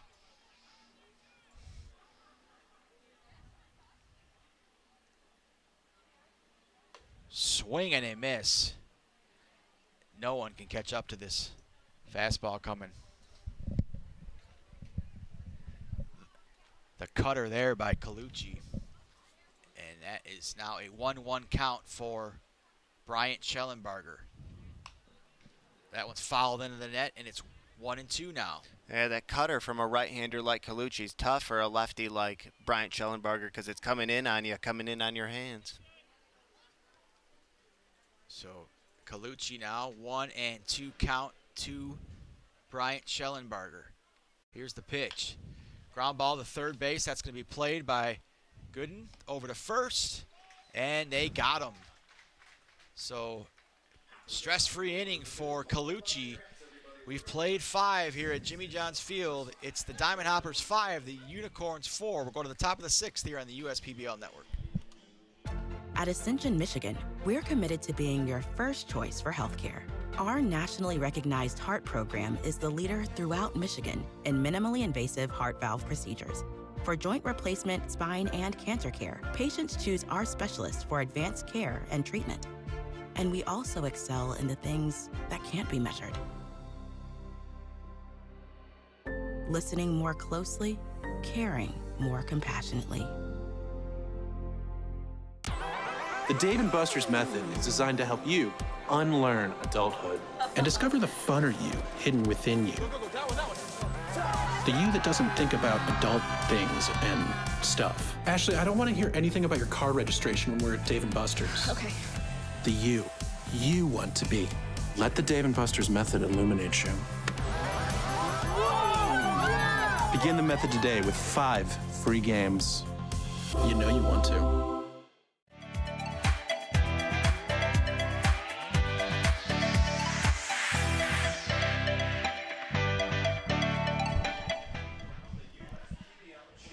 Welcome back to Jimmy John's Field.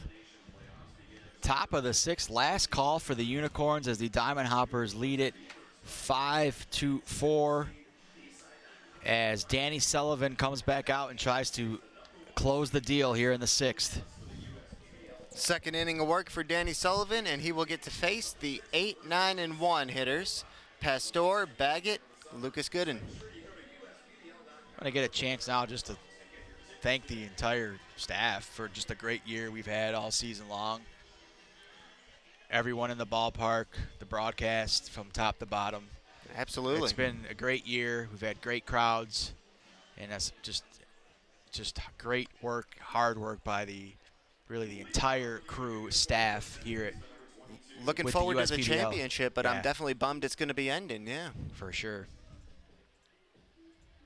So Nick Pastor will lead things off for the Unicorns.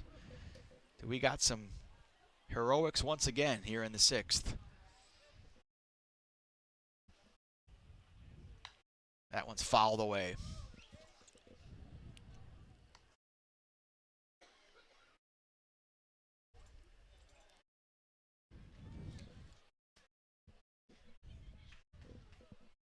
Pastor hitting that unusual 7-5 fielder's choice his last time up, where Felix Abaret was thrown out at third base by Joe Califoot. No pitch, and we got a pitch clock violation. Sullivan did not quite get it off in time. So we got a 1-1 count.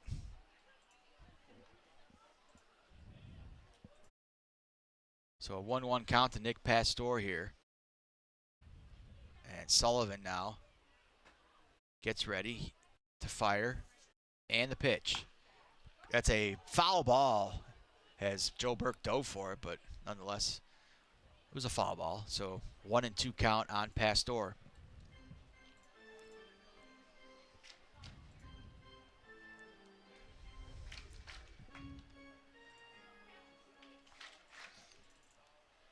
Sullivan now gets ready, and he rocks and fires outside.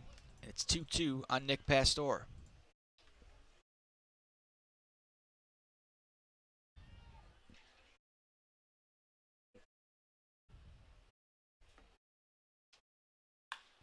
That's going to be a base hit by Nick Pastor, so that drops right in front of Schellenbarger. And again, the Unicorns with the tying run on first base, and Patrick Baggett steps to the plate for Utica.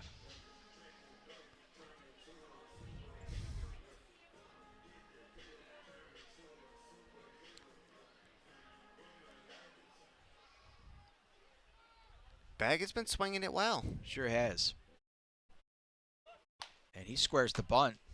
Gets back, ball.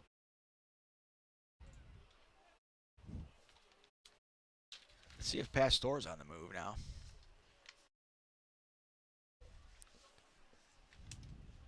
Here's the pitch by Sullivan. There's a ground ball to second base. Done. Over to second, and he overthrows it into left field. Pastor goes to third, Baggett to second. And can you believe it? Here we go again. What a break for the Unicorns. Unbelievable. As Dunn looked again to look like it was going to be a possible routine double play, turns into a nightmare.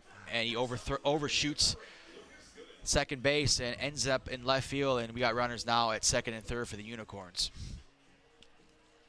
That was going to be a close play, even with a good throw at second base. You wonder if Dunn might have been better off just going to first there and taking the out. That's a good point. As Lucas Gooden now steps in for the Unicorns. First pitch is a strike called. As you see all the infielders in now.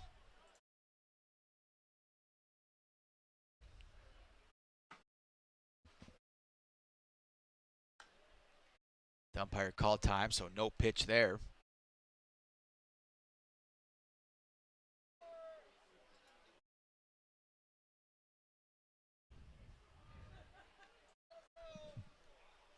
So one strike on Lucas Gooden.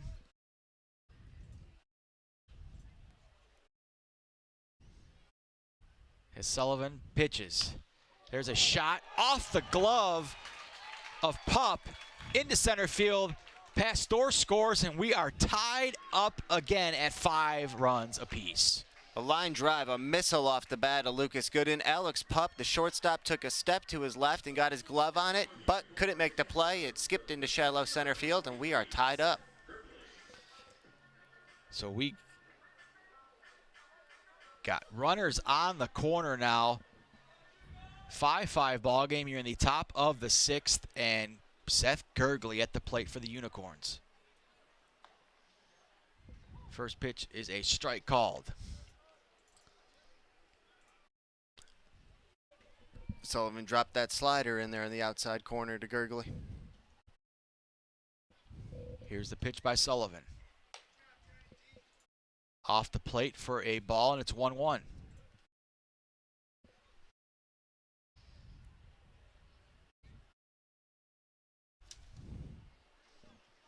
Indications are Colucci's going to be coming back out there for the bottom of the 6th. The 1-1 pitch by Sullivan is off the plate, and it's 2-1 now on Gurgley.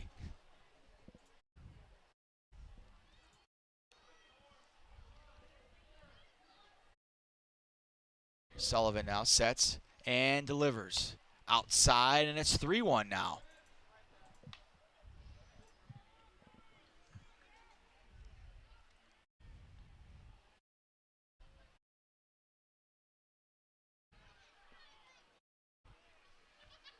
Three-one pitch to Gurgley. That misses outside, and Gurgley draws a walk. Bases loaded. No outs here in the top of the 6th in a 5-5 game. So Sullivan now.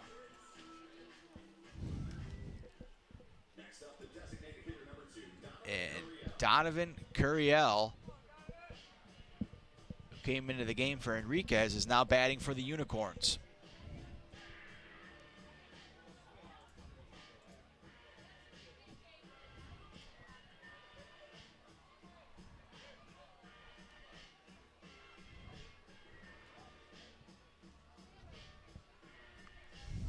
No action either in the Diamond Hoppers bullpen.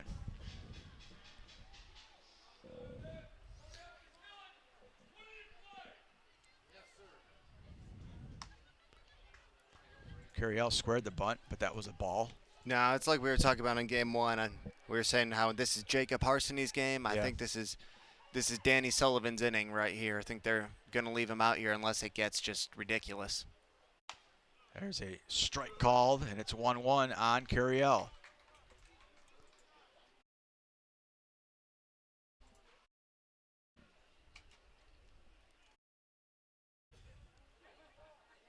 Sullivan now ready to throw. Pitches, misses off the plate once again, and it's 2-1 on Curiel.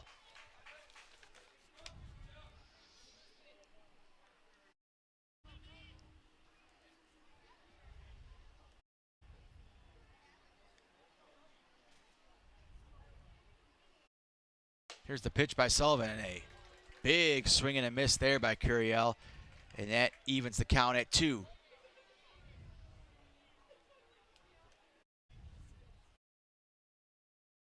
Bases loaded here in the top of the 6th, 5-5, and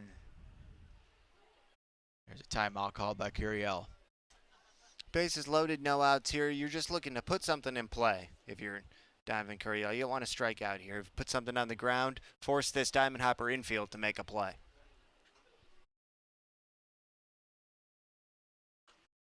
That one misses off the plate, and it's a full count on Curiel.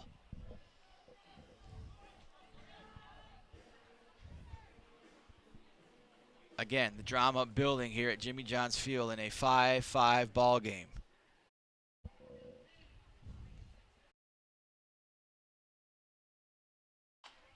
That's a foul ball down the third baseline, and no other way to end the season than in a thriller, Teddy. Couple of great games here tonight, yeah. The last 3 games, really. Last night, first game, and then this game. That's right. Here's the full count pitch to Curiel by Sullivan. Kind of jammed him, but he fouls it away. Curiel doing a nice job hanging around, battling in there.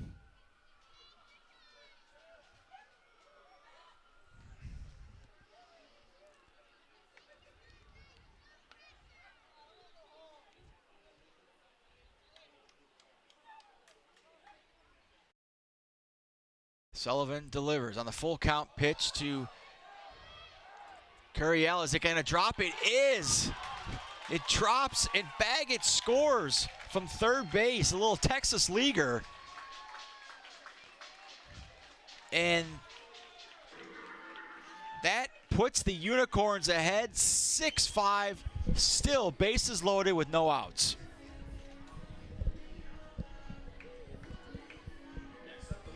So Curiel comes through with a big hit there. And just a great at-bat as well by him. It was. Now you got to deal with Josh Baker. Major opportunity for the Unicorns to add on, make this 1-run lead potentially 2 or 3 runs. That one's fouled into the netting for a strike. I tell you what, Diamond Hopper's just eating out badly right now. Any way you can get it.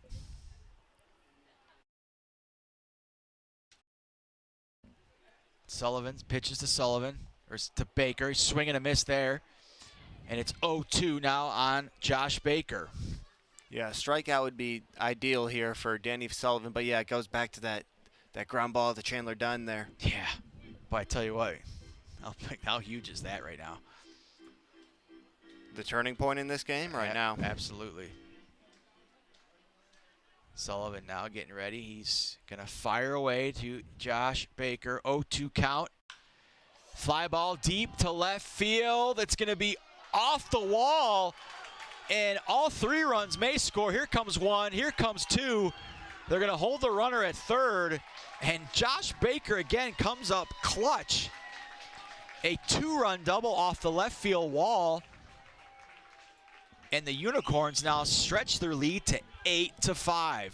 Wow. He had a go-ahead 2-run home run in game 1, and now a 2-run double here in game 2, extending the lead. It looks like Sullivan's night's going to be over here. Still got no outs, and we got runners on second and third. Maybe not. Maybe he's not coming out, as he is getting a discussion now, talking to at the mound.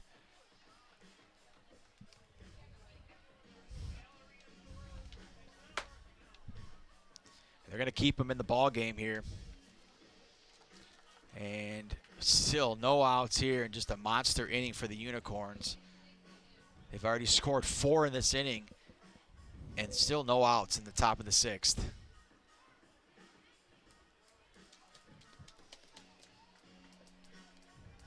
And now Felix Abaret steps to the plate for the Unicorns.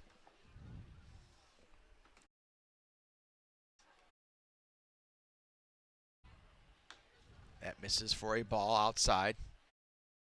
It's been single, fielder's choice with an error, single, walk, single, double for the Unicorns here in the 6th.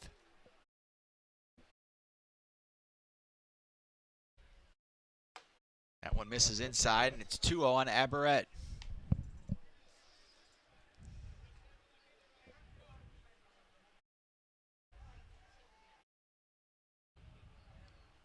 Sullivan sets, throws, ground ball, foul.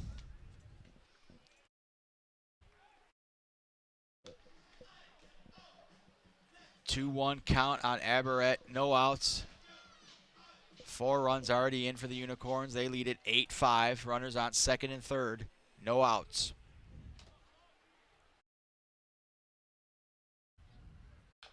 Another foul ball, and it's 2-2 now on Abaret.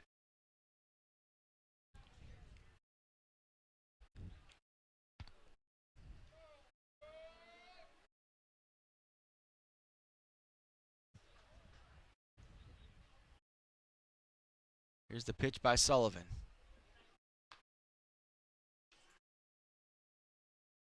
That misses away, and it's a full count on Abaret.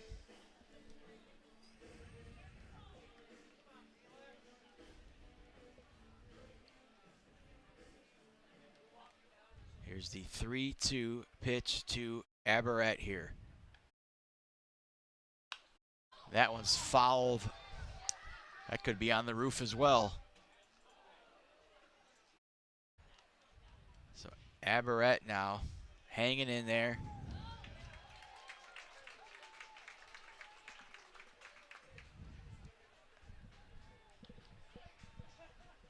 As Sullivan looking to get an out here with no outs here in the 6th. That one misses inside, and Abaret walks to again load the bases. And now Philip Matulia comes to the plate for the Unicorns here. 8th man to bat in the inning. Diamond Hopper still yet to record an out. Matulia takes the first pitch outside for a ball.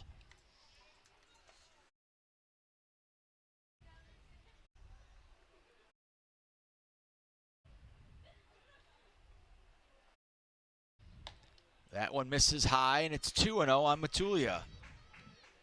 As we're starting to see again some action in the Diamond Hoppers bullpen.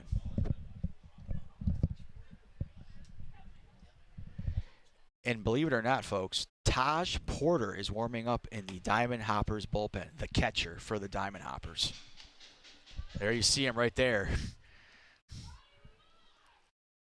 So a 3-0 count to Matulia by Sullivan. Here's the pitch. Strike call there, and it's 3-1.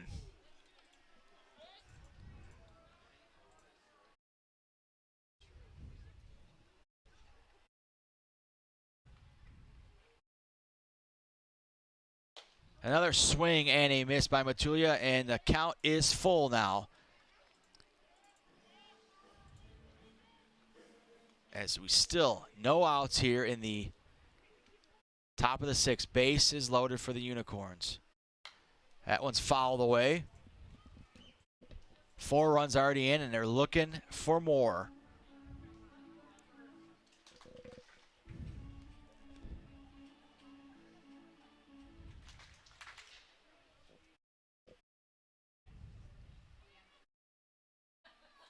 Pitch by Sullivan is a fly ball to left field.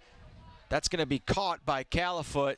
The runner's going to tag from third, and he will score. Throw over to second. They're safe, and another run comes in for the Unicorns as Curiel scores to make it 9-5 Unicorns with one out here in the top of the sixth. Still runners on first and second, and now Angel Diaz steps to the plate for the Diamond Hoppers. Sacrifice fly, RBI, Phil Matulia, RBI number 5 for him.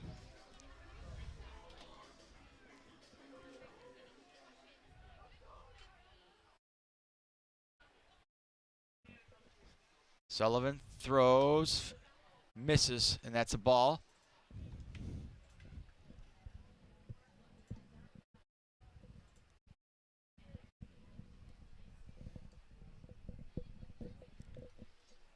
Sullivan delivers. Ground ball to shortstop. Going to be fielded on his own by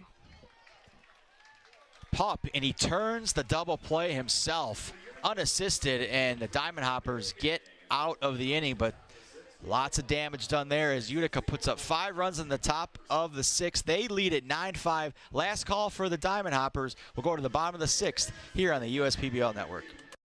What are the odds that we're neighbors, where you've known each other our whole lives, and both tear the exact same things in this exact same knee? So an ACL tear is an injury to the main stabilizing structure of the knee. You want a good team around you because then you know that what you're doing is going to help you in the long run. My message to everyone who's helped me, thank you so much because you guys helped me progress so much. Also hearing it from a friend that's went through the exact same thing, I think sort of helps that know that there's a bright side at the end.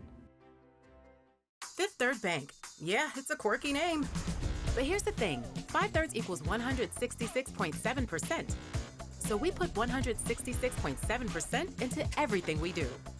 Like automatically getting you your paycheck up to 2 days early. Giving you well-deserved extra time to avoid overdraft fees. And helping you borrow from your future self. This is banking a Fifth Third better.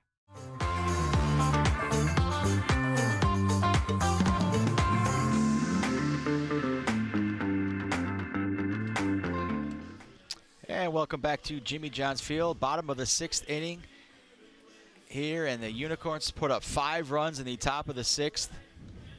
Diamond Hoppers with the last chance here. Matt Colucci comes out for the 6th inning to try and close things out for the Unicorns. Second inning of work for Colucci, and he will face the 5, 6, 7 hitters for the Diamond Hoppers: Joe Califoot, Anthony Flores, Todd Maddox.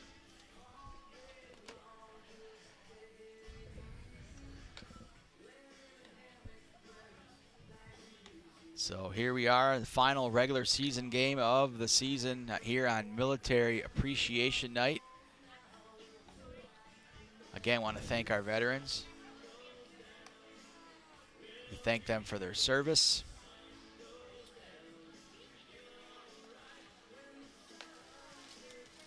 And we're approaching the final 3 outs of the 2023 regular season. And leading things off for the Diamond Hoppers will be Joseph Califoot.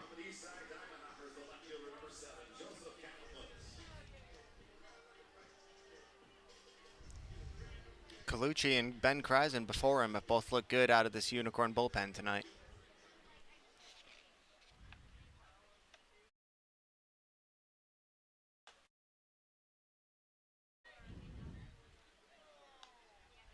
First pitch there is a ball. Just below the knees.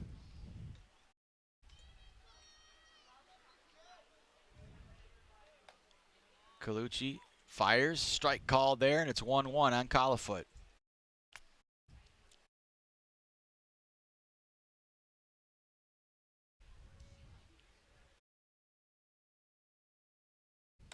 That one misses outside. 2-1 now on Joseph Califoot.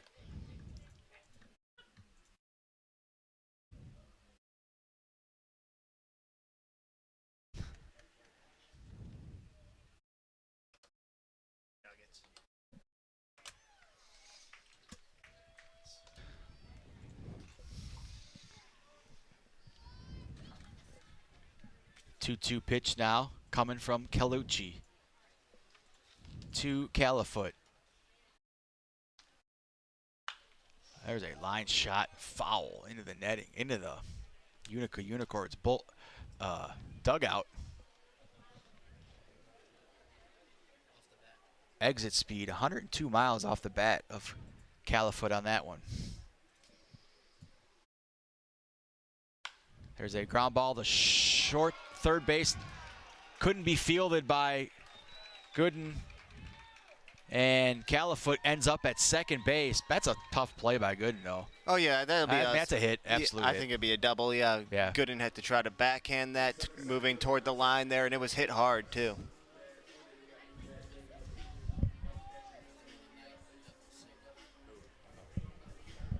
Califoot now 3 for 3 on the night. A double, single, and a home run. He's having himself a night. So he's on second base with a double. And Anthony Flores now at the plate for the Diamond Hoppers. First pitch is a strike called.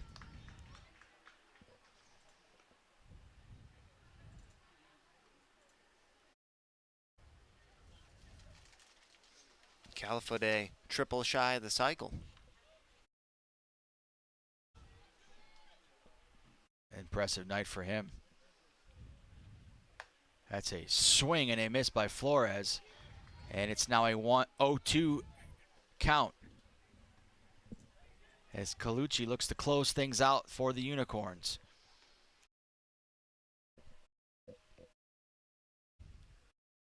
Here's the pitch by Colucci. Swing and a miss. And Flores goes down swinging for out number 1 in the bottom of the 6th. So the Unicorns 2 outs away from victory here tonight and salvaging a split here in the doubleheader. Todd Maddox now at the plate for the Diamond Hoppers, 1 for 2 on the night with a single.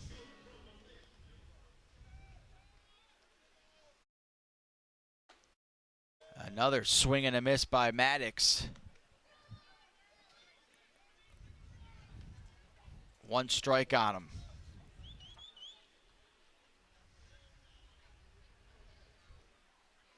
Here's Colucci's pitch, and that one's fouled away over the netting, and it's 0-2 now on Todd Maddox.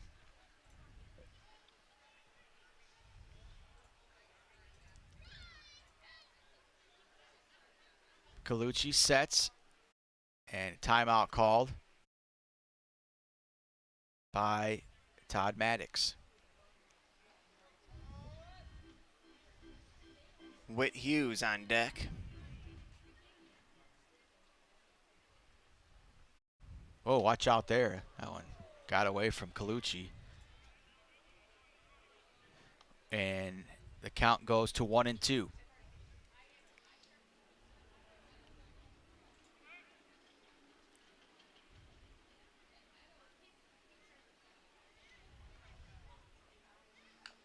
That one's foul tipped.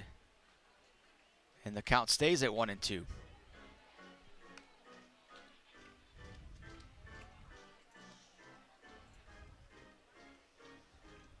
Just hit the 2-hour mark of this game. Yep. Colucci sets and fires. And a fly ball that's gonna be caught. Wow.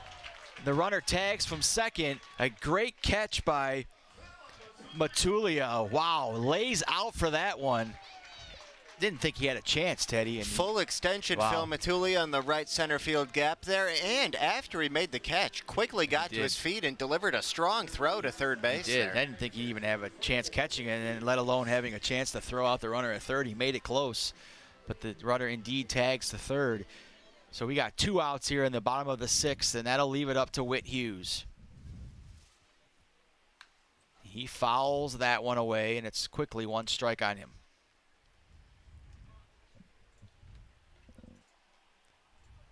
What you call a web gem for sure there, by. Absolutely. Flashing the leather out there, Phil Matulia. Great at the plate, great defense in right field. That one misses for a strike, but a run will score there on a wild pitch. As Catcher wasn't able to hang on to that one. And it's 9-6. Unicorns lead the Diamond Hoppers. The pitch was swung on, miss, so the count is 0-2. Yeah, They're down to their last strike. Couldn't close the mid on that when it got by him, and a run will score. Yeah, just a pass ball Yep. there. 0-2 count to Hughes. In the dirt there, and it's 1-2.